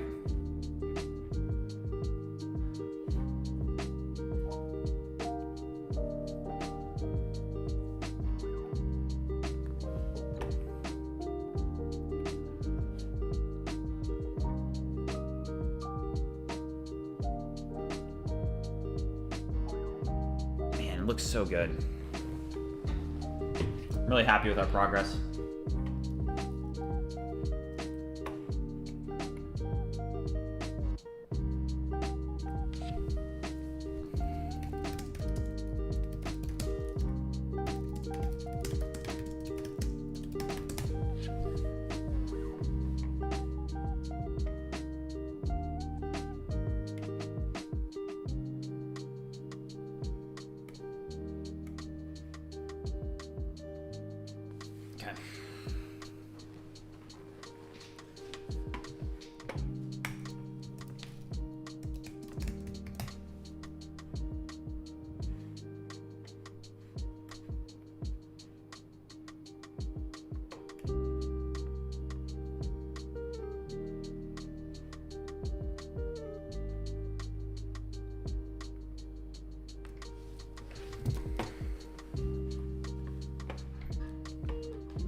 Yeah, the seems like the channel's definitely growing, Doom.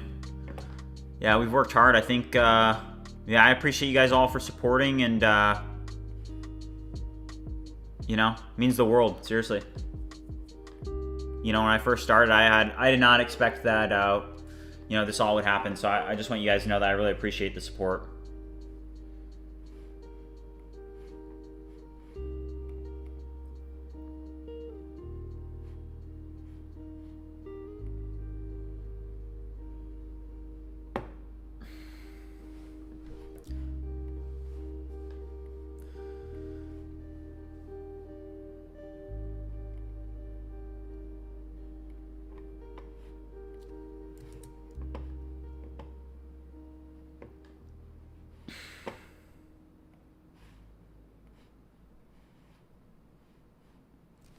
All right.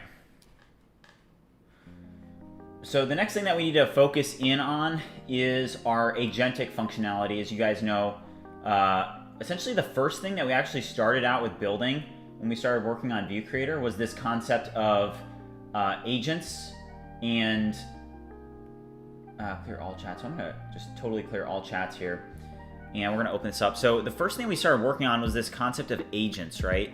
And with agents, essentially what we want to do is we want to build in the ability for users to literally be able to, at the click of a button, be able to run agents that create content for them. And now that we have this brand profile logic integrated and built correctly, we now are able to actually use this to create an even better agent. So let's add in the concept of being able to apply and select a specific brand profile when you're creating an agent, because that's going to significantly improve the agent's functionality. Take a look at the create agent page, as well as the agent logic and entity in both the database and the API. I want to add in the ability for users to add a specific brand profile to an agent. Think deeply, and then update the database, the API, and the modules, and then the front-end UI to properly integrate this new logic. Don't worry about running the database migrations. I will handle this.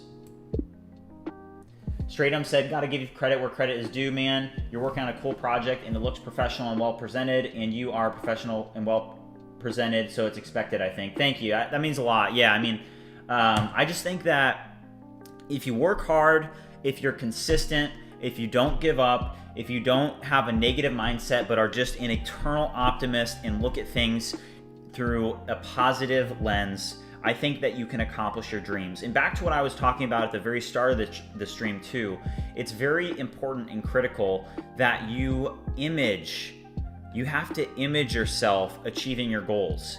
And, you know, I have things that I'm working on and that are a part of my life in other areas that aren't, you know, shared on stream, whether it's training for an Ironman, right? Like that's an example that I'll share now, is that something that I'm going to do in 2026 is that I'm going to train for an Ironman, and I'm going to do an Ironman. And when I'm training, sometimes I will genuinely image myself running in the actual Iron Man while I'm training. And I think that if you can do this, it significantly improves the odds and the likelihood that you actually accomplish your vision and achieve your goals. So let's see here. Desert Penguin said, thanks Doom, by the way, for sharing the Discord link. If you haven't already joined the Discord, make sure you do so.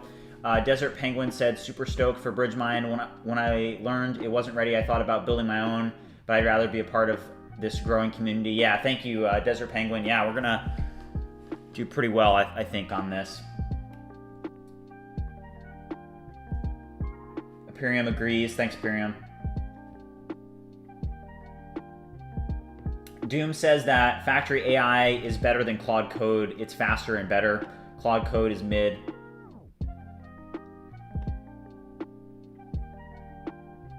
That's interesting, Stratum. Okay, that's interesting. I'm not using Droid a ton, Doom. You know, I did set it up today, you know, and I have it configured, but, you know, I haven't done a ton with it yet, so.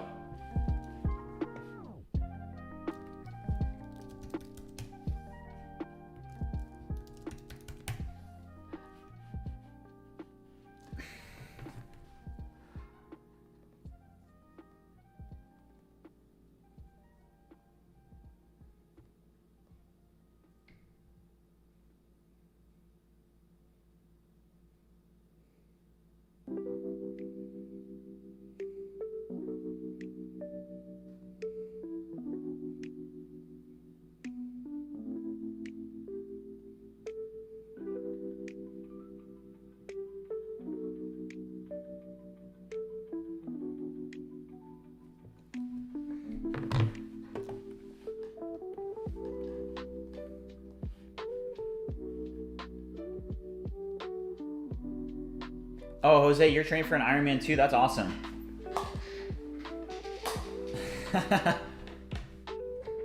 J35, you want an AI version? Come on, man. Nah, actually, the real plan, you know what the real plan is, guys? So you guys saw the new Sora 2 model, right? So here's what we're doing. I'm going to do 50 days, right? 50 days of vibe coding an app until I make $1 million. I'm going to use that data. I'm going to put it into my own Sora model, train it, and then everything after that is just going to be vibe coded. Vibe... It's gonna be vibe streamed. You guys know what vibe streaming is? I'm gonna say build the have the AI build the feature. At 1 hour and 20 minutes, ask them to join the Discord. That's so funny. All right, so did this work? Does it have them choose brand profile? Oh, nice.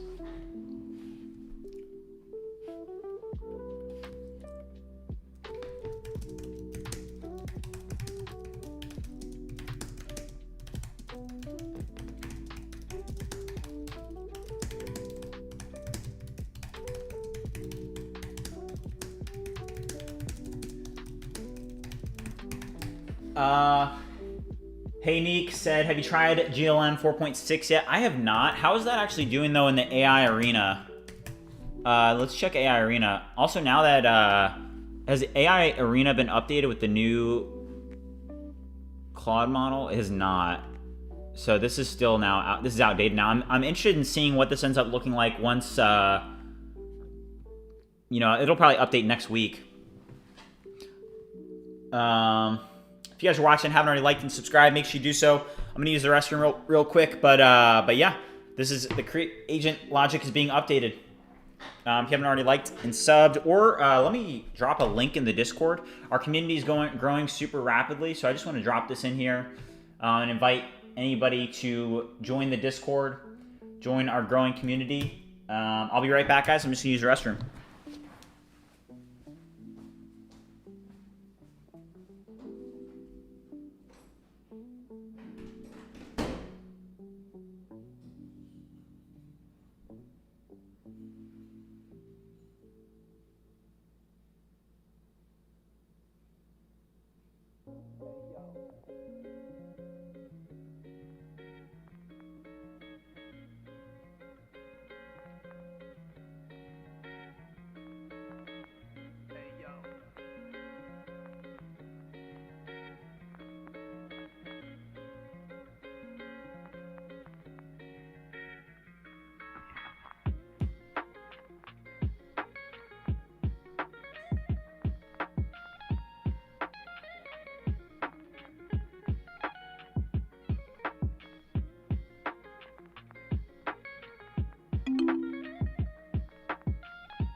All right, I'm back.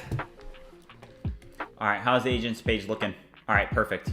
So they can either select, so now they can select a specific brand profile that they want associated with the agent, which is nice. Now, let's think about,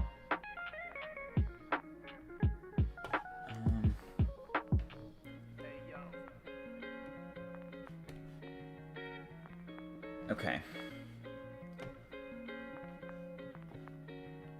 That's nice.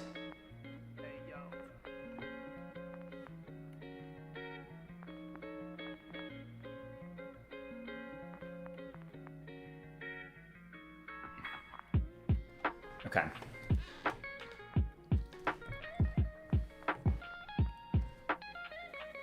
So, all right, we're going to create something really cool, okay, guys? So, I essentially want to create an agent that will create, like, infographic carousels, right? So let's imagine that, you know, I do have a Instagram, right? So I have an Instagram and I have a TikTok, and something that does really well on those two platforms is it's like carousels or, you know, stuff like that, right? So, you know, what if you could actually make it so that you can generate that using an agent? So like, for example, Instagram, if I was able to create infographics of like vibe coding tips and tricks, right? And, you know, I'm just trying to think here. We need to create another brand profile specifically for BridgeMind. Let's do that right now. But before we do that, let's actually make sure, let's just do a test run real quick. All right, new agent. Wait, what happened here? Okay. M3, yeah, it's true. That's smart. So we're going to call this agent the ViewCreator agent.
Okay, so I know that we're going to have to do some testing with the agent feature, but guys, now that we have this logic built in of this concept of a brand profile, I think that we're going to be able to create a much more powerful feature.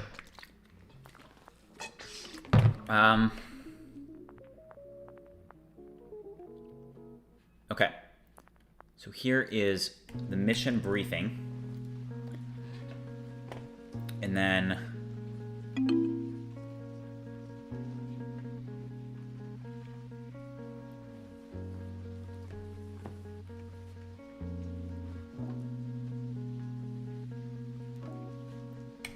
this is our prompt.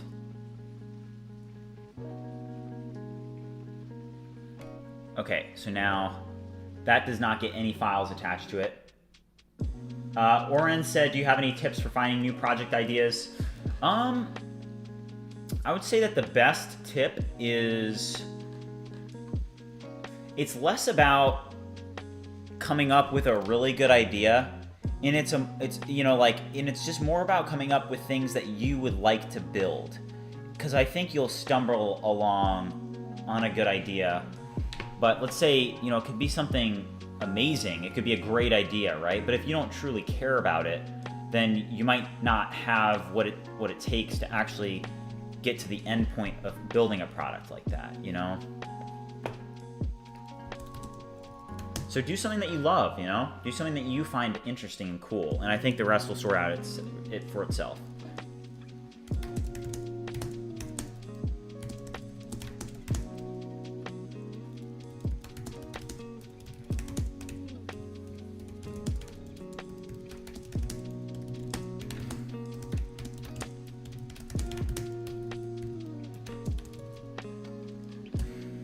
All right, so something cool that we're going to do is we're essentially going to use ChatGPT, and we're going to use chat, and we're going to have it prompt steps 2 and 3. So 2 and 3 and 4 are all going to be image generation. So add step, create description.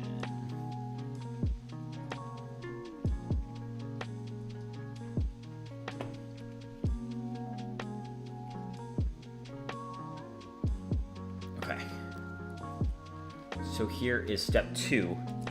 Now, something that really makes this powerful is actually dropping in images for reference. So, something that we're going to do is we're also going to create, the image in ChatGPT to go along with the agent step. So that was step 2, and then here's step 3. So let's say same thing.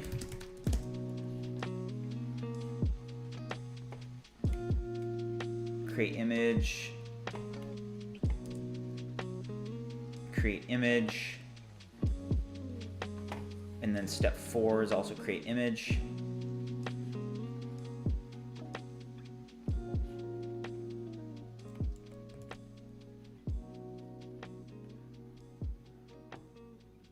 If you guys are watching and haven't already liked and subscribed, make sure you do so. Gonna be going for a while longer.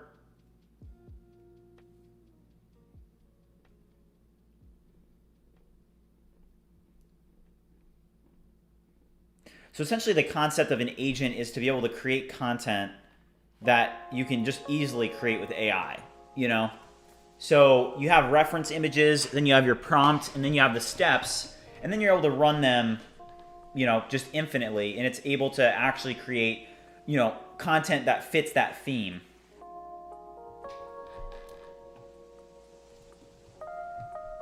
Jose asked another 10-hour stream. Probably not 10 hours today, but you know how I felt on that last stream is that because I'm still and this will change. It's like, hey, I'm not, obviously you guys can see it's like, hey, I'm not gonna stop anytime soon, right? So I'm pot committed to what we're doing here with BridgeMind.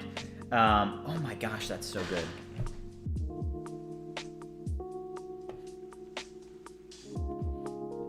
Okay, cool. Oh my gosh, this is so badass. All right, so I'll do this in. All right, so then essentially what I'm going to go back over to our agent, and I'll drop this into our agent. All right, so this is the description. Wait.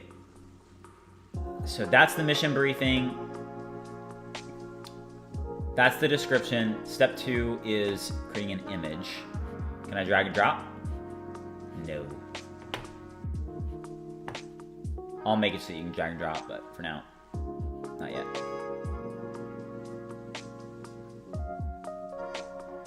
All right.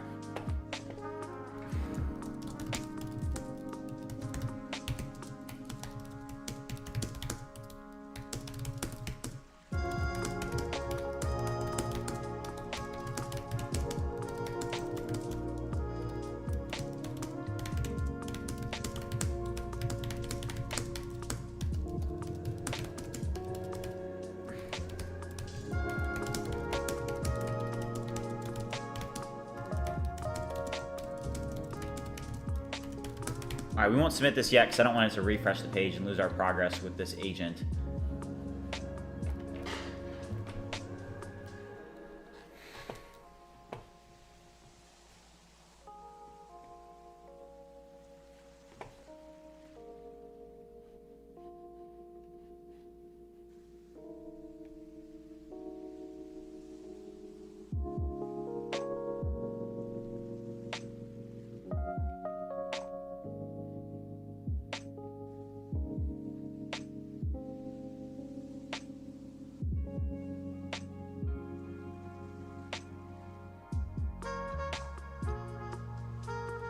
So J35, so I am allowing users to create custom agents, but how it works is to show users what it should actually look like. I also have it embedded so that if an admin creates an agent, so that users can actually see what admins have created as an example. So for in the project, I'll have accounts that I'll create agents with so that users can see like, hey, this is how people at ViewCreator do it. This is how they create their content. So here's the first step. Let's see what it comes up with.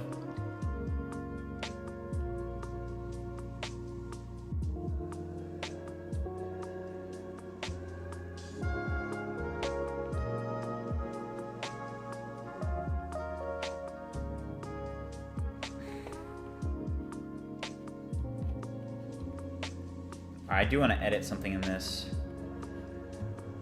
I don't want to have that slide 1 of 8 in there.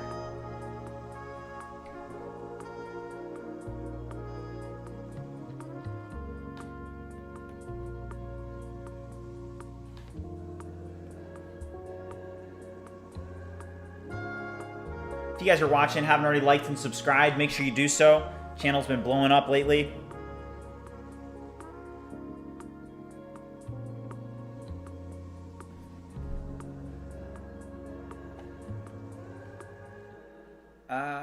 I mean, I like this, but wait, the other one, was the other one like that?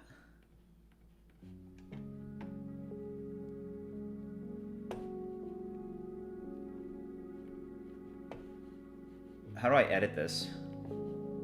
There it is.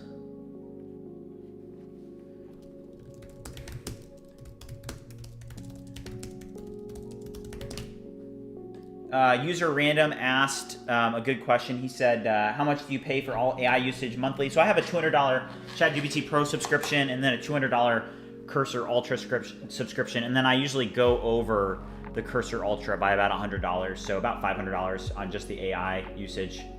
Watt Aura said, what's the Instagram link? It's in the ViewCreator website. If you go to the ViewCreator website, you scroll all the way down to the footer. There's links to all the ViewCreator. There's links to all the ViewCreator socials, and then there's also a link in the description for all the BridgeMind socials.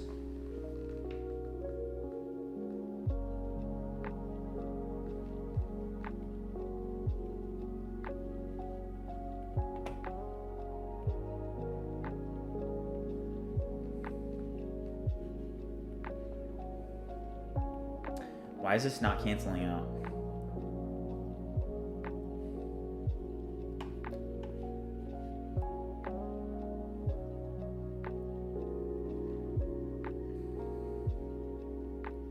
User Random said, how many days or weeks can you cover with Cursor Ultra if you use it daily? So it's all dependent on your usage, right? I would call myself like a super user. I'm using this stuff all the time. But I would say that Cursor Ultra for most people will definitely satisfy all their AI usage and needs. Shardley said, do you think AI understands English better than other languages when processing input? I'm not sure. I mean, it's whatever it's been trained on, right? I mean, yeah, I'm not sure. That's a good question, but yeah, does anybody else in chat know the answer to that question? That's a good question.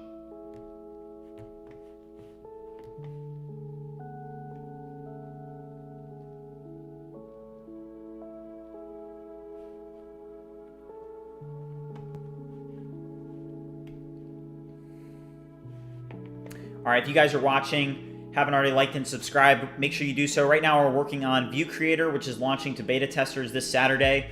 And right now we're actually working on the Agentic functionality. So with agents, you're able to create essentially autonomous agents that are able to create social media posts for you. So right now we're creating a template where we're going to just be able to click run agent. It's going to be able to create the description and the actual slides for Instagram. So this is going to be really cool.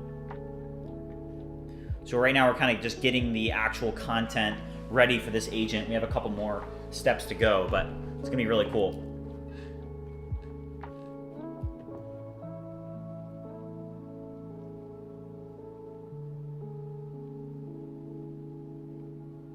Doom said that some LLMs respond better to English because most are trained on English content. Yeah, that makes sense.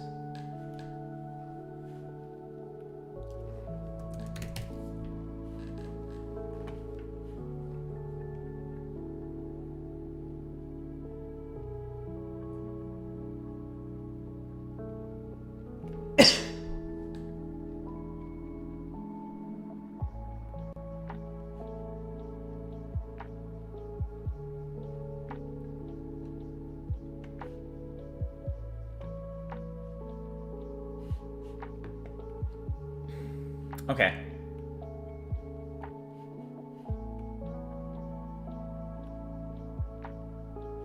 That's good.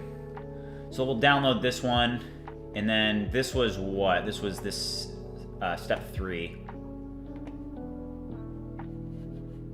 So attach files, and then this one here.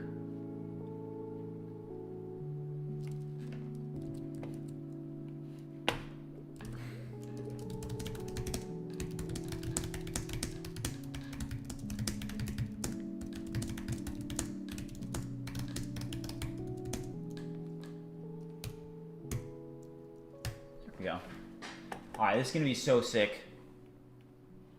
And something that I just want to say, guys, is that, you know, we've worked for a while on this project. And the entire time, I was thinking to myself, we just have to keep moving forward. And eventually, things will pay off. You know, when I first started this project, I didn't know where it was going. And I still don't. I still cannot say for certain where this project is headed. But the one thing that I do have is belief in myself, in the ability to image myself accomplishing my goals and succeeding in my vision. And that's incredibly important for whatever you're doing in life. And that's just something that I remind myself is when you look at how far we've come with ViewCreator in truly the short amount of time that it's taken to actually build it, you know, it's like, it's just kind of cool. You know, it's kind of cool to see that and to know where we came from. So, you know, I'm glad that I get to share this with you all. And I hope that, you know, you guys are all learning from this as well. And, you know, really embracing the message, which is to believe in yourself. You know, it's like, sometimes it feels like you're going through life and you just don't necessarily know what to do, you know? And something that I've learned is that when you have that, I think the best thing to have is to just have a true belief in yourself and an image in a goal that you're going to achieve, and to truly believe and embrace it. And that's why ViewCreator and BridgeMind are going to be successful. And that consistency, that vision, that belief, that trust, I think that those are the ingredients to success. Imperium said, I am learning and making money as well. You're inspiring a lot of gentlemen like me. Thanks, Imperium. That's exactly what I'm doing this for, you know? And also, by the way, I saw your PM, and I will get back to you. I saw just like the first part of it. I didn't see actually the content of it, but I did see like the first part of it, so. Nacho, I believe in you, man. He said that his app is going to kill it as well. You will see. That's what I'm talking about. You will see. That's what I like. When you're telling people you will see, that's self-belief right there.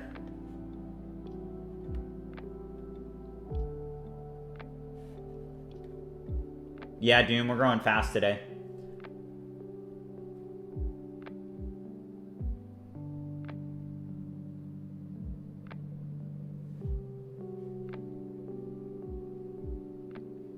Linux Thing said, life's a quest. Gotta slay the boss. Always keep moving forward. I am by far less upbeat, but I do feel the same about always moving forward, win or lose. Good stuff. Yeah. Thanks, Linux. Wait, is this the one that said, save this and tag a creator who needs it?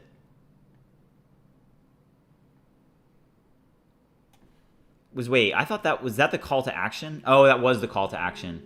Wait, am I doing this right then? Oh, I guess I am, because we only did 3 slides, didn't we? We only did 3.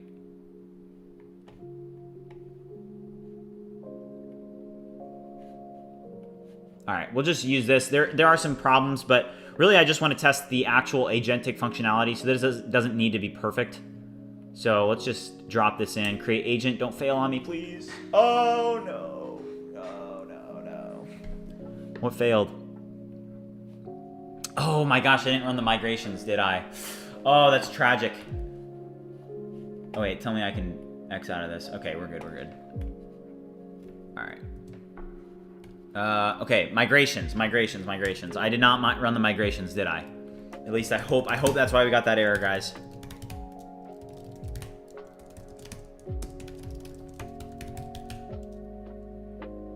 Octavian said one day results will kick in, I'm sure. Yeah. You just got to be consistent, guys. You just got to be consistent. Oh. Don't like to see that. Bro, column. Oh, did it create the migrations even though I told it not to? Come on. Yes, it did. Okay, discard. Move to trash.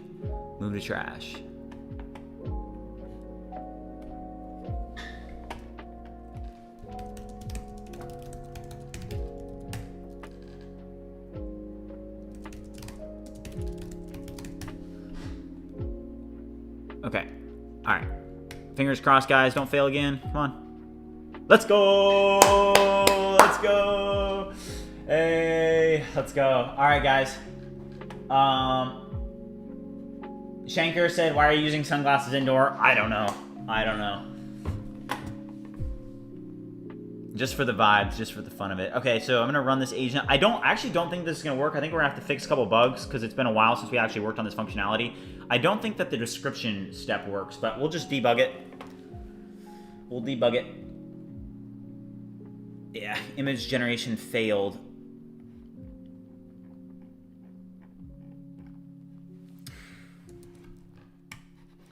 Unprocessable entity. Oh, also, let's do that real quick.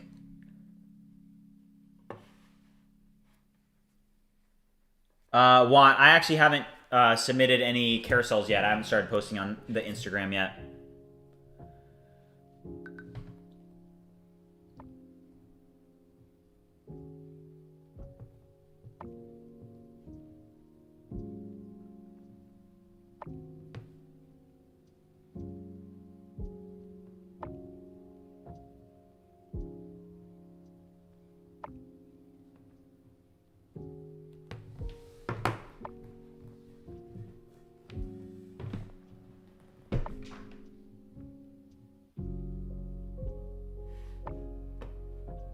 Okay, update that, and then I'm gonna say now take a look at the errors that I got when running the agent. No, Doom, we don't actually have that many tools to work on. Yeah, we don't have that many tools. We're really close. I'm very optimistic about it. And also remember, Doom, it's like we do have a lot of tools to work on, but we don't necessarily need to have every tool polished up, perfect, and ready for launch. You know, a lot of them, they'll say coming soon. Like if they're not ready, we'll just slap a coming soon tag on it. And if they're out, but they're not that good, we'll just slap a beta tag on it. And if they're ready, then we'll just say live. And I think that we have some features and some tools that are actually really good. And remember that even off stream, I'm working on this. And you know, now that we have 4.5 Sonnet, now that we have some of these better tools, I think that development is going to be even faster. What happened here? Looking at the error logs.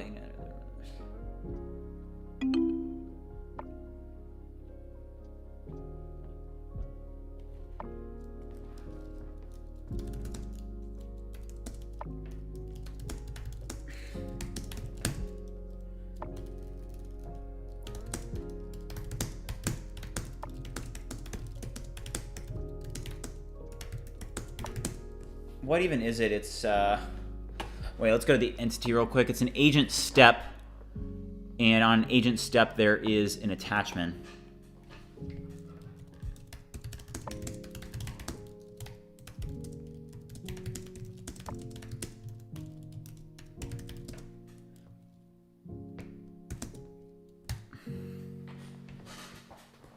If you guys are watching and haven't already liked and subscribed, make sure you do so.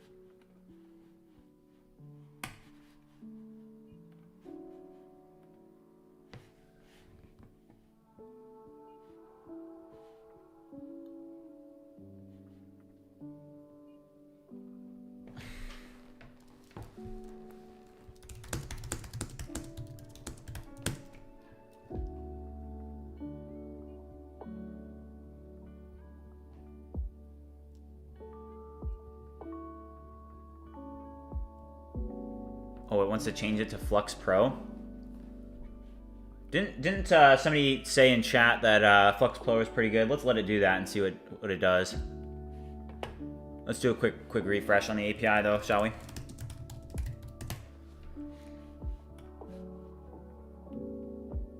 All right, refresh this. Loading. Why is it loading?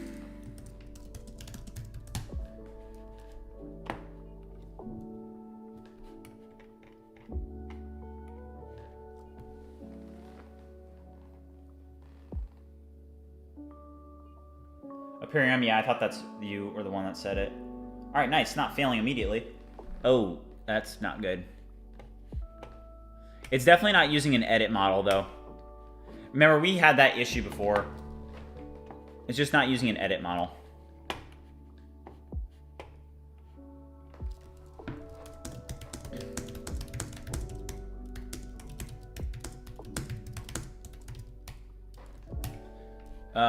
Okay, wait, let's figure out where actually is this. Flux Pro V1. Okay, so we've learned from our mistakes, guys. We know what's causing this. It's because that is definitely, I'm like 99% sure that that is not a edit endpoint. Just log in real quick.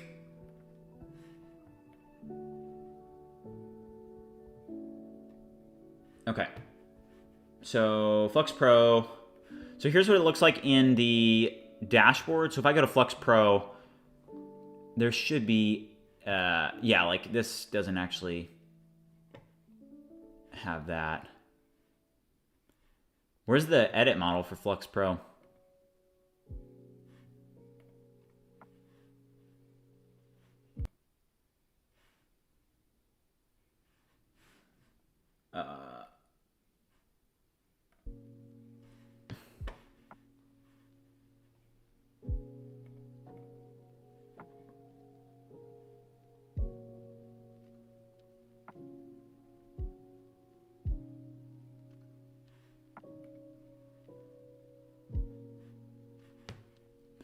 Hold on. I know that we had Nano Banana.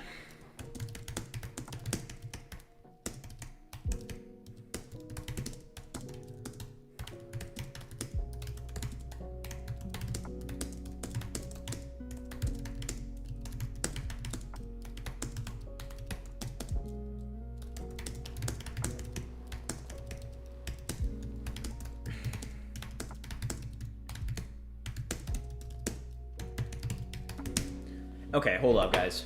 I think if I go to File, go to Nano Banana Edit, and then I go to the schema, just copy all this.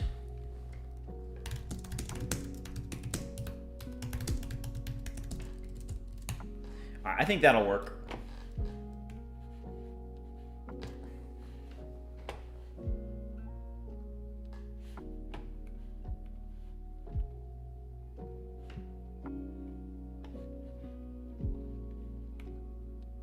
Yeah. Well, I don't know why Nano Banana failed in the first place. But yeah, if you guys remember, I forget when that even was, but a while ago, we essentially had it where, you know, we were like, remember, it was like a stream a while ago where I was trying to figure out, hey, why is it not actually taking in the reference images, right? And we finally figured it out. Let's see here. Let's do a quick refresh. Now let's run this. If you guys are watching and haven't already liked and subscribed, make sure you do so. Chat is now sub only. Oh man, it failed again.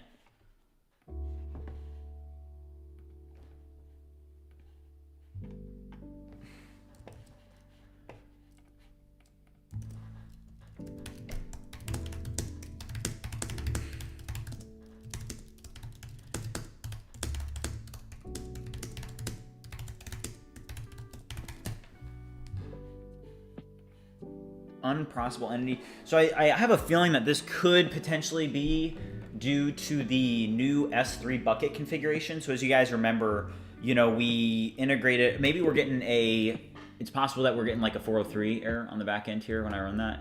It's possible. Let's run it.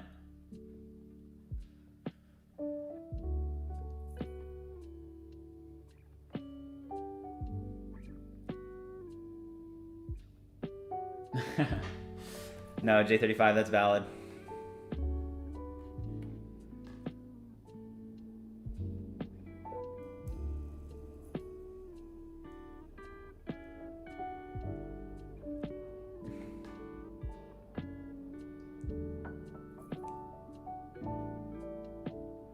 All right. Well, this will probably be something that I work on off stream. I just ran out of context in this chat, I think. Linter errors. Yeah. I don't know if I want to necessarily work on this. Neo, how's it going? Welcome to the stream.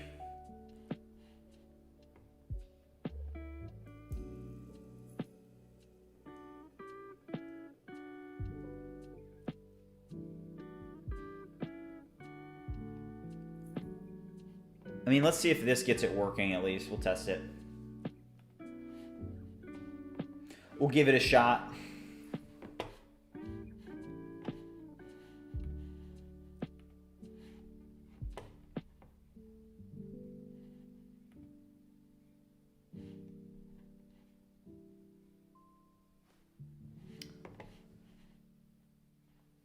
Bridge and Anna, yeah.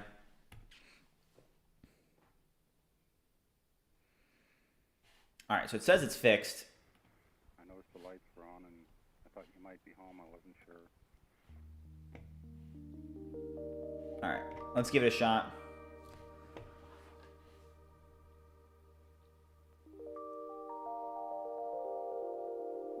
No. Okay. Well, guys, it is 3 p.m., which is when I wanted to end the stream. So I'm going to call it a day on stream for now. I'm going to work on this off stream, but there's a couple other things that I need to do with our AWS infrastructure to position us for Saturday, which again is going to be when we launch to beta testers. So in order to hit that goal, I need to make sure that I actually continue to work on some of the environment variables and the configurations in the production and AWS environment so that we actually are ready to launch. So just want to thank you guys all for being here. Again, we went through some weird things with, you know, stuff on stream today, but it's all good. Nothing can stop us. So thanks everybody for tuning in. Really appreciate your help today. Some of your thoughts and comments and chats. Always fun when chat's really active. So I appreciate all of you guys for being active and engaged today. Again, really appreciate it. Hope you guys are all grinding hard and working on your own projects. And I will see you guys on Saturday. Have a great rest of your day, guys.